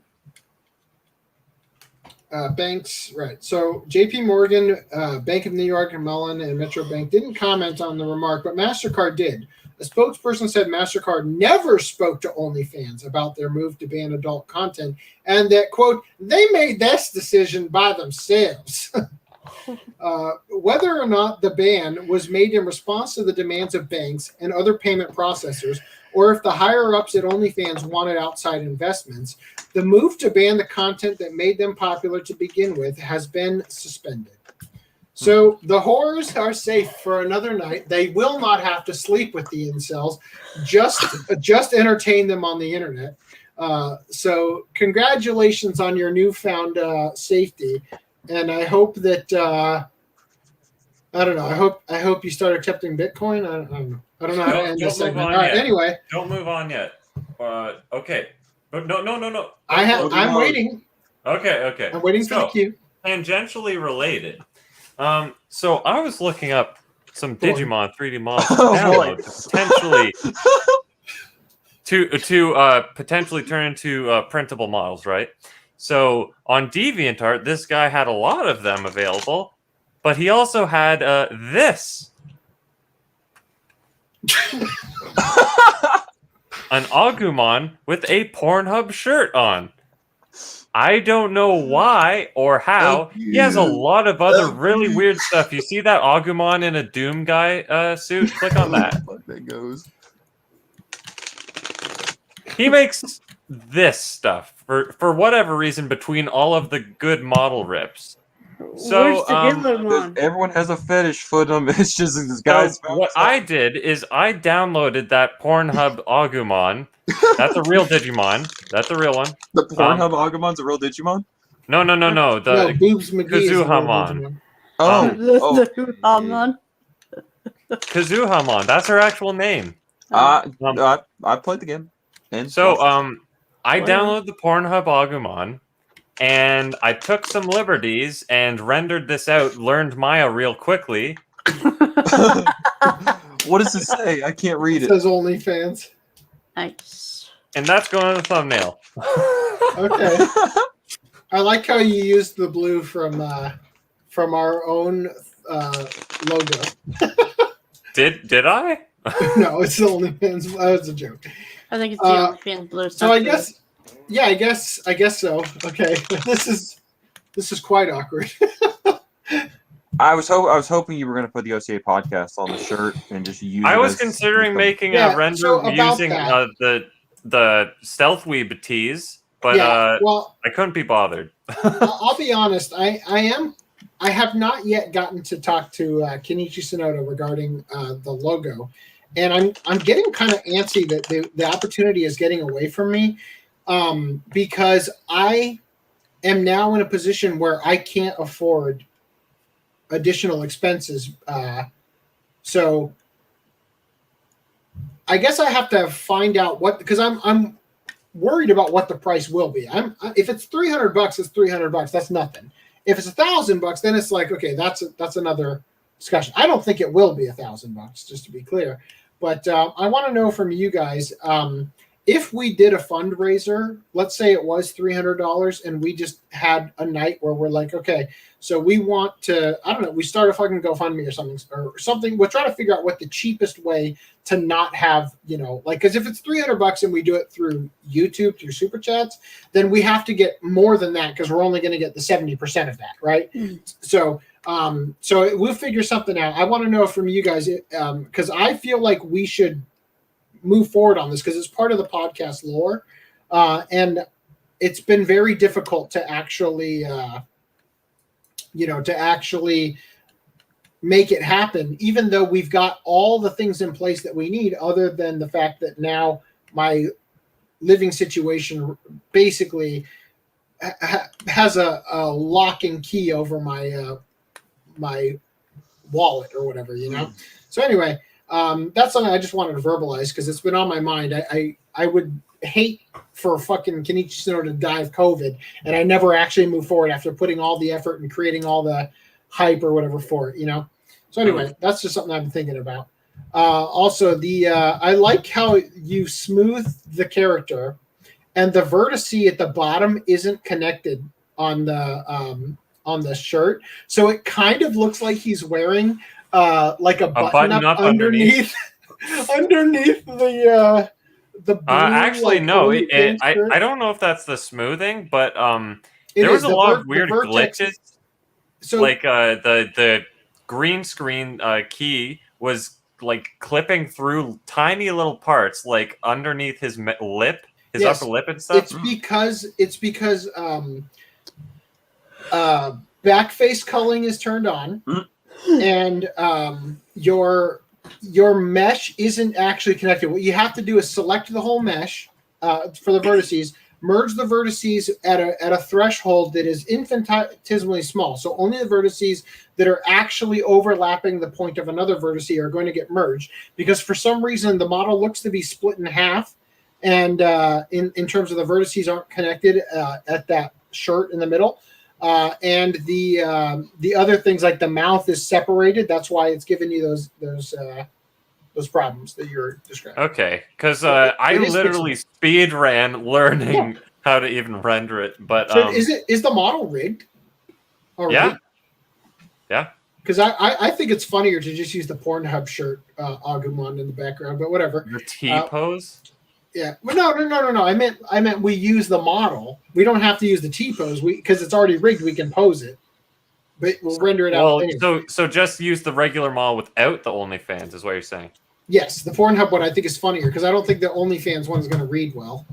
But anyway, that's fine. We can use whatever. Whatever. Moving on. Download it while you're there. The fact that we have not actually moved forward on almost any of the thumbnails for the last 20 podcasts it proves that this ain't going to happen. But speaking of the thumbnail, I wanted to cover this article just because I wanted this image to be included in the lore of this thumbnail. Satan Goat. I'm sorry. I gotta be up in 3.5 hours. I gotta tap out. I'm actually gonna speed run us through a couple things here, and then also have a good rest of the night, you guys. I'll see you next time. Later, buddy. See ya, Magic 8-Ball. Yep, Nipple Fiend number 1. So I think I'm actually not gonna read this. The premise of it says illegal amounts of overtime are going on at 73% of Japanese companies in government inspection, and believe it or not, that's actually good news in a way. So the good news is that this was an inspection of places where overtime abuse was reported. Therefore, 37% is actually remarkably low for Japanese companies, because if you were to take all the ones that weren't reporting abuse, then the number would probably be 3.7%, right? I don't know. But the problem is, what if it's already 100% of Japanese companies being reported because they're all like this, and only 37% are actually doing the illegal amount? I don't know. Anyway, moving on. Japan court sentences head of Yakuza crime syndicate to death. I think I'm going to save a good deal of these for Reese. Although I will say we are getting further and further behind on our backlog. On our backlog, yeah. So I would like to share this one just to kind of get out there because it's an informative one rather than this could be funny if we were in the mood. I just thought this was interesting. It says here, why a Nagasaki graveyard is one of the best places in Japan to find a seat. So what? Are those graves the seats? Well, it's kind of interesting. It's something I didn't really know about Japan. I mean, I'd heard about it before, but I didn't really. It's just one of those interesting things that kind of I thought was interesting. I'll share it with you guys. So, when your feet are killing you, rest in peace at the cemetery. So, particularly for people coming to Japan from other countries, one common gripe is the severe lack of outdoor seating, such as benches. However, there is one place where such seating is surprisingly ample: Nagasaki cemeteries. Taking a stroll through any graveyard in Nagasaki Prefecture, you're likely to find a lot of benches, stools, and tables scattered among the monuments marking family graves. However, before those of you in other parts of Japan start packing a picnic basket and polishing a talisman, bear in mind that this is a feature unique to Nagasaki only. Nagasaki is a historically unique part of Japan. While the country remained closed off for centuries under the rule of the Tokugawa shogunate, Nagasaki was an exception in which trade between foreign countries was tolerated. As a result, it was exposed to cultural influences not seen elsewhere. So, Japanese cassella cake, which was imported from Europe, originated in Nagasaki.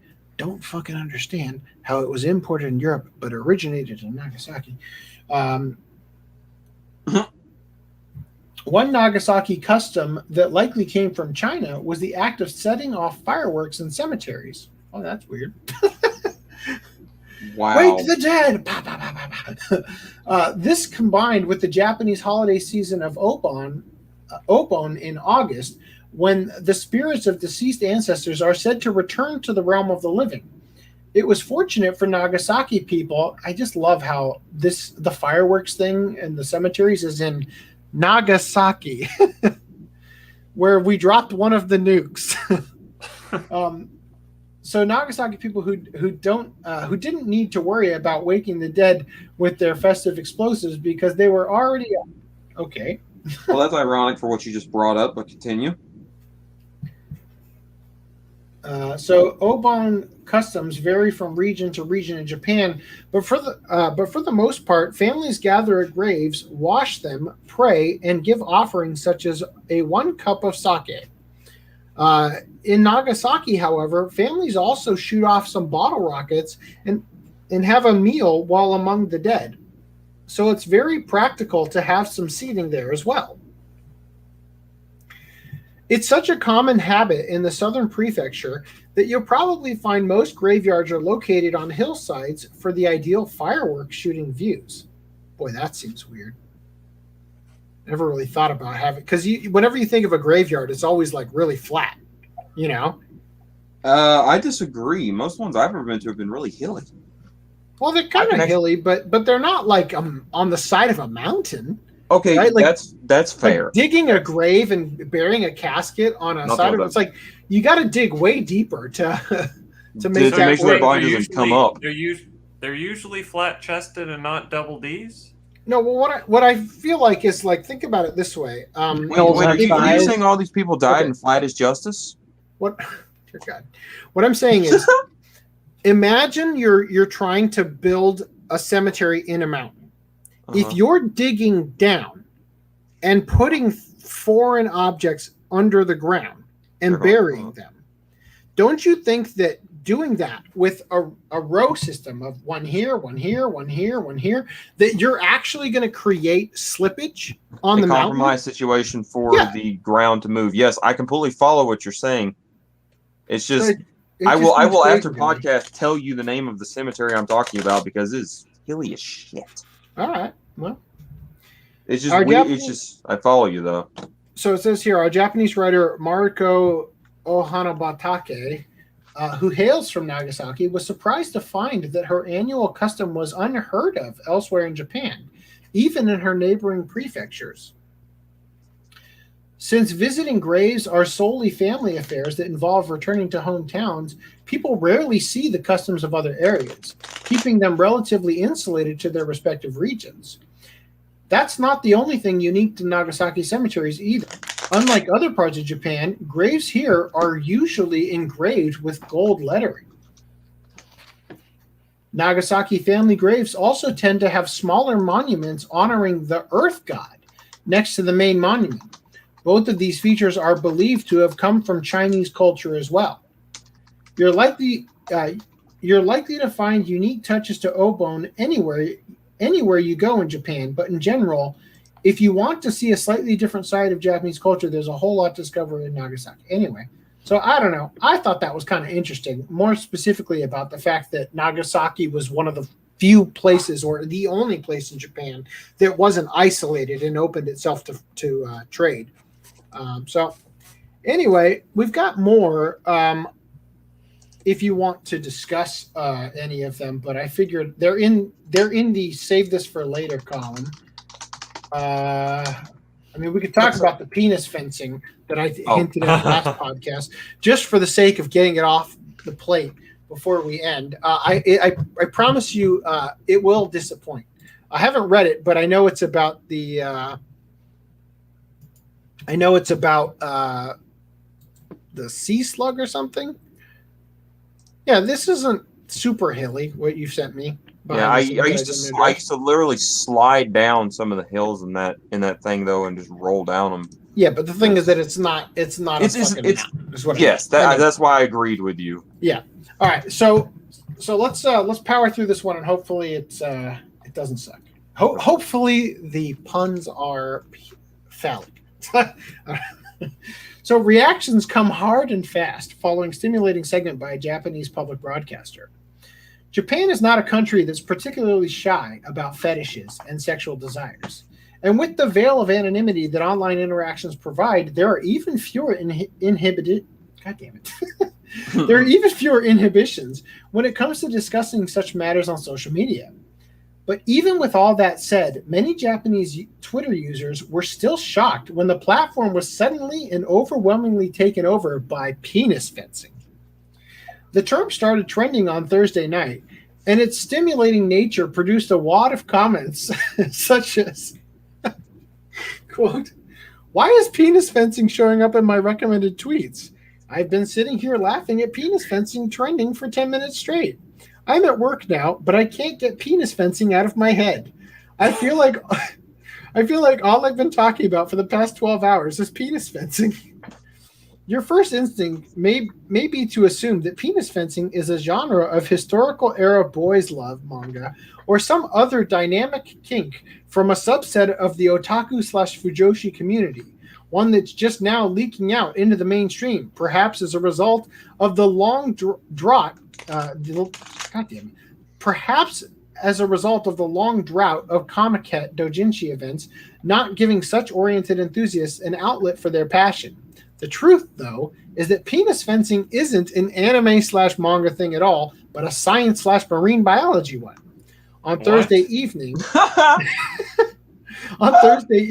Japanese public broadcaster NHK aired the latest installment of its annual documentary series, Hentoko Dobutsu Academy, or Unusual Animal Academy. For one segment, the in-studio panel turned their attention to flatworms and learned that certain species' mating habits include a practice called penis fencing. This is also how it works in prison. At one point, you might have finally stopped giggling at the term penis fencing. I'm sorry, at this point, you might have finally stopped giggling at the term penis fencing. Please feel free to now commence giggling at the fact that one species of flatworm that penis fences is named Pseudobicerus Hancock anus. What? I wish Reese was here for this. Hancock anus. All right, man. All right, old man. Take it easy.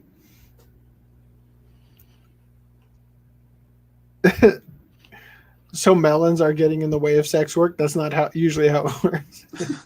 That's good. All right, so the name might have you imagining that male flatworms compete for mates by battering their dongs into each other, with whoever's member survives the ordeal in working order going on to mate with the female. The truth, though, I've heard of beating off your opponents, but that isn't what I had in mind. The truth, though, is even more shocking. Penis fencing flatworms are hermaphroditic, having both male and female reproductive organs. When they penis fence, they're trying to impregnate each other while avoiding getting impregnated themselves. The duel ends with the victor injecting its sperm into the loser's body. Yes, injecting. Apparently, any opening they can find or create with their penis will do. And as long as the sperm gets inside the loser's body, it can find its own way to the loser's ovaries. I like how they frame it as the loser. It's Yeah. like in real life, it would be like, you lost, you got raped. Like, I think we should stop calling rape victims and call them the rape losers. oh God, dude, there are so many things I want to put on the podcast store as merch. Everyone, dude, mating season comes around. A bunch of them jump into a room. They're like, "All right, dick fight on guys." There's so many things I want to put on the podcast website as merch, but I am convinced that my fulfillment center is going to look at rape. Then the definition from Detroit Metal City, I'll call it Devil May Cry because it's got the same initials. The rape one we wanted to do, and they're gonna say, ban this guy. He can't have an account, because they're not gonna get the inside jokes, and we're gonna just lose all of our products. So, incidentally, both the Pseudobiceros Hancock anus and Pseudobiceros bedfordi, pictured below, are equipped with 2 penises, making them the Miyamoto Musashis of dick fighting. Dual wielding. Oh dear, are these the peenie? Peni? They look like vampires. My dual peni are going to. I don't know. Actually, they won't suck your blood. They'll inject. They'll suck your dick. Is that called dickception when you suck it with your dick? Oh god. Hey, thank you. Transformers needs to have their Transformers dickception. This Dicksepticons. Transformers, my dick in your eye. Oh god. You got your robot in my eyes. Oh, to the one viewer, God bless you. I'm sure you fell asleep hours ago.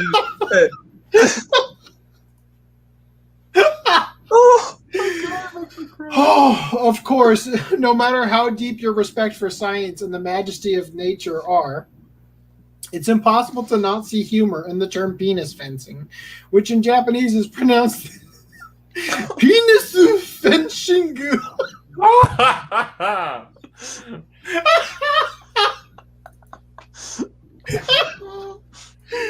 Oh god. Being bandied about, it is impossible to not see the humor in the term penis fencing being bandied about by Japan's most respected television station. And Japanese Twitter users continued pleasuring themselves with jokes long after the broadcast ended. Flatworms are so boys love. I get the feeling that now that the term is out there, we're going to see some unique things online. Penis fencing is definitely going to become a hentai manga term after this. Oh. I would totally watch penis fencing as an Olympic event. I was watching the program with my son, and he asked me, "So, Dad, did you stab Mom with something?" All I could say was, Yes, that's right. She just lost our fight, and now we have you. Scientists aren't exactly sure why penis fencing is how flatworms get it on. One theory is that since bearing the fertilized eggs is a physical burden, it's something they want to avoid, while others think it might be a natural selection. What if they are like fencing and he, like, let's say that this is him rearing back and he's going to launch forward and he misses and accidentally injects himself. Oh my god, he fucked himself. Self-cessed. Yeah. Hey, look, wouldn't incest work better in that sentence? Solo hermaphrodite tag. Self-cess tag. Penis fencing gone sexual.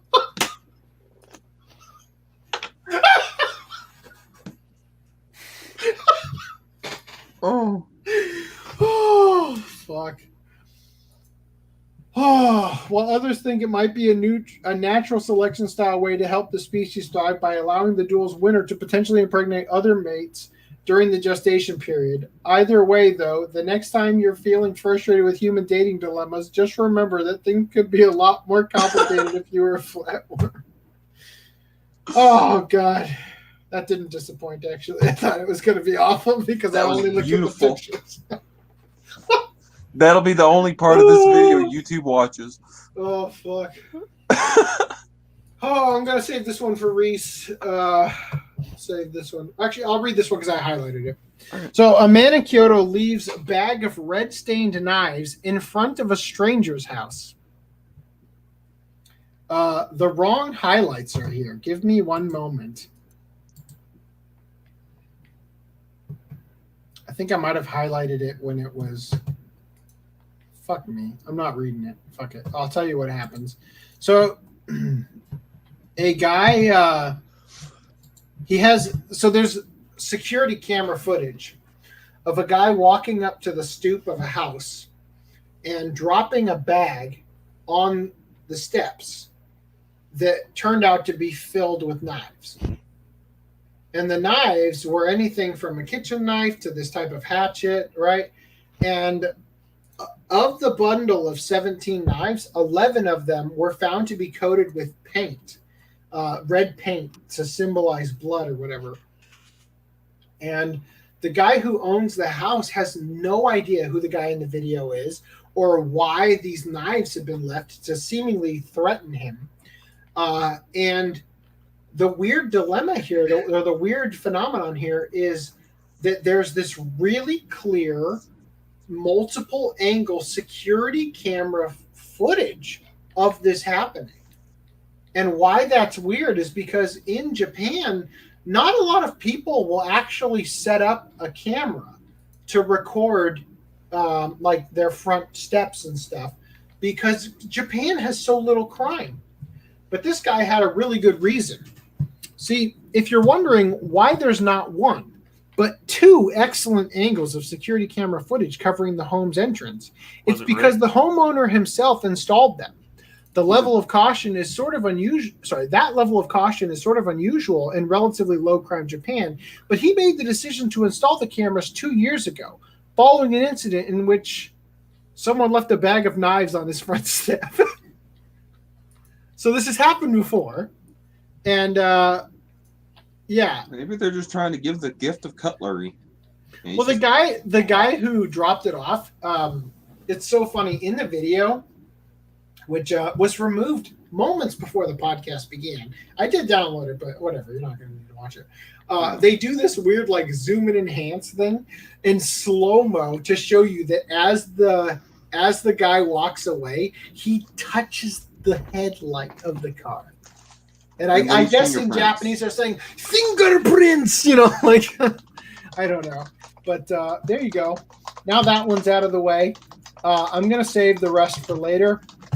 Do you guys want to chat about anything else?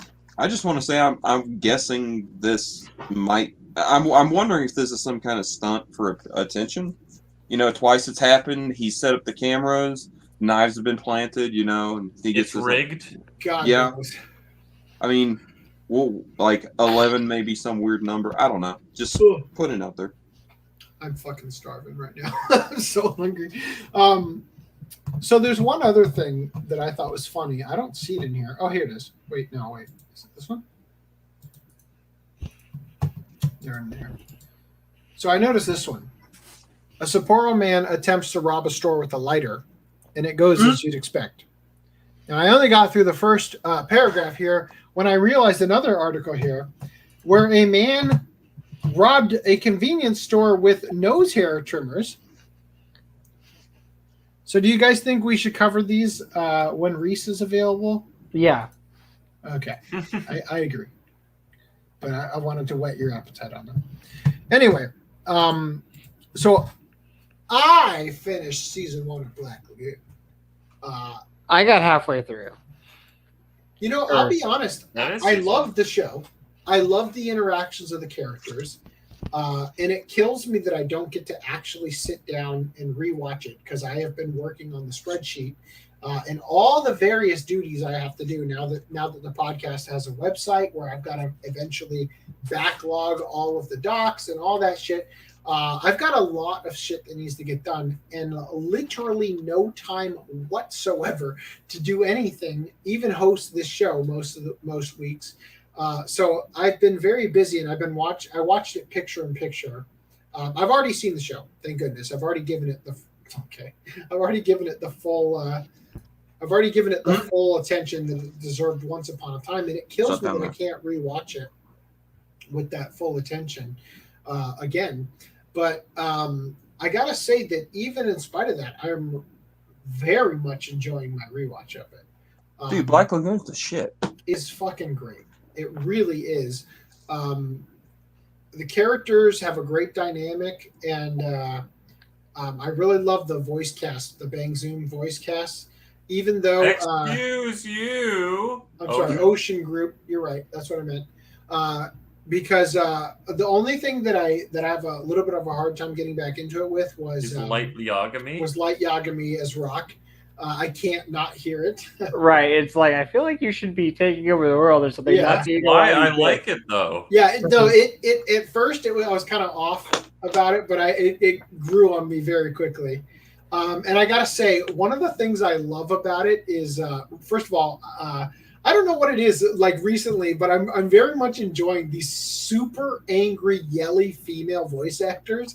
Like I was just talking about. This is what I was saying when we watched Master Mosquito. It's like, dude, there's like 2 or 3 female character types you see in virtually every new anime that comes out. The grumpy tsundere that hates everything about the main character. The quiet dere one that is sweet.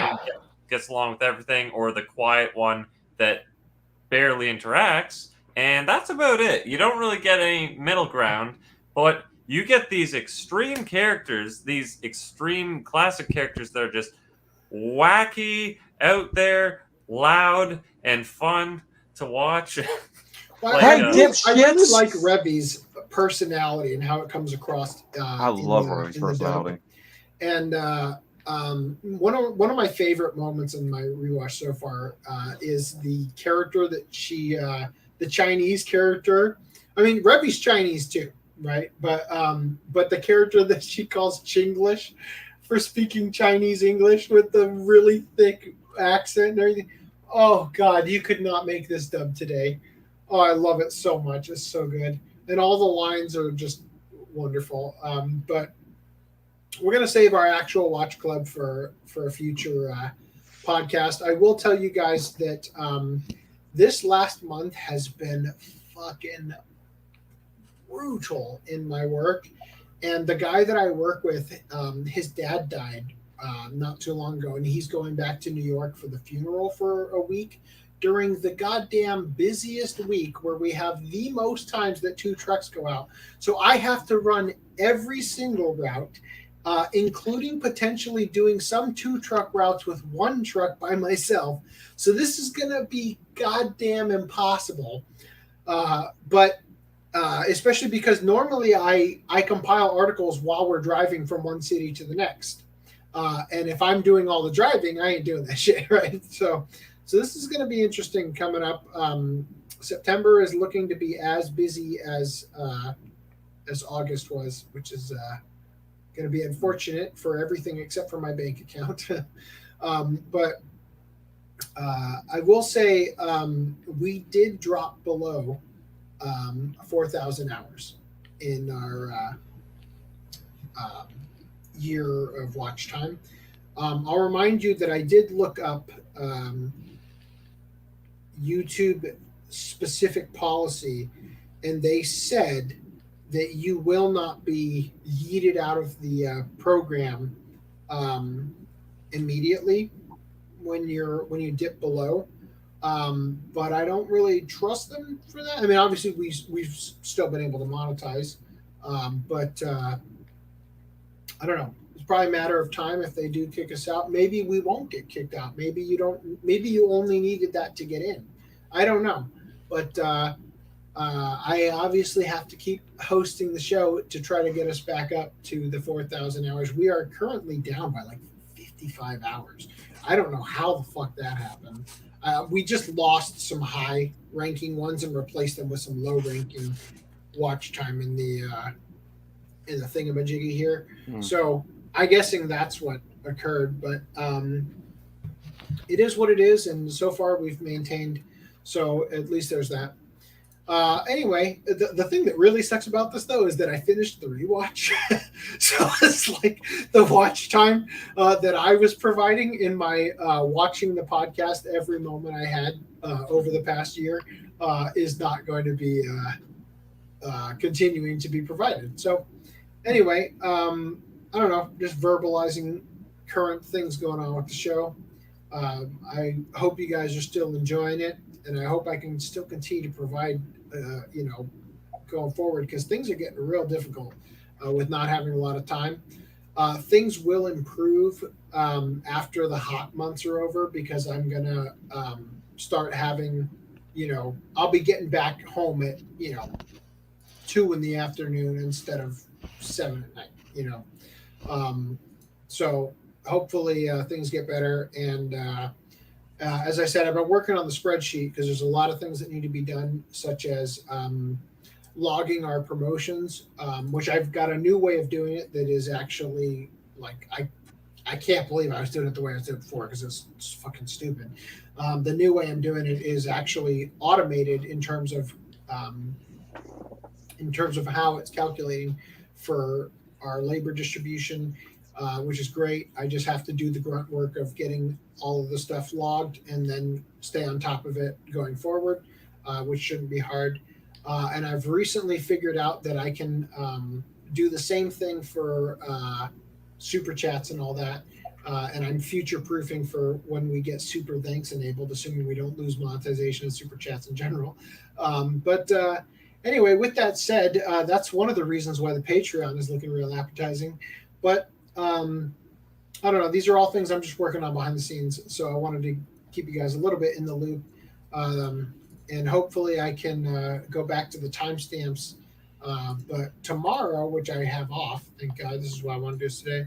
Hopefully we can work a little bit on that Ava clip, which will have some new footage appended to the end of it from tonight's podcast, I think.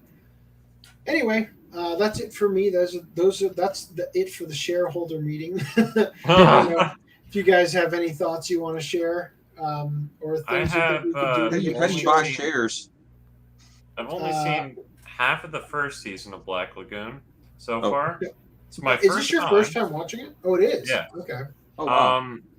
So I mean, granted, it didn't have my 100% attention, but the gist I got from it, the character interactions and all that, that's enjoyable. But I mean, in its current state, it's not it doesn't feel enough for me to really drive the show, because at the current point I'm at, I'm why do I care about literally anything that's happening? But I mean, my brother makes it sound like I don't know, things get bigger in scale and all this stuff later. But so what's the most recent thing you've seen in the show?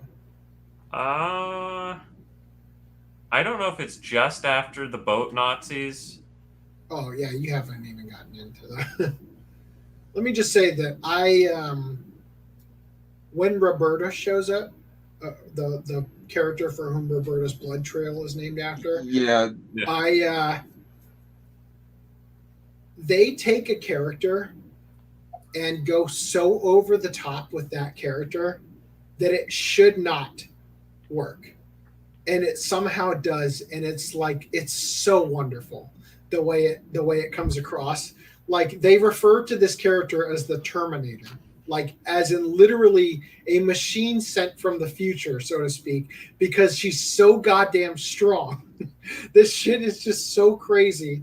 And it's like, I don't know. I legitimately, when she came back in, I thought, I don't remember disliking this character, but the way they're setting it up, I feel like this is like they're going to jump the shark.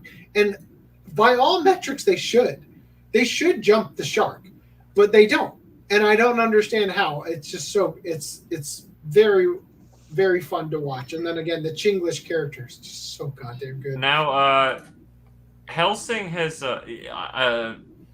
I don't want to say necessarily left a bitter taste in my mouth about these badass shows or anything. Like, there's only one moment explicitly that that Hellsing ruined completely for me was the intro when Revy. Oh, you just glitched out there for a second. When Revy, when she's like they're at the bar, she goes out there, and then you have Light Yagami going like, she's smiling or whatever, and I'm like, wow, yeah, I totally believe that. Actually, I didn't like that moment in general, just because you know how you're talking about in what was that other show again? Your Moongand? How the badass characters in Black Lagoon are badass because they're actually badass, but in here they do tactically disadvantageous moves or whatever that are just dumb. And that's exactly what that scene was, because she jumps out, then once she's fully landed and everything, then she shoots. And I'm like, what are you doing? Shoot behind the goddamn bar instantly. No. The difference. Okay, I agree with you there. But the difference in I'll tell you the difference is in Your Moongand, they would have the enemy shooting machine guns straight at them, and they would be returning fire while running, and the machine gun fire is just going like literally everywhere except for their center mass, like everywhere around them, and they're like just running straight at the enemy. God, that show fucking sucked. Oh my god. Shout out to the Talkers though. But you know what? I have a perfect comparison though for the Hellsing badassness versus Black Lagoon. What Black Lagoon does right is they don't have this cocky smile of I'm so badass or I'm crazy. I'm this wait for it. Wait. He's got some stuff to find out. Because there's a character that is made after Chow Yun-Fat's character in all of John Woo's movies, who is just goddamn unbelievable. He is exactly what you're describing, but it's kind of funny when you watch it instead of like. Let me put it this way: the show is self-aware. Okay. You guys froze on me, so I did. There's a character based on Choya. That's John Woo, the director John Woo. Not really. So he makes all the movies where they have like slow motion gunfights where the doves out of nowhere are flying around. Okay. Like that's a staple of his movies is that he films doves in slow motion when the characters are like pulling out their guns, and like there's actually a video game based on John Woo's movies where the character looks like Chow Yun-Fat, and when you go into like what's effectively the Max Payne slow motion mode, all of a sudden you're in the middle of a goddamn factory and doves start flying around. Right? So there's a character that's like. He's supposed to be like straight out. It's that character. And it's the most ridiculous bullshit. But the thing is that the difference between Hellsing and Black Lagoon in this regard is that Black Lagoon is like parodying it, right? They're self-aware with with this trope. Whereas in Hellsing, they're like, I am so fucking badass, and you got to take this seriously, you know. Whereas in Black Lagoon, they're just kind of having fun with it, you know. Okay, so to finish my comparison, you have Dutch on the ship. Mm-hmm. He ain't smiling the whole time. He's shooting people, killing people, and he's getting things done. That is more in alignment of what I call a badass than the guy who's cockily grinning at people, being like, check like out the my person gun. who just goes in there, gets it done. That's that. I'm cool with that. I can take these characters seriously. That is the biggest comparison I have with Hellsing. Have you seen Taken with Liam Neeson? No. Oh. I was going to ask you if you would consider that character. If you would, like, I feel like what you just described is that movie. Well, I was discussing this with my brother, and I'm like, more like what, John Wick or something? Sure, that's maybe another. I haven't seen John Wick, but maybe that's. I only saw my brother watching the intro of it briefly, and then I went to do something. Where the dog else. Takes a shit that they did in CGI. What? there's a CGI dog shit in that movie. For some reason, if I recall correctly, they filmed the dog taking a real shit, and they CG'd and over then it? they removed it in post and put in a shitty fake shit. Because somehow that was more like okay for audiences to see.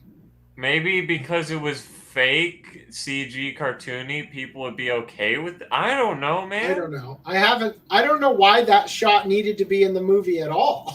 Like it would have been funnier if they CG'd the dog's face going, you know, like its eyes. They just had a close up on the dog. They need to deep the poop sound, you know, right there onto the dog.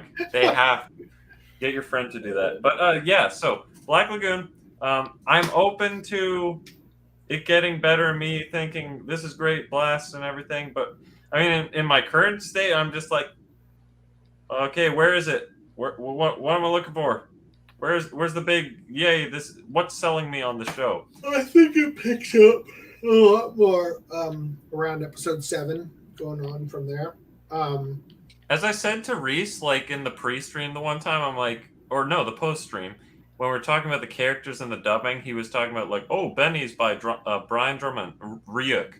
So I was like, oh, he's one of those characters that wears the Hawaiian shirt. For some reason, every single Hawaiian shirt character seems really chilled and laid back. So I'm like, yeah, I'm looking forward to this character. Yeah, Benny's hardly in it. I forgot he was even a character. Well, so far, he's just done really trivial behind the scenes technical whatever crap, and that's about it. Okay, so they handled that really well. Why did the you whole buy the shirt I black got for you? Because it looked like ass. Yeah. Like, no, I'm talking about the Nazi thing. Jewish. How it's like, I wish your people did not exist or whatever. Yeah. All right, and he's just like, and I hate you too type attitude. I'm like, perfect, beautiful. Did you say the feeling is mutual or something like? Yeah, exactly. You too, Nazi guy. Yeah. It's the same. I'm just saying that it was great that they did that instead of this whole, oh, they're oppressing my people or something. It's just like, yep, hate you. I'm whatever. You're a piece of garbage. But I thought that the thing I didn't like, I think this is the writing thing, unless they did adapt this for the dub, is the Jewish comment. It's like, oh, what does a cracker like you or whatever think about this? And he's like, well, I'm Jewish, so it runs in the family. I'm like, you could have easily just not had the Jewish thing, so it's just like, people well, I'm hate Jewish. him. So, fuck the Nazis is a family credo, is what he says. Yeah, something like that. Yeah, I thought, dude, you're literally just, if anything, you're saying, I'm doing it out of obligation, not because people naturally would just hate Nazis. You know, that would have been better if he wasn't Jewish or whatever. But, you know, whatever, that's fine. Otherwise, they handled it beautifully. I thought I was the one viewer because I've got the tab open over here when it's paused. Our one viewer is on Twitch. what are you doing on Twitch? I just poured my heart and soul out about our watch time. texted me saying, well, just got cucked. Yeah, so I think it's probably a good place for us to wrap things up. I would love to discuss Black Lagoon once we're a bit further in it, but God, I gotta tell you, it's so hard. Hey, Nipple Fiend number 2 is back. I hope that what I said finished at least part of it, because that could be bad out of context. I don't think. Maybe it was so cut off we didn't hear any of it. The other thing I want to briefly make a shout out to is I liked the black or white thing because I predicted it to a T what was happening.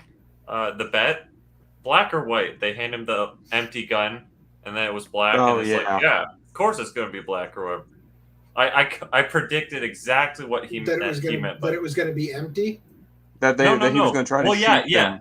That he was going to hand him an empty gun. That when he handed the gun, it's got to be empty because why would they hand him a gun that would make him vulnerable? And then when he said it's going to be black, of course, or whatever, it's like, well, Nazi guy just established he hated him, so it's got to be black. Oh, so did he pointed the gun at Dutch? Is that what it was? Yeah, that was the bet. Oh, I thought that was really funny. Yeah. And oh, that's funny. And I found it funnier because I predicted it. Yeah, I just want to say, it came through the prophecy. I think that like Dutch, honestly, is one of the absolute best things of this show. But he's so laid back. He's the strongest character. He's so everyone. Laid back that he kind of rescinds into the background of the show.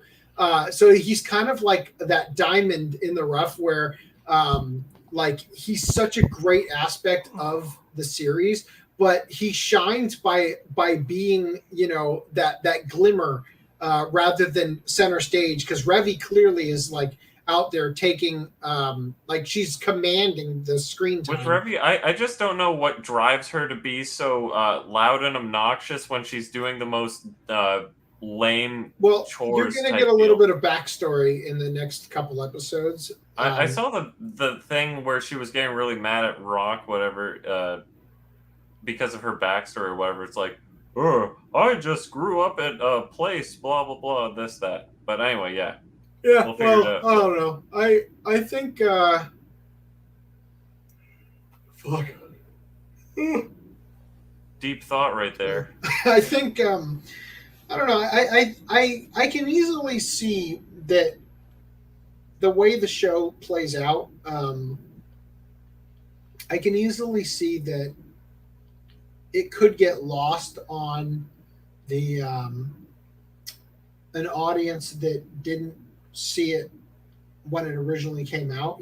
Like every once in a while I hear from people who have not touched Dragon Ball Z at all, and it's like I'd like to recommend it, but I kind of wonder if it'll actually be something that they'll like. You know what I mean?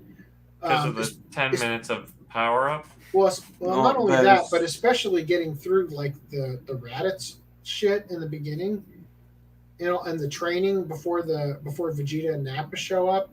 It's like there are some parts of Dragon Ball Z that are so goddamn good, but then there's the Garlic Jr. saga, or the Garlic Jr. saga, and shit like that. And it's just like, I feel like maybe Black Lagoon, seeing it in 2007 or whenever it came out, I wonder if, I don't know, the nostalgia for me hasn't worn off.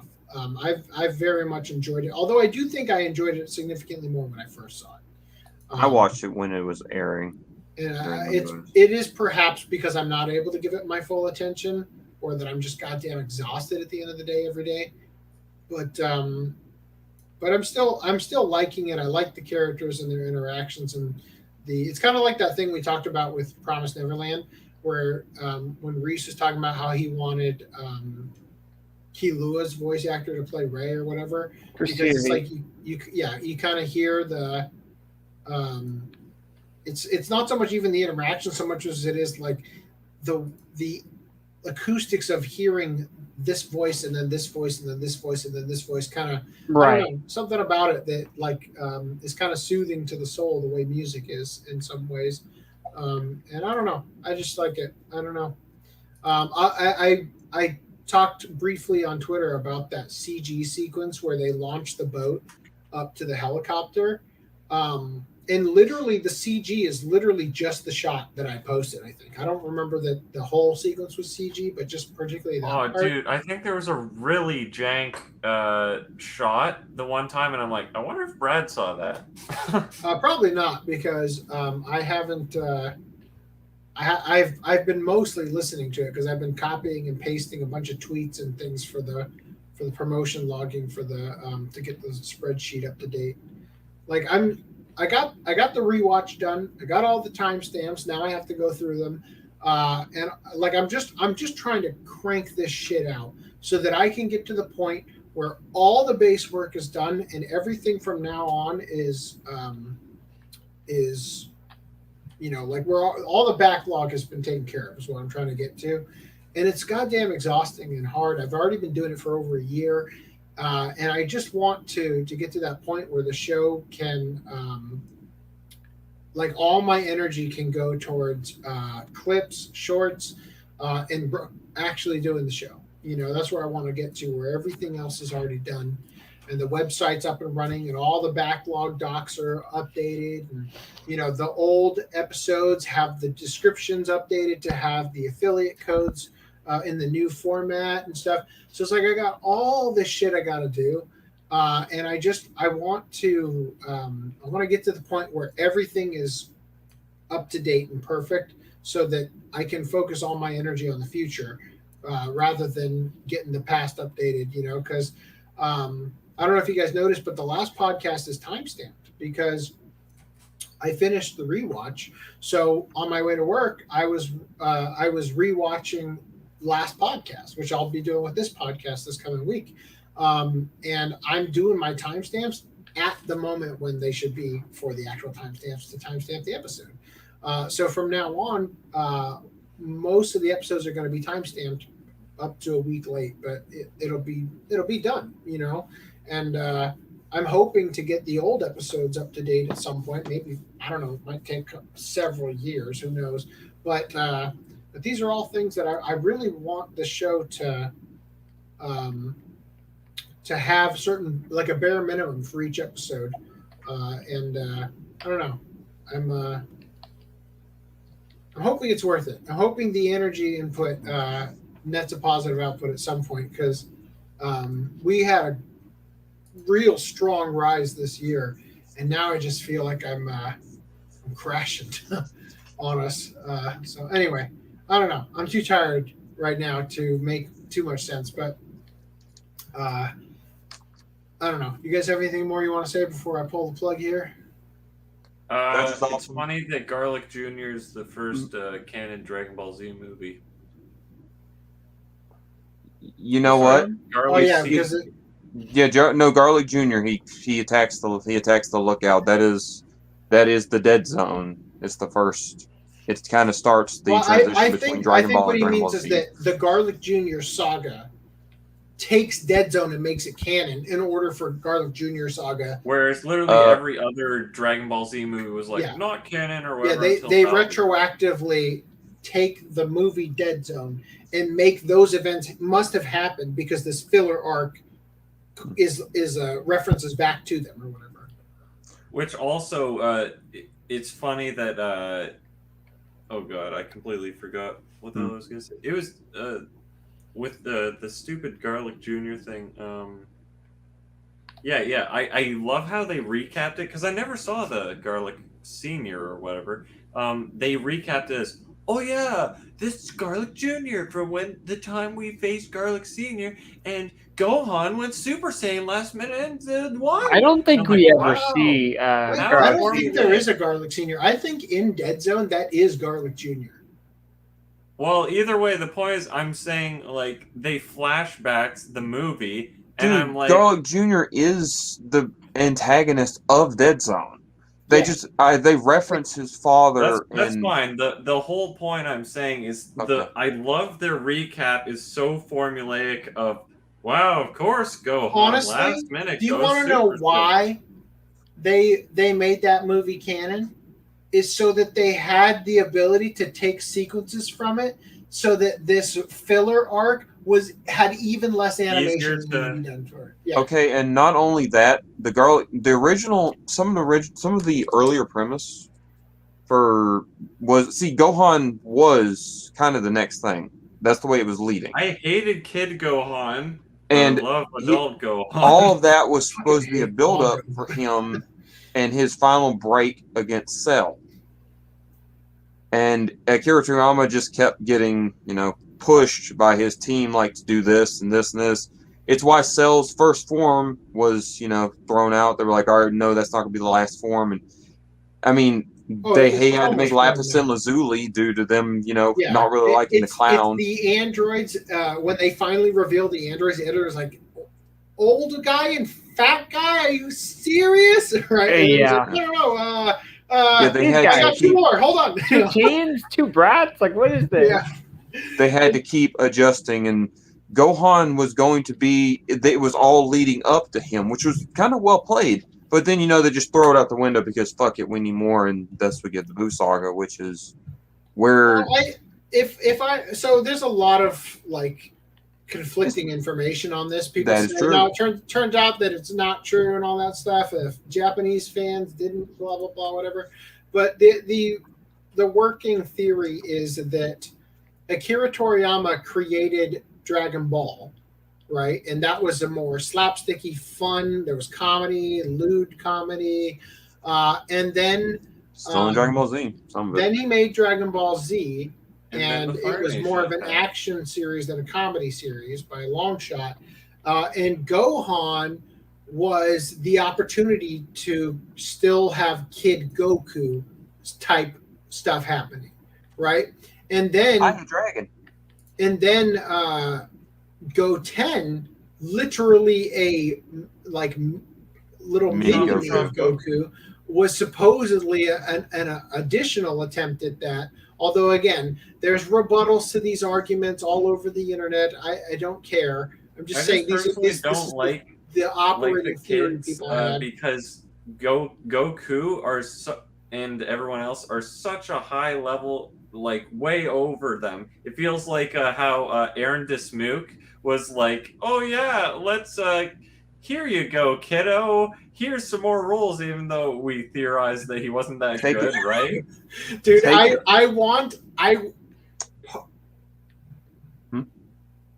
I wish I had timestamped all the times. I started doing it at a certain point. I started to realize, I should have been timestamping these. All the times we shat on Aaron Dismuke, because I want to make an OCA podcast clip or short titled OCA Podcast Hates Aaron Dismuke. Even though we don't, just because we shit on him so hard for so much of the early podcast. Almost as a joke. Oh, it's so good though. I talk about the fact it's like we used him for Full Metal Alchemist, but he wasn't he was okay as a kid, but he wasn't we hired him because he sounded like a kid, and then he started to grow up, and we just kind of felt bad, so we just kept telling him, yeah, you're a voice actor, you can just put him in something. That's exactly what I think of all these Goku children and stuff. You've got as children. But when Gohan grows up, he's great. You can believe that he's competent. And also, he's just really fun. That's why I love Season 7 more than the other seasons. Okay. You got to look at Dragon Ball like this. You've got to remember, Akira Toriyama can't remember shit. And 9 times out of 10, his fans will understand things he don't. He forgot Super Saiyan 2 existed during the Tournament of Power arc for a second. Yep. Watched all the shit. He forgets about Super Saiyan. Well, actually, let me back that train up. He kept getting the art changed between Super Saiyan 2 and Super Saiyan during one of the fights. I can literally show you the long-ass fight at one point. Then, during Dragon Ball Z, the reason Gotenks never goes Super Saiyan 2 is because he legitimately forgot it existed. It all slips his mind. He forgot Launch existed.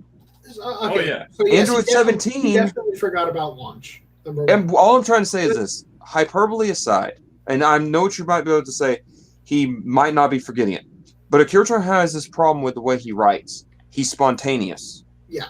And he tries to pull shit out his ass at the end to make it pull together.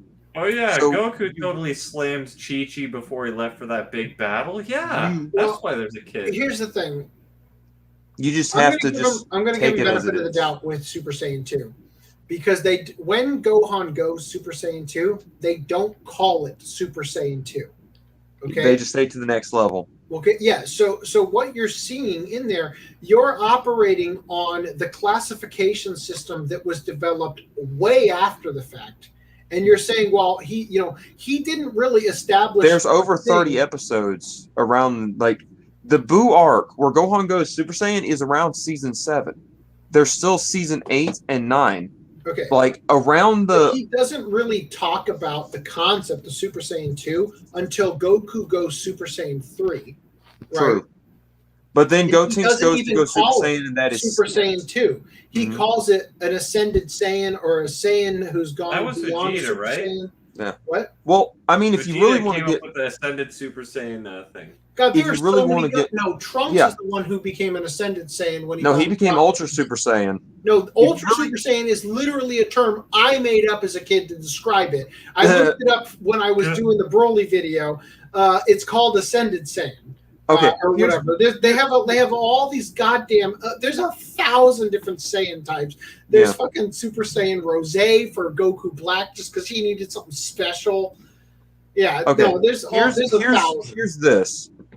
All of it is nothing to rack your brain over because it's never going to goddamn make sense. I have been in chats with people and hour-long discussions, hours long, about this shit. Basically, look at it like this. We'll never understand it until Akira Toriyama makes something. Okay. Ouch. And then he's like, but then he made pretty much a statement at one point to the effect of it's all canon. So he just literally, we're wasting our time, is the last thing I said, I trying to can't figure wait- it out. I can't wait till the Hollywood sequel to Dragon Ball Evolution when Goku goes SSJW.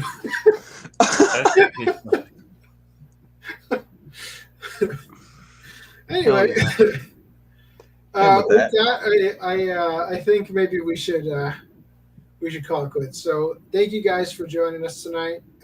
It's been real. And I have been hopefully- Nipple Fiends number It's 3. been a real pain in the ass. No. Hopefully we'll see you guys next week. Hopefully earlier than we started this week. But God, is it impossible to compile articles with a family. Anyway, we'll see you then. Take it easy.